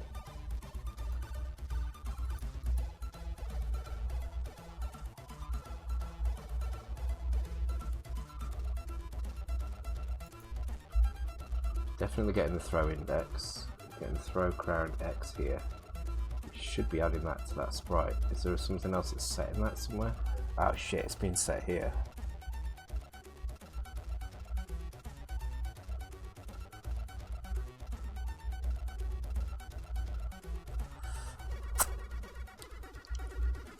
Oh, actually, this makes it simpler. So if we, in the 0 page, if we just put another, like, crown, oops, crown, throw, offset, X.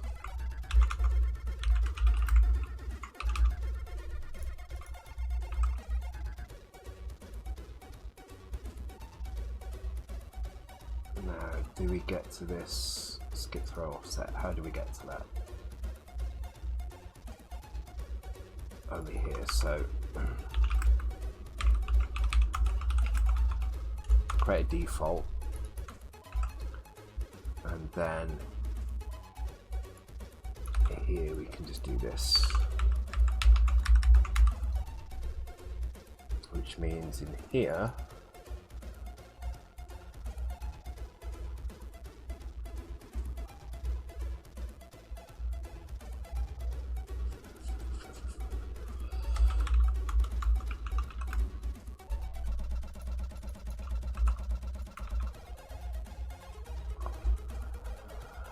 that will set the carry bit, so we can just do add 0 here. This is going to work the other way, or it's going to be reversed the other way, isn't it? God damn it. So this is going to work in one direction, but if we turn and face the other way, it's going to be a problem. Good night, Prince Phase, and welcome to the stream, F4 STZ. Fasts. I think that's what that says. So I think this is going to work if we're facing right, but the moment we face left, it's going to be right. Oh, in fact, that didn't look right at all. Oh, actually, it is moving. Maybe it needs to go up a bit as well. think that last frame, it needs to go up one.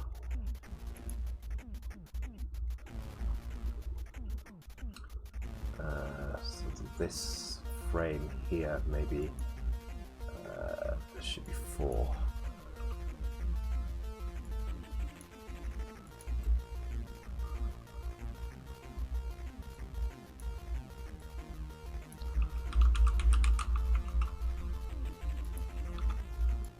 And I think in the opposite direction, it's going to need subtracting instead of adding to it.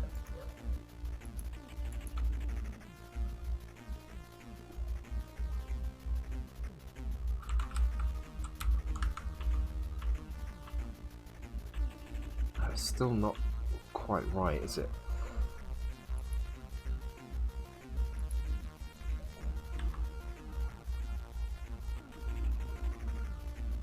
Not following it at all. It's kind of doing it.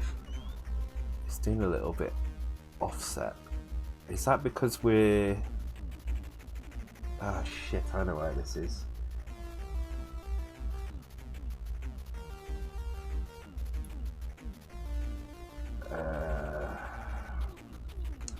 Okay, so what's happening here?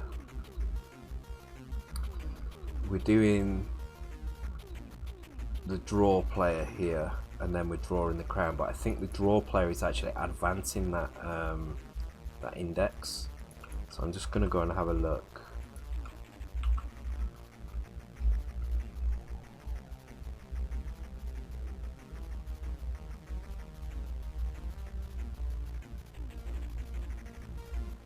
We're definitely increasing the eat index there, so I'm assuming we're going to do the same with the not eating, not throwing. But if we are throwing, yes, that index is increased there. So let's try just shifting that to just before it instead. This might not work though. This might reintroduce the other problem that we had before.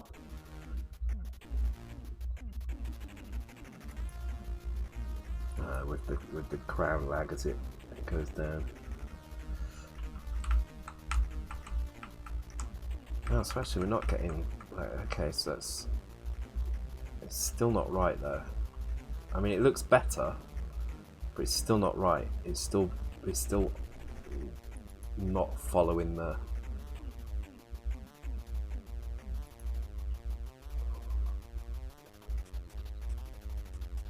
It's kind of doing its own thing.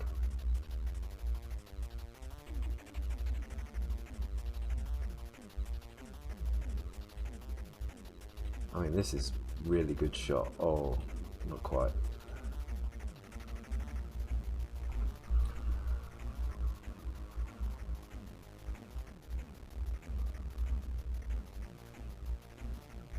Because when I didn't do the X thing, it was kind of fine.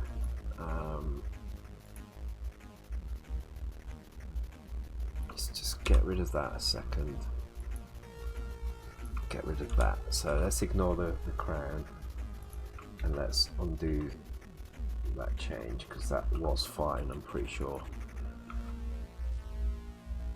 So the question is, why is the X different to the Y?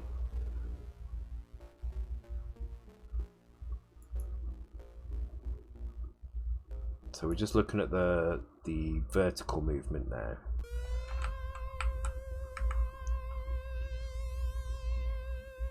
The vertical movement seems to be fine. It doesn't seem to be lagging behind at all.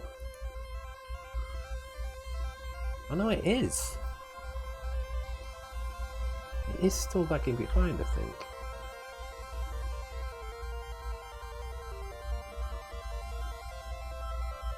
Or is it just because... Fuck, okay.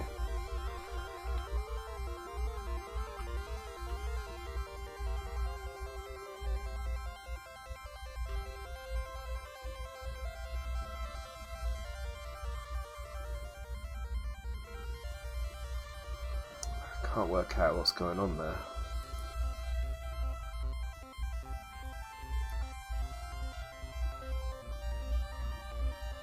Four, 12, 14.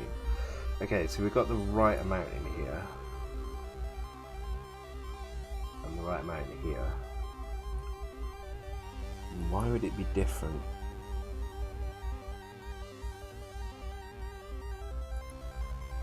Let's move the crown to draw just after it again. Oops.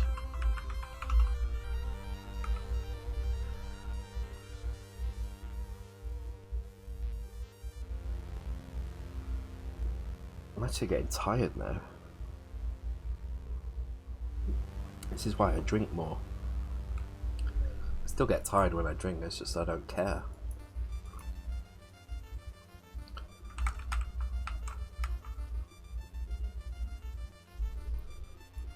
See, I'm not sure what's going on there.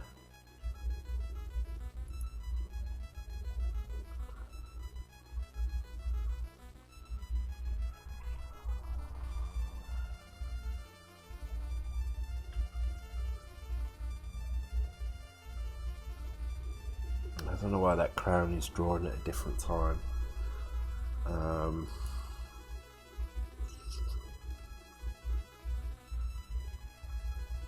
should be using the same values.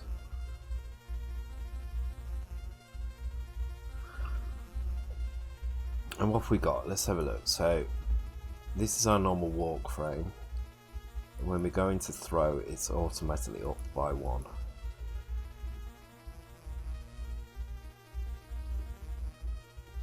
That could be part of the issue there, but the problem is the throw only ever goes 1 pixel up on this second frame, which is we're covering here and at the end here, because it's this frame here and these frames here.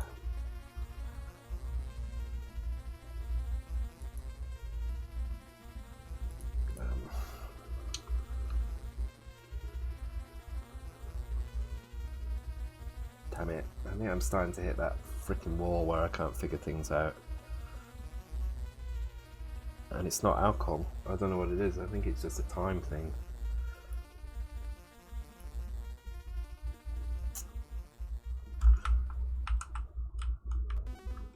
Because that looks fine, that is absolutely spot on. You know, the crown is following me, it's stuck to me, it's good, it's working.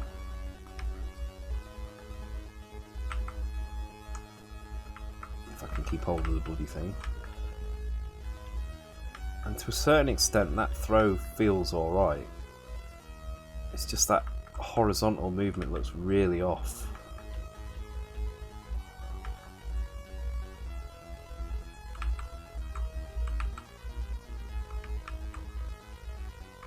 There's actually a little bit of a drop when you go down, but that's kind of nice. It makes it feel like it is a separate piece.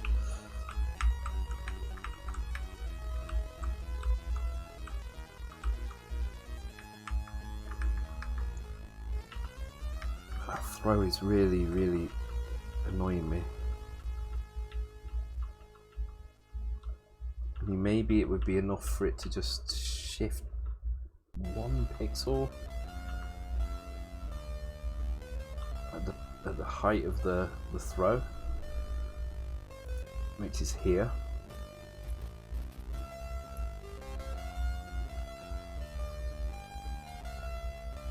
Let's try.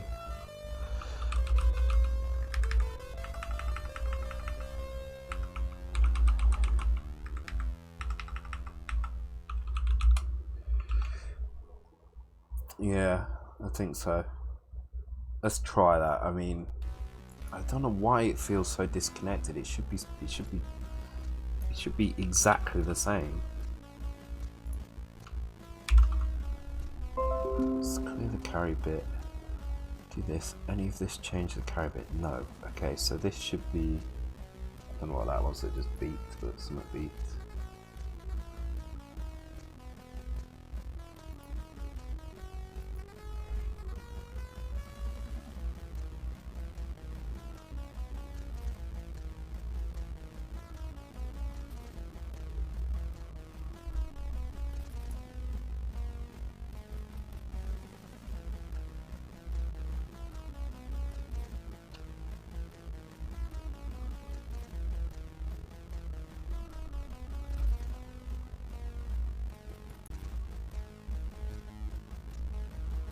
again, it's done it. Yeah, my router reset again. It seems to do it. It seems to do it on the hour. I mean, last time it was 1 o'clock. Now it's 2 o'clock. But I need to look at my router settings. I think there's something weird going on with my router settings. Overwrite to remote files. Yes. Okay. Yeah, strange. I don't know why it does that.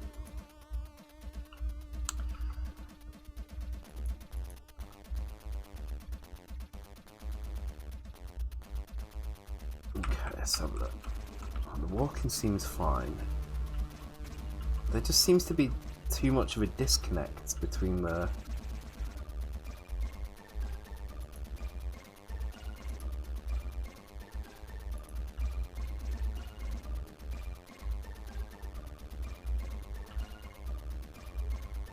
I don't know why it's so disconnected.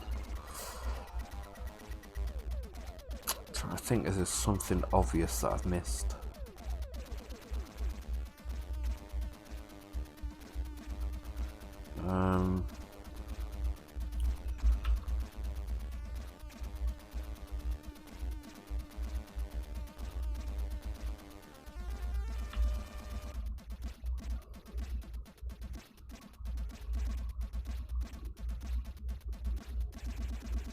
In what way? What way does it look odd?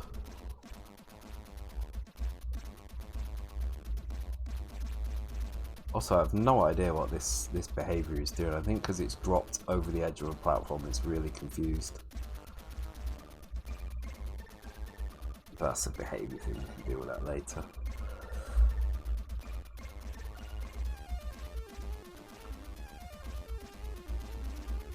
It's like the X doesn't even want to obey what's going on. Like the Y seems fine, and certainly when I'm just moving around in general it seems okay. Yeah, but the moment I throw, the crown just goes mental.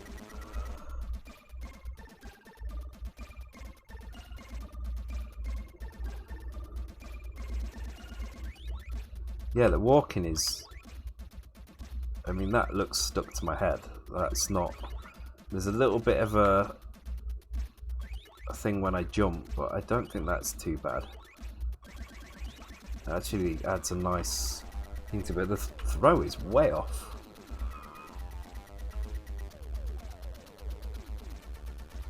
It's like it's not even doing what it's being told to do. We check the Y indexes in here. Maybe I'm getting an index wrong or something.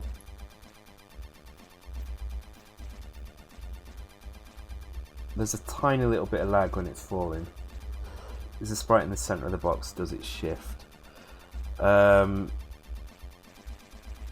It does shift, but that's what we're putting that bob in, so we're adding that that shift in. So you can see here with the throw, there is a little bit of a shift backwards and forwards. Is it that one? It is that one, isn't it? Yeah. Hang on, let me just clear these sprites. Oh, no, not that. Can I delete those? Do they come back? They come back. Alright, let's put it on this one. And it's a ping pong animation, I think. Yeah, so this is the animation. And you can see it is bobbing here slightly up and down, only by 1 pixel. But we're covering that with this. And then we're adding to the X, but the X, it just seems to go absolutely crazy for some reason. It doesn't seem to follow it properly at all. Throw left, throw right. Okay, so these are the frames that we're using.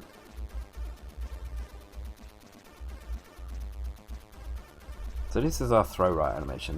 This is these 4 here, which is these.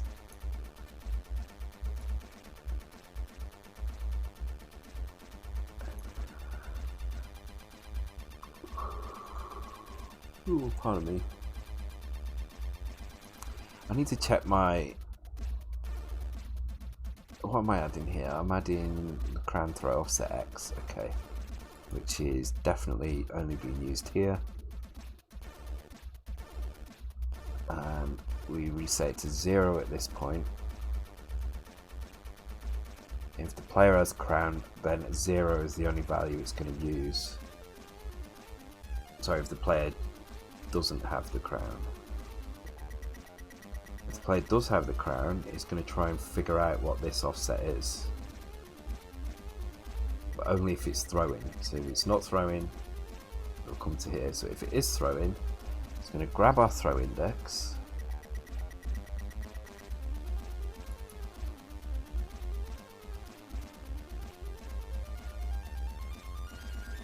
Wait. Yeah, this is fine.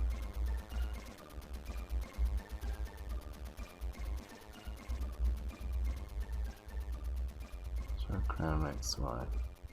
Throw index Y. Okay, let's stick a breakpoint here. I just want to make sure that this is the right player. We're not just getting some random value.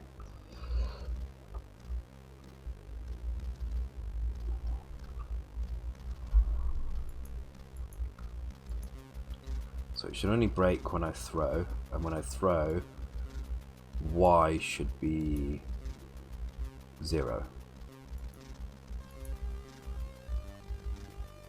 Oh, because I need to have the crown as well.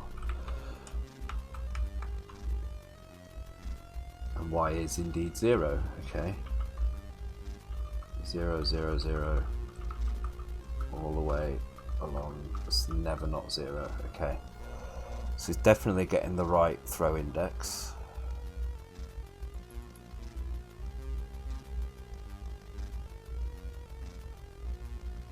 Let's play throw crown Y.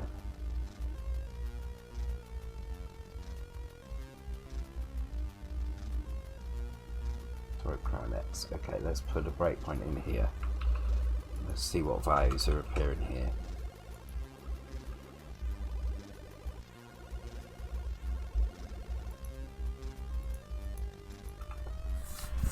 This was bound to happen eventually. We've been made such good progress tonight. There's going to be something that just causes an issue. Okay, so accumulator is 0. So let's check this against our crown X offset. So we've got 0, 0, 0, 0, 0, 0, 0, 1. Okay, so straight away that's 1 ahead. So that would kind of indicate why we're getting a difference here. 1, 1, 1, 1, 1. So I should expect 0 here. Set off by 1 position. So what happens if I just decrease that index there?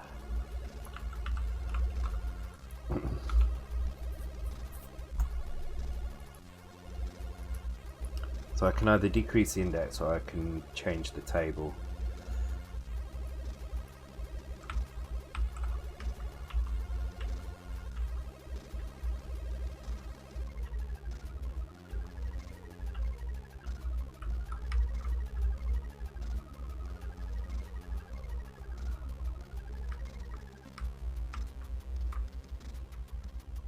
'77, '78. 77 and 78, that's all the way up here. Oh no, I'm looking in the wrong bloody place, aren't I? 77, 78, okay.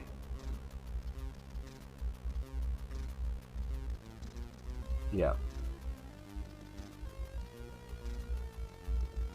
So that's setting a default value so that if there isn't any throw when it gets to this point here, it has a value to actually add. Otherwise, it would be it would add whatever the last value was.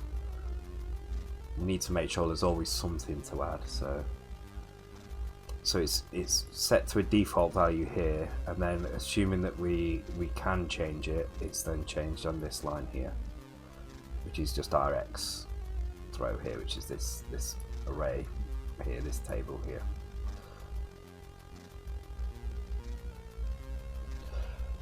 So one thing I'm thinking, let's look at this logically, right?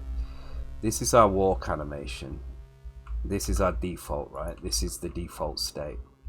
So actually these need to be related to that. So maybe the up and down should be related to that. So actually this is 3, which is this first value in here. Oh, do you know what? Do you know what? I don't need that in here. I think I know what to do here. I think I know what we need to do here. The first value in these lists is this value, the 0 that we want, right? Well, in the case of X, it's 0, but it's the value, the static value when we're not moving, when we're just in the walk state. It's the values after that are these values. So that means let's just do the Y first. Get rid of that, don't want that anymore. Actually, have I done anything? But yeah, just quit actually. Okay. So our Y value is actually up 1, up 2. So 1, 2, 1, 1. Which is this. So this is 1, 2, 1, 1. And we need to add 3 to these, remember? And it's not, ignore the first value. The first value is always where we start. So we start at 3. So this is 1, 2, 1, 1. And we need to add 3. So this becomes 4, 5, 4, 4. And then we have 5 of these at 4. 3, 4, 5. And 3 more at 4. And then 2 at 5.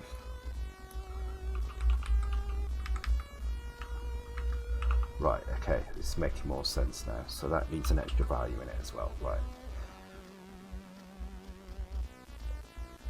So the left and right in that case needs to be related to our base value. So our base value is this one here.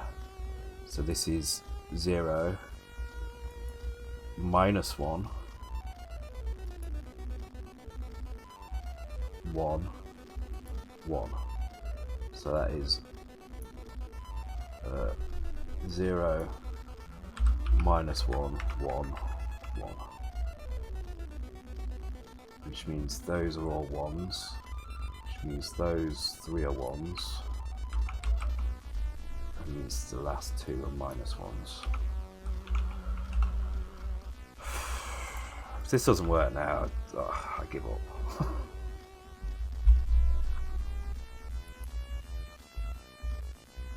Have I got some message or something? So,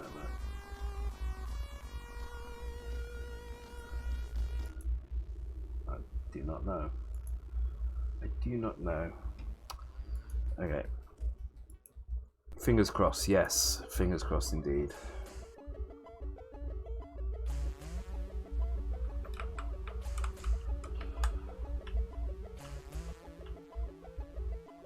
Oh, it looks better, but there's still, I mean, it's wrong when you turn the other way, obviously, because the X needs to change, but it's almost there. Okay,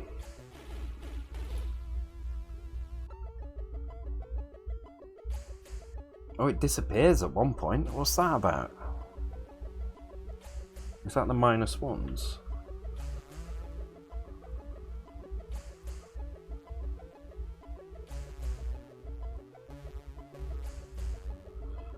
Oh, what the hell? Is that because... Let's try adding 1 to all these. So the default will now be 1. And we'll add 1 to everything. Just so we're not doing any minus numbers. Which means our default in here needs to be... Is it there? 1.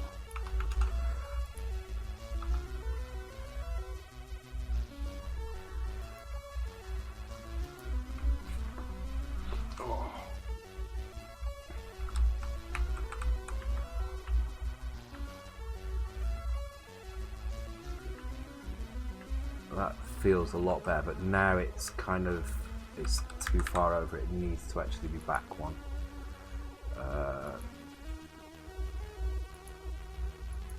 crap, now how am I going to do this now?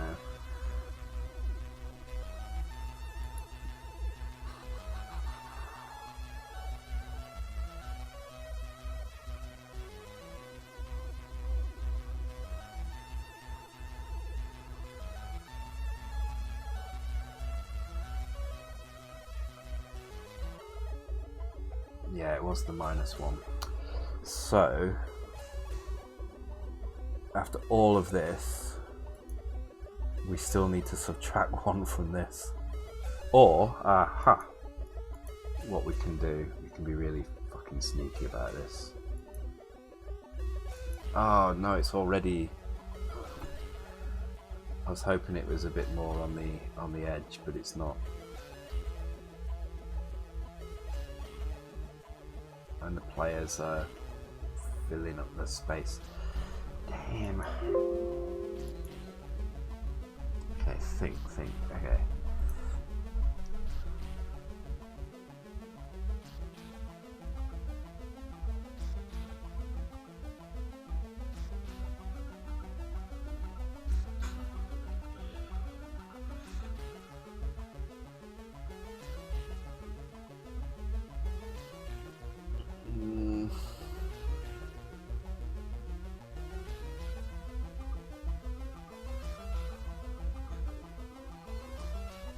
Problem is this MSB thing. This is going to be a nightmare if I don't get this right. So I need to really figure this out.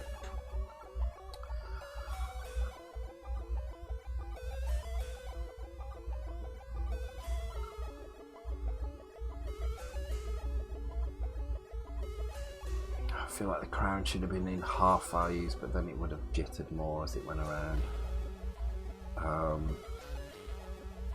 Okay, let's assume...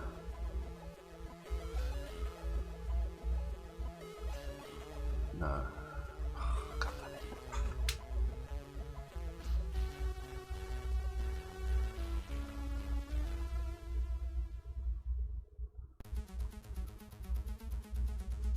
I just have to do it as 2 separate editions, I think. That's,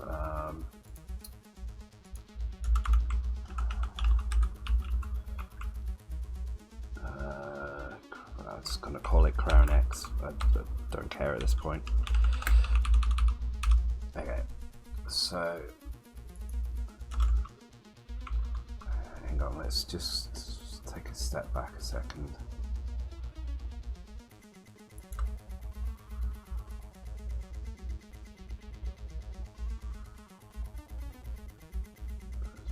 Okay, I'm going to do it here and see what happens. Okay, so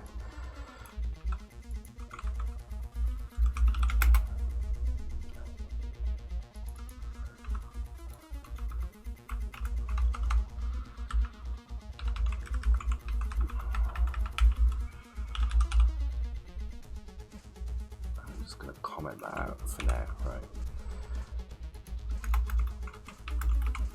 So now this contains our current Crown X position. So now if I can actually add that on straight away here, so that's fine. Which means I can do the other bit of the addition here, right? But now I need to subtract 1 from it, so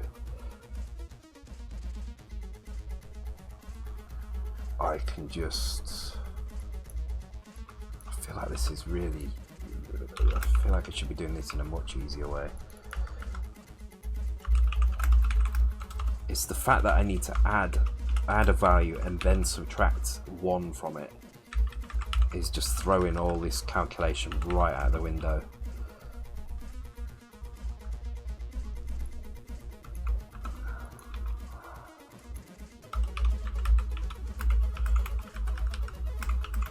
Right, so now we have Crown X and Crown. Okay, so I'm going to copy it. I'm going to leave that code there because I do not want to ruin it.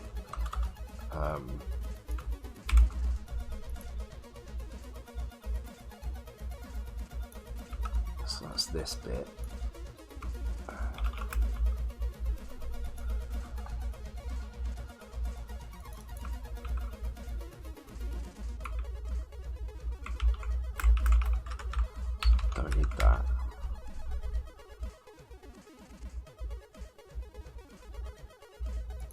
Don't need that. So that might work. It feels messy as hell, that really does.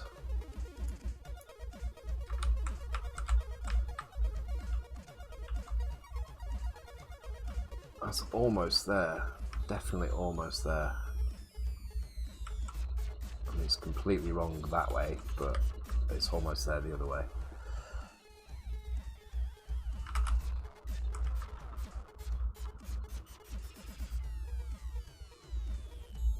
Let's have a look what's going on. It's slow mo.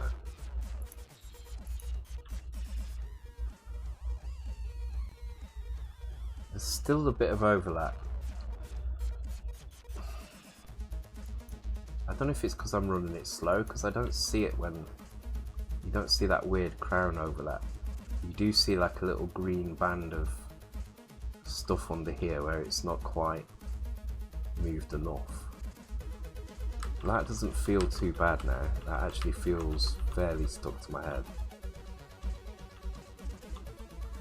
And it's definitely the calculation's working now.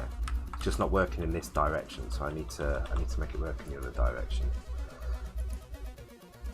We can change the tables. Like, I think this is almost good enough. We just need to change the other direction. We can always change the tables later. Apply values.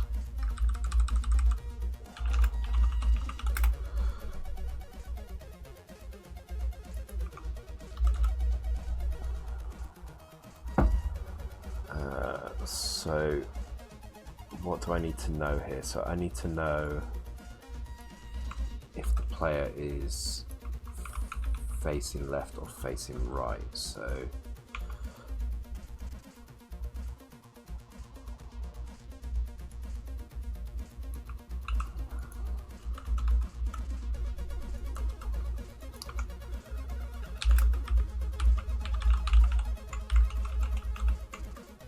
if we're facing left, we need to do something different. So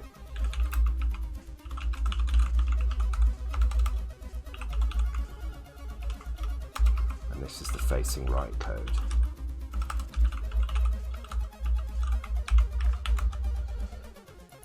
Which is everything up to this point.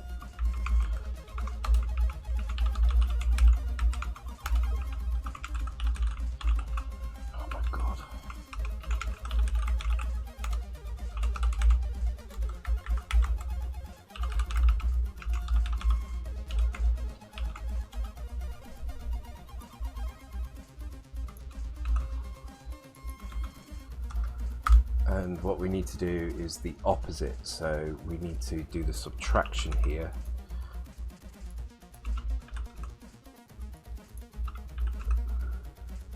And the addition here.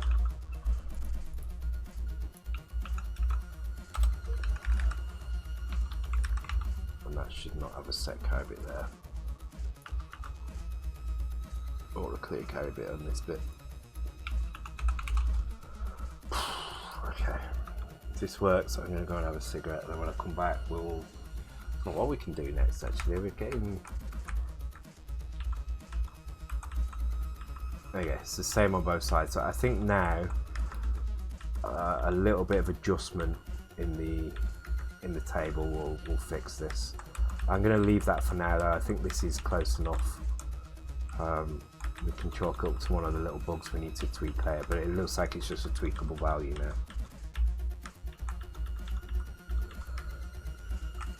Okay, cool. Right, I'm gonna go for a quick cigarette.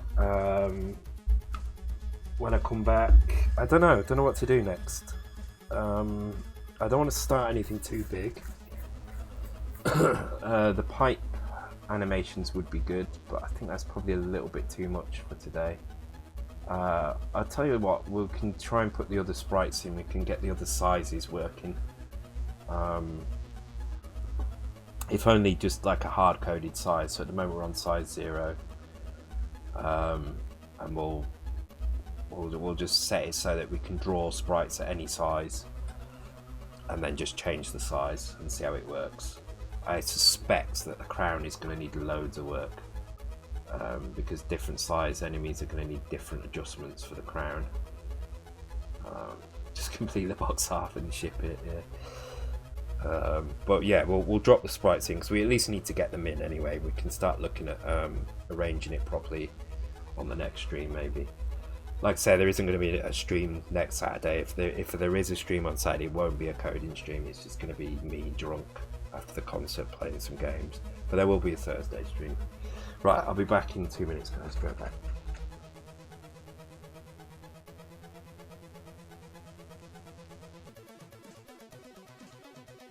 Right. I'm still on the first bottle of wine, and I'm pretty impressed. It shows actually by how much code I've managed to get done. This feels the walking looks really good. It's bobbing perfectly with the player.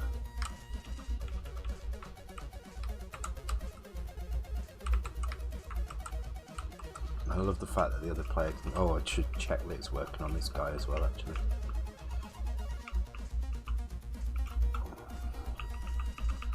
Yeah, pretty much the same.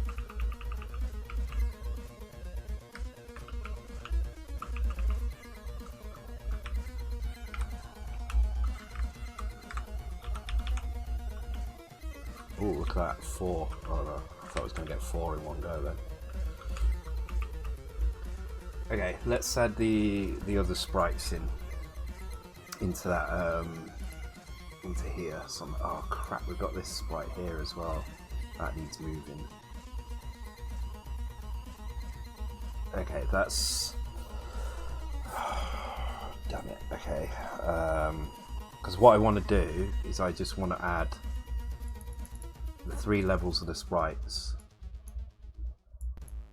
like this, and then I can just add what would it be? It'd be add 24 for each stage of the sprite. So let's move this sprite first. So 3, 3, 3. So that sprite's gonna have to be here. So 2, 3, 1, 2. 1, 2, 3, 1, 2, 3. So that sprite needs to be here.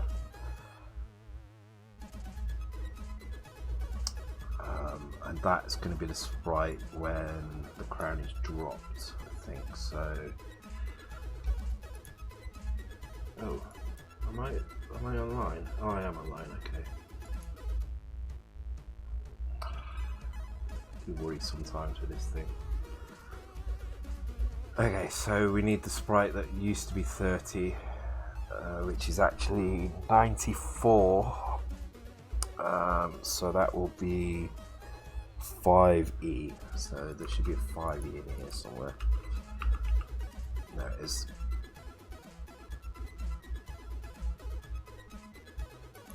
That's the only one as well. So now we need to change that to be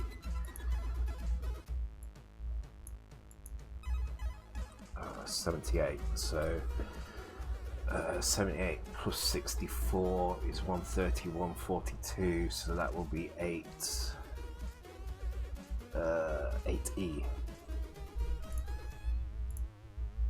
So let's try it without first, just make sure it's broken. No, actually we can change it, and then because we've not explored the sprite yet, so this should be completely broken. As in when the crown's there, you won't see it. So there is a crown, it's here somewhere. There it is. And then when we export those sprites, so we need, yeah, 80 is the correct amount.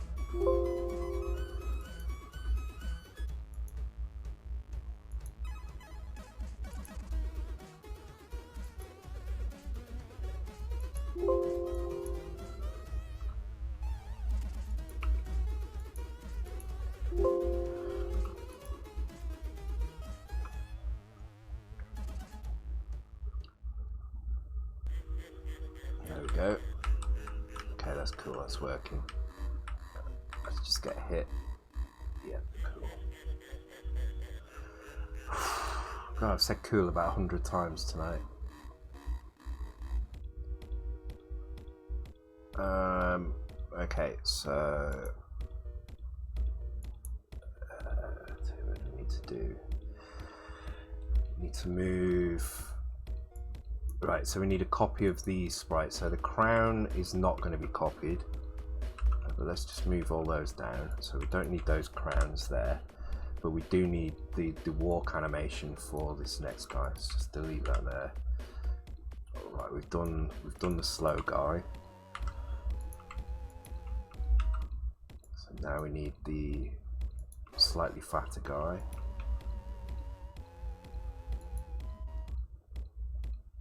And then the fat animation throw.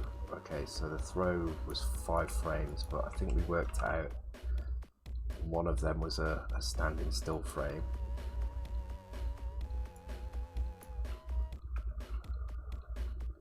So that is going to be, hang on, we've got 1, 2, 3, 4, so it's these 4 frames.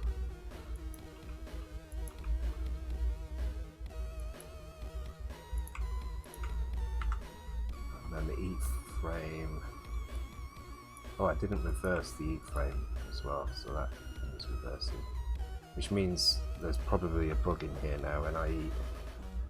Just need to check that. If I try and eat this direction, it's going to be wrong. Yeah, it is wrong. Okay, that's because I need to reverse those.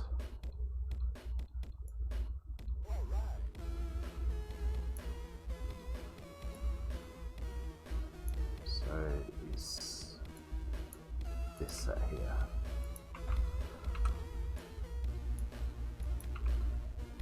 So it needs to be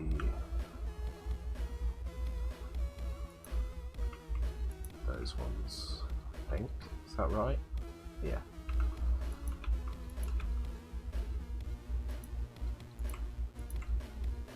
Right, so that's that guy done. So we just need the fat guy now.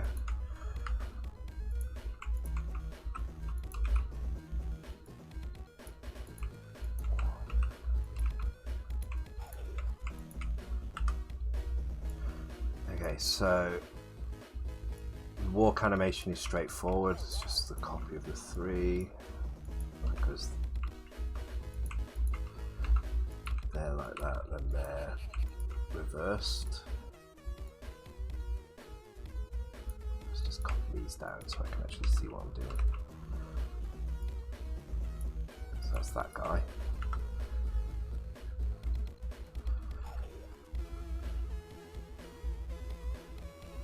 And then it's the first 4.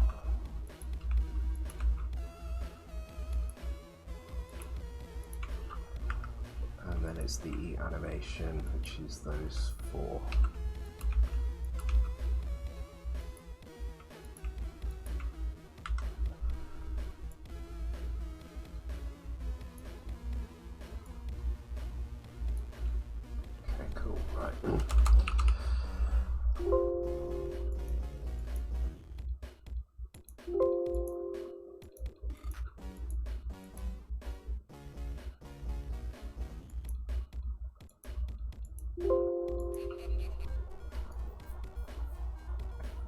Okay, that should be right, I think.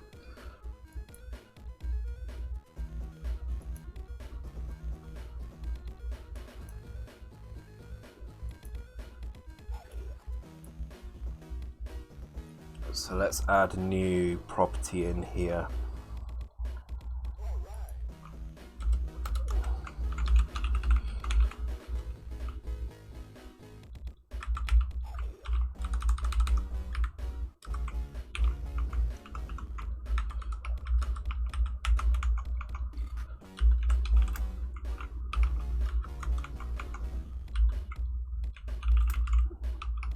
Start them off at, well, let's start them off fat. Let's see if that works.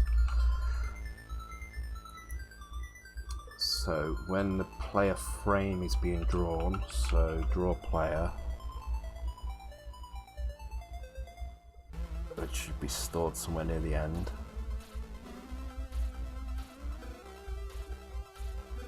Sprite points, there we go. Set frame. take the current frame, take the current player. Okay, but what I'm going to do first of all is I'm going to load player size.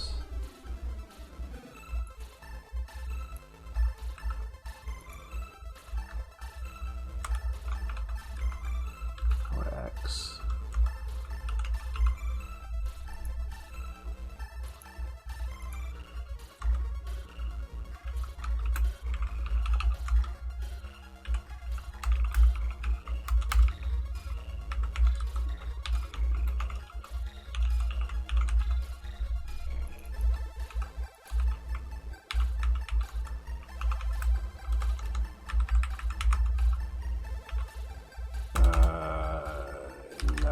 Clear it there because the compare is going to adjust it.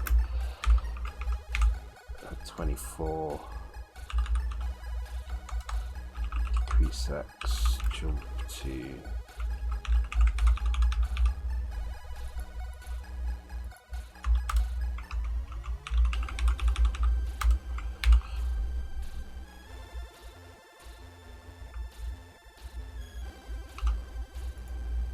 I think that should be enough. You almost have the box out for my game done. Oh, awesome. Yeah, I mean, obviously the crown positions are going to need changing. Also, I'm not seeing player 2. Player 2 has definitely grabbed the crown, but we're not seeing them.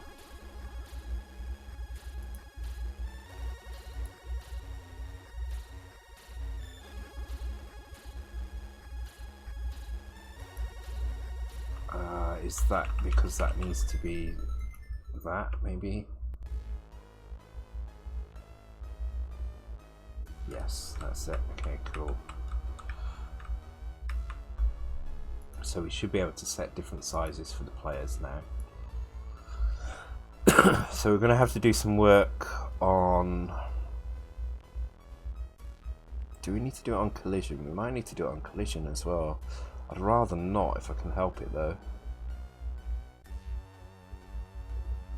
Yeah, let's assume we don't. Let's not change collision depending on the players, because that's just going to get really complicated.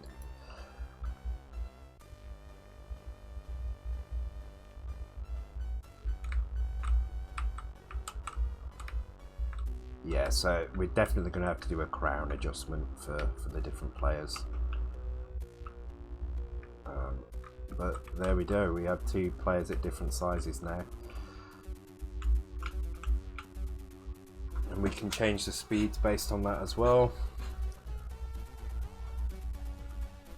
Let's see how they compare when they're 2 different opposites, like one really small, one really big.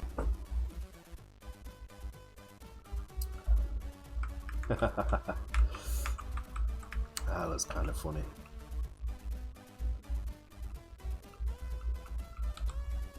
It works well though. It does feel kind of cool. It'd be good when this guy's a bit slower as well, when he's not moving quite as fast. Which is kind of the point.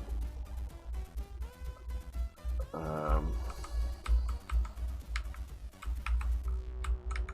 it's hectic trying to stay alive now.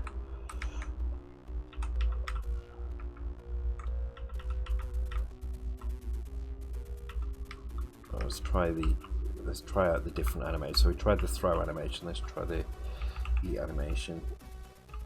Still works. That's good.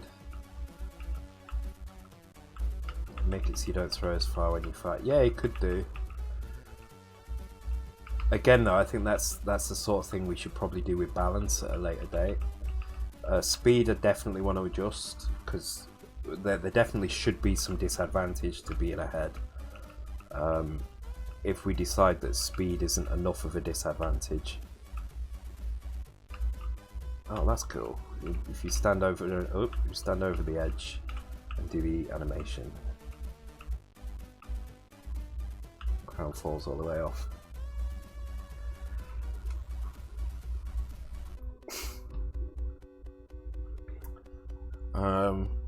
This is feeling pretty cool now. So we do need to change the offset if you're different sizes. It could be enough just to change. Oh no, because it looks like it's bobbing differently completely. God, it's so hard to stay alive. It looks like it's bobbing completely differently for. See, it's not stuck to his head at all, so we need to work that out. Actually, I'm going to move those tables to be right next to each other, so I know where to change them. Where's the crown bob? Crown bob, there we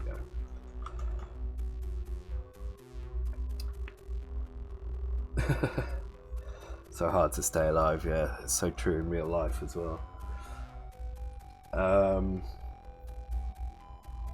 Oh god, yeah, actually that would be really cool. That would be cool.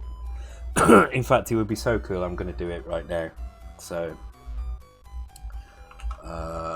where would I do this? Okay, I can do this in the IRQ handler. It's probably the best place to do this.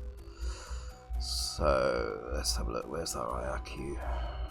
God, where is our IRQ? How is it not in any? Oh, it's going to be in utils, isn't it? There we go. Right. That's a really cool idea. It needs to go in. Yeah. Okay, so I'm going to start by creating screen shake timer. And when that's at 0, nothing's happening. If it's not at 0, then we'll decrease it and we'll set a random value to the screen. So we need to do it when the HUD has stopped showing. So that's this bit here, I believe. Main IRQ. Let's find out what the line number is. Line number is E2. So this is this the one that's fine? Hang on. Let's just put a. That's going to be the easiest way to do this. Do you get a comment? Yes, I'm actually going to put that in. Yes, I'm going to actually copy that line of code and just put it in here, like so.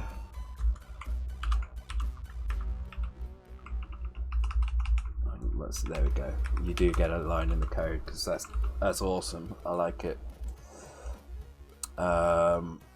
Right, I'm just going to increase the border color. I just want to make sure this is happening at the right time because it needs to be done at the right time for this to work.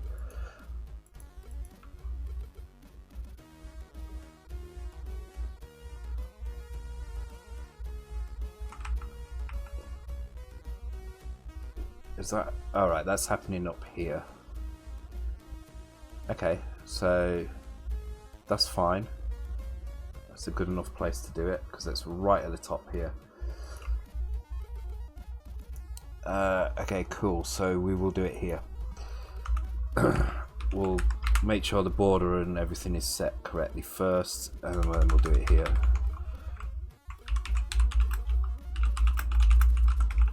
It's good to add something a little bit fun towards the end. So load screen shake timer. No shake.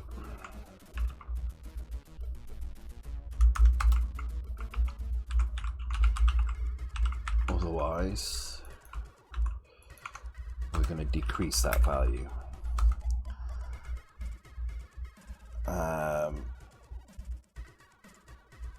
Now we're already setting screen control 2, which I think is D016.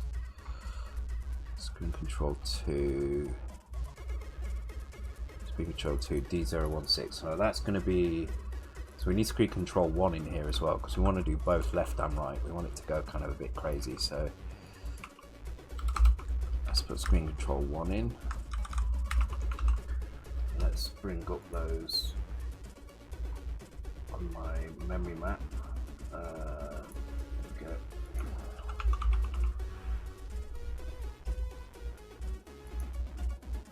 Now we're not changing anything in D011, and this is just set in number of rows, vertical raster, current raster lines. So I'm going to make sure that the default is going to be here, which is going to be take this value in here,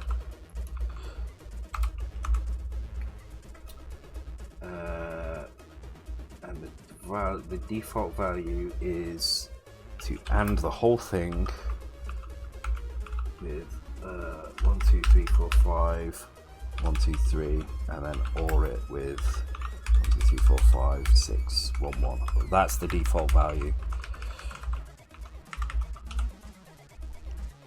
But if we're in randomness, what we're going to do is we're going to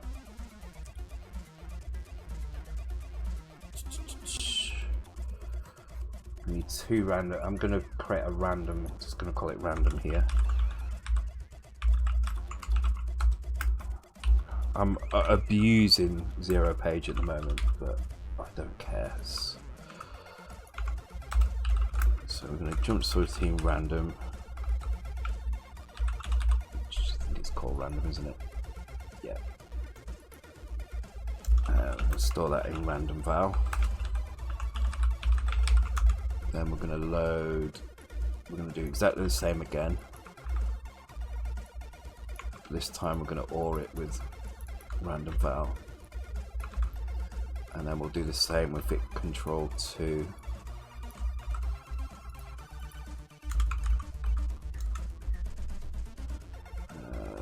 Control 2, which similarly needs the same and the OR. Fit control 2, we're just turning that on. Okay, so we don't want to change anything except that random scroll.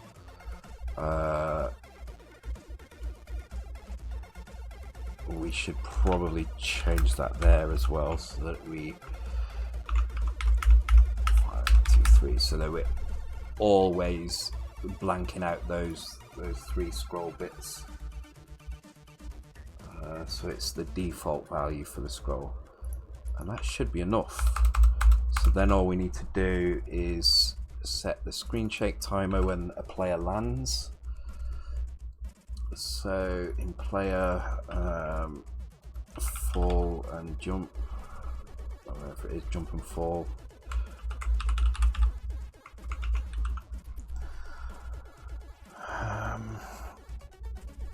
Collision, here we go.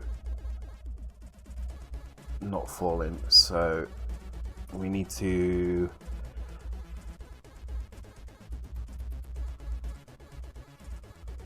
if we've hit something, we need to do something else, otherwise we'll jump straight ahead to falling.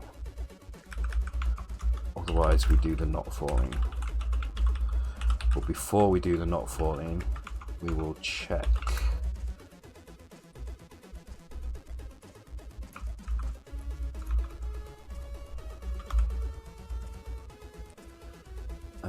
if we're not falling already. So if that's equal to 0, then we'll just jump straight to not falling. Otherwise we will 8 or something like that and store it in IRQ dot what's it called? Screen shake timer.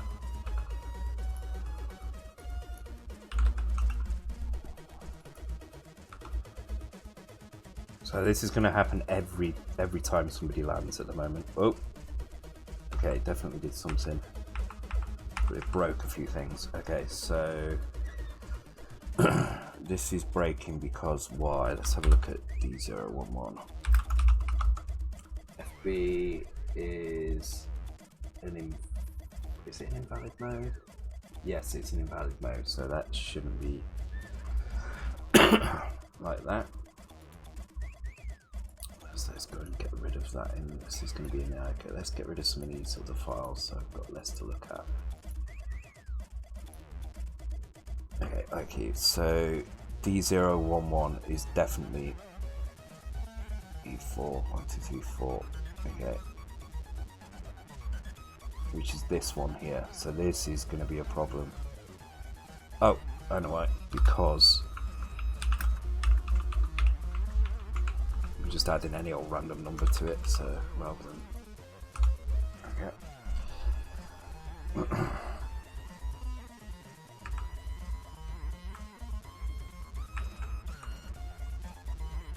Okay, it's applying where it shouldn't apply, so we need to make sure that this routine here gets rid of it.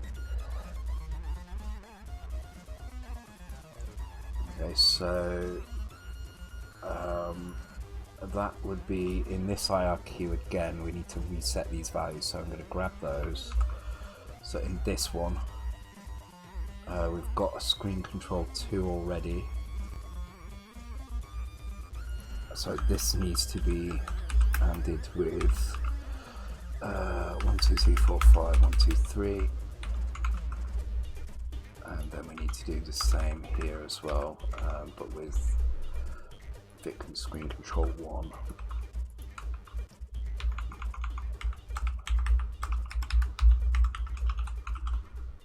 Okay, should be fine.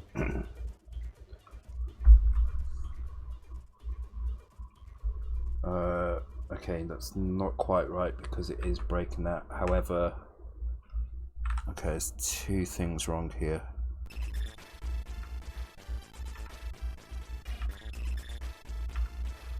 We're getting some junk at the top. Might I just have to stick with left and right? Although up and down is probably what it should be. Let's just see what it looks like with just left and right instead of just up and down. So let's get rid of that one. Yeah, it will be. It's just at the moment I'm just making it work with jump in general for now. But yeah, it will be. It will just be the one player, because you wouldn't want both. You wouldn't want the thin guys doing it.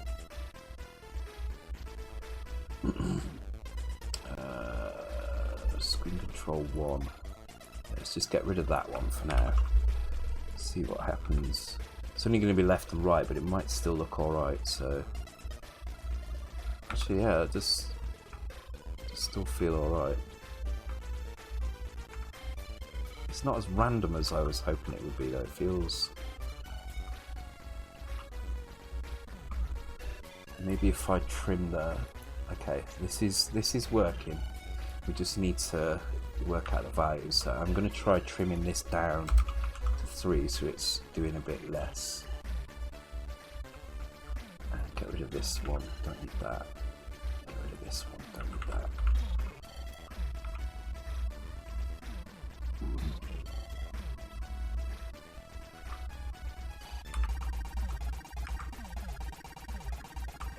Feels all right.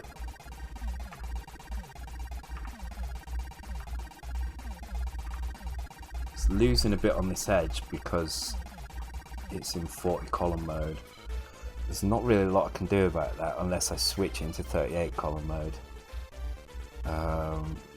which actually won't look that bad. Let's try it. So 38 column mode is bit 3. D016, so that would be set to it to a 0, so this would be in here. This one would be, hang on, this is the main IQ, so this definitely needs to be 1. And that's Victim's Control 2, yeah, that definitely needs to be 1. But in this one, it would be 0. So it's going to bring in the level by 1, which actually means, in theory, we could adjust the map loader to make the map ever so slightly smaller.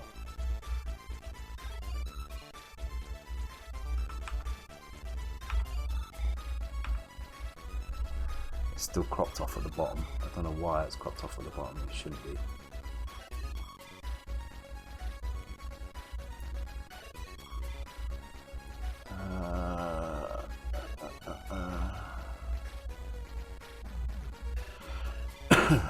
So it's turned off there. Oh, and it needs turning back on there, that's why. Okay.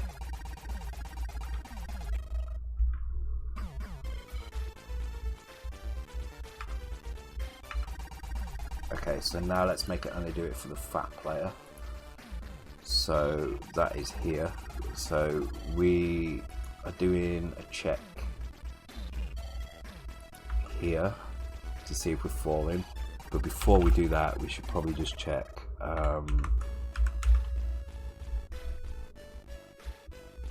what would it be? It would be player state. Player state.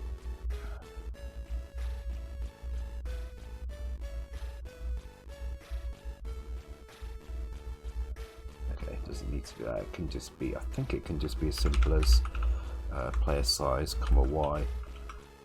It might work. Let's give it a try. And then compare with 2, which is our maximum size. I'll probably make some constants for this at some point. Which is equal. No, so branch if less than this to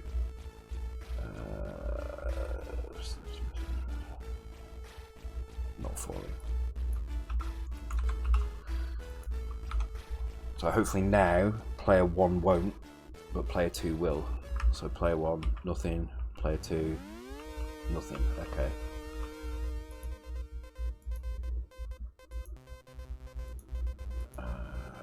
Okay, so let's check. I think it might be this Y is wrong, so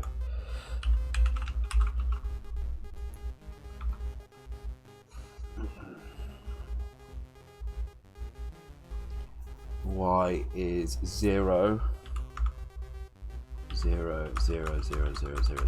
Okay, it's fine. It just means we need to add the player size into that list as well. So let's change this to player size,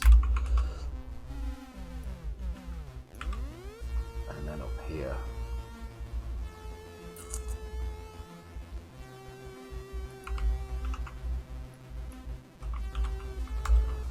player size, make that. I think we can reuse these vectors, so I'm just going to do it.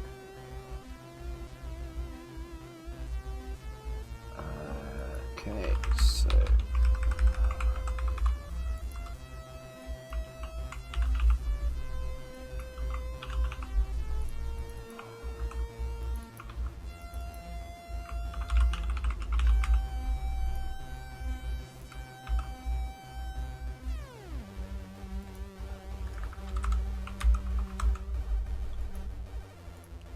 oops.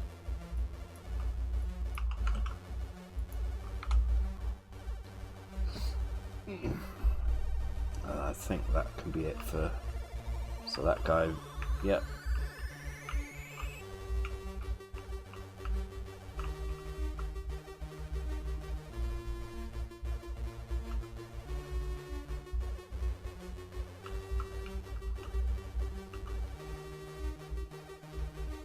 We could even, to make it less random, we could do screen shake values. We could even put hard-coded values in here as well. So this would be from 8. So the final value would obviously be 0. Then you would kind of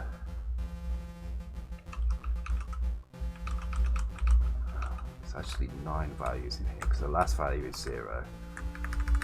Then you would have like maximum shake,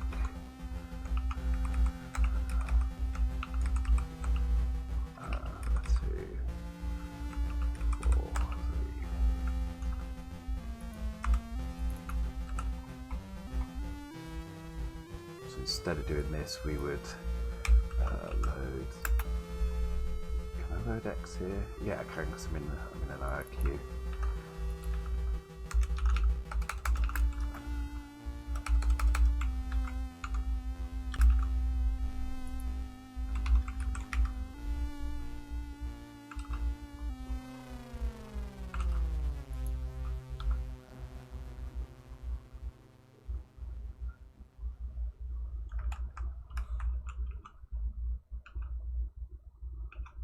Yeah, that feels better actually. I'm going to tone it down a little bit, but it definitely feels better being more predictable. So I'm going to reduce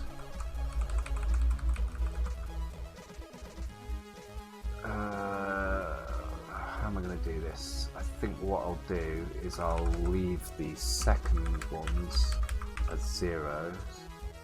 and I'll reduce these down instead. So these will be like 1, 2, 3, 4.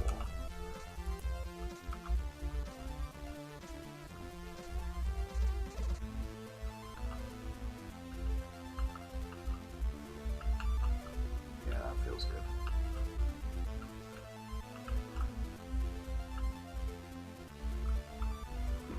Cool. I mean, I'm not sure, but let's leave it. I mean, it's an easy enough thing to turn on and off if we want to. But I do like the idea of that. It's kind of cool.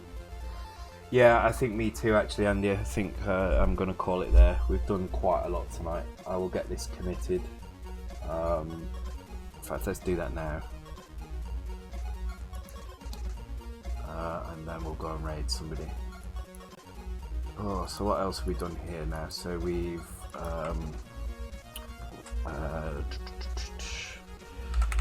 created crown offsets for player 1, for player at size 1. Added sprites for various player sizes. Added screen shake for the fat ass.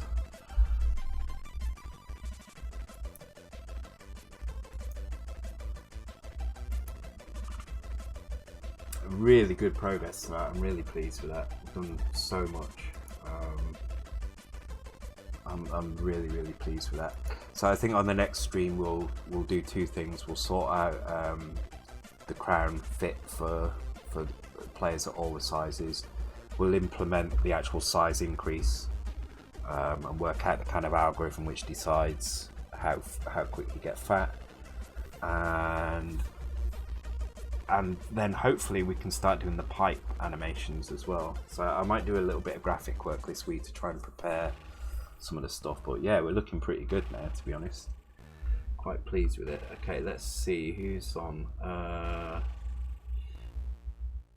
Anybody on C64? I doubt it, to be honest. Please, Mega Drive, NES, Solomon's Key on the NES is interesting. Can it not be a vertical shape? Well, I'll show you what happens before we do that. Actually, let's just have a quick look at what happened with the vertical shape. So to do the vertical shape, we need to first of all reset the value in there. So the reset value for vertical shape is everything but the last 3 bits, and the last 3 bits set to 1 1 at the end, like that. So that's the reset value, and this is the value that needs to be set here. Sorry, screen control 1 here, like this. And it needs to be set in here as well, so we can set it there. So this is resetting the vertical shape. Now, to get this shape to work, we need to then apply it. We'll just apply the same random, it doesn't matter, but it breaks one of the things that we're doing with the screen split at the bottom. Or it was doing anyway. It might watch it work now. Yeah, I don't know if you saw that. It's like a weird glitch down there. Actually, the glitch at the top has gone now, so maybe we can fix it. Let's see if we can fix that. Yeah, let's have a go at fixing that before we stop.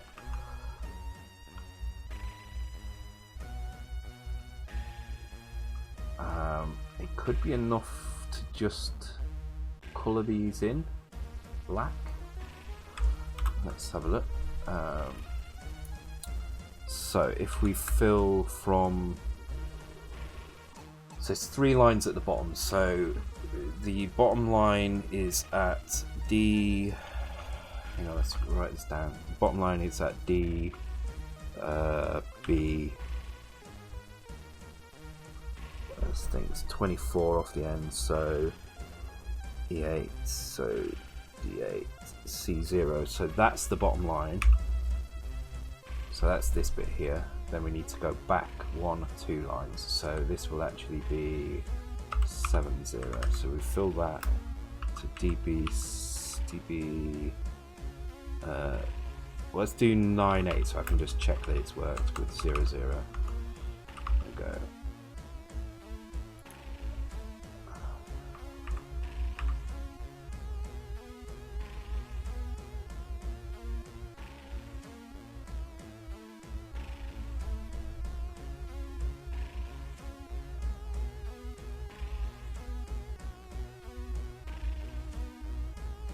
I think why it's doing that.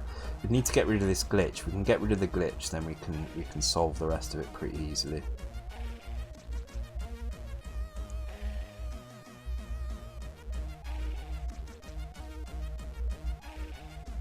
So if I just fill the screen, let me just fill DC 100 00. Right, now the whole screen is filled with black, but we're still seeing these white things here. And I think that's because we're switching screens in here, and because of the shake, the position at which we switch the screens is not where it should be. It's offset by a little amount. I'm going to leave it out for now, but we should definitely look at that at some point, because I think you're right, Fro. If we can get it so that we set the scroll value so the screen is up, and then we scroll it down and back up again, that'll look really good. I mean, ideally we would want to move the sprites as well, so we would, whatever the current screen value is, everything on the screen should be shifted down and then back up again. But for now, I'm just gonna take it out. But yes, let's have a look at doing that in a future stream.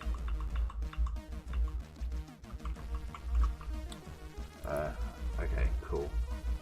But yeah, for now, let's leave it at that. We'll come back to that at some point. Has anybody got any ideas of who to go and raid? I'm not seeing anybody.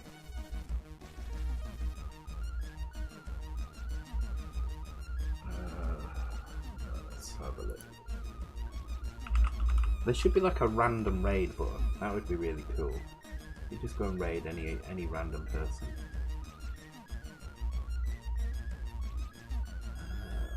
I'm not seeing anything.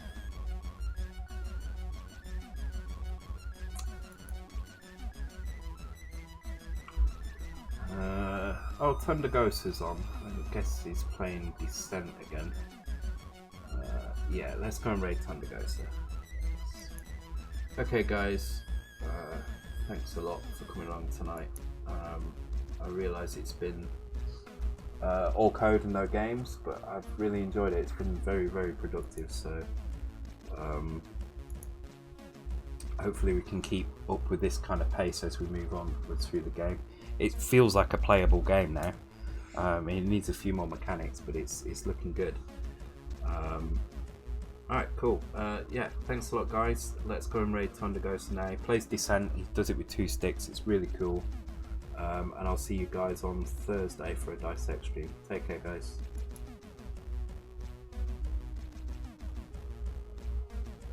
Well, 5 seconds anyway, when he's ready to raid. And we're off. See you later.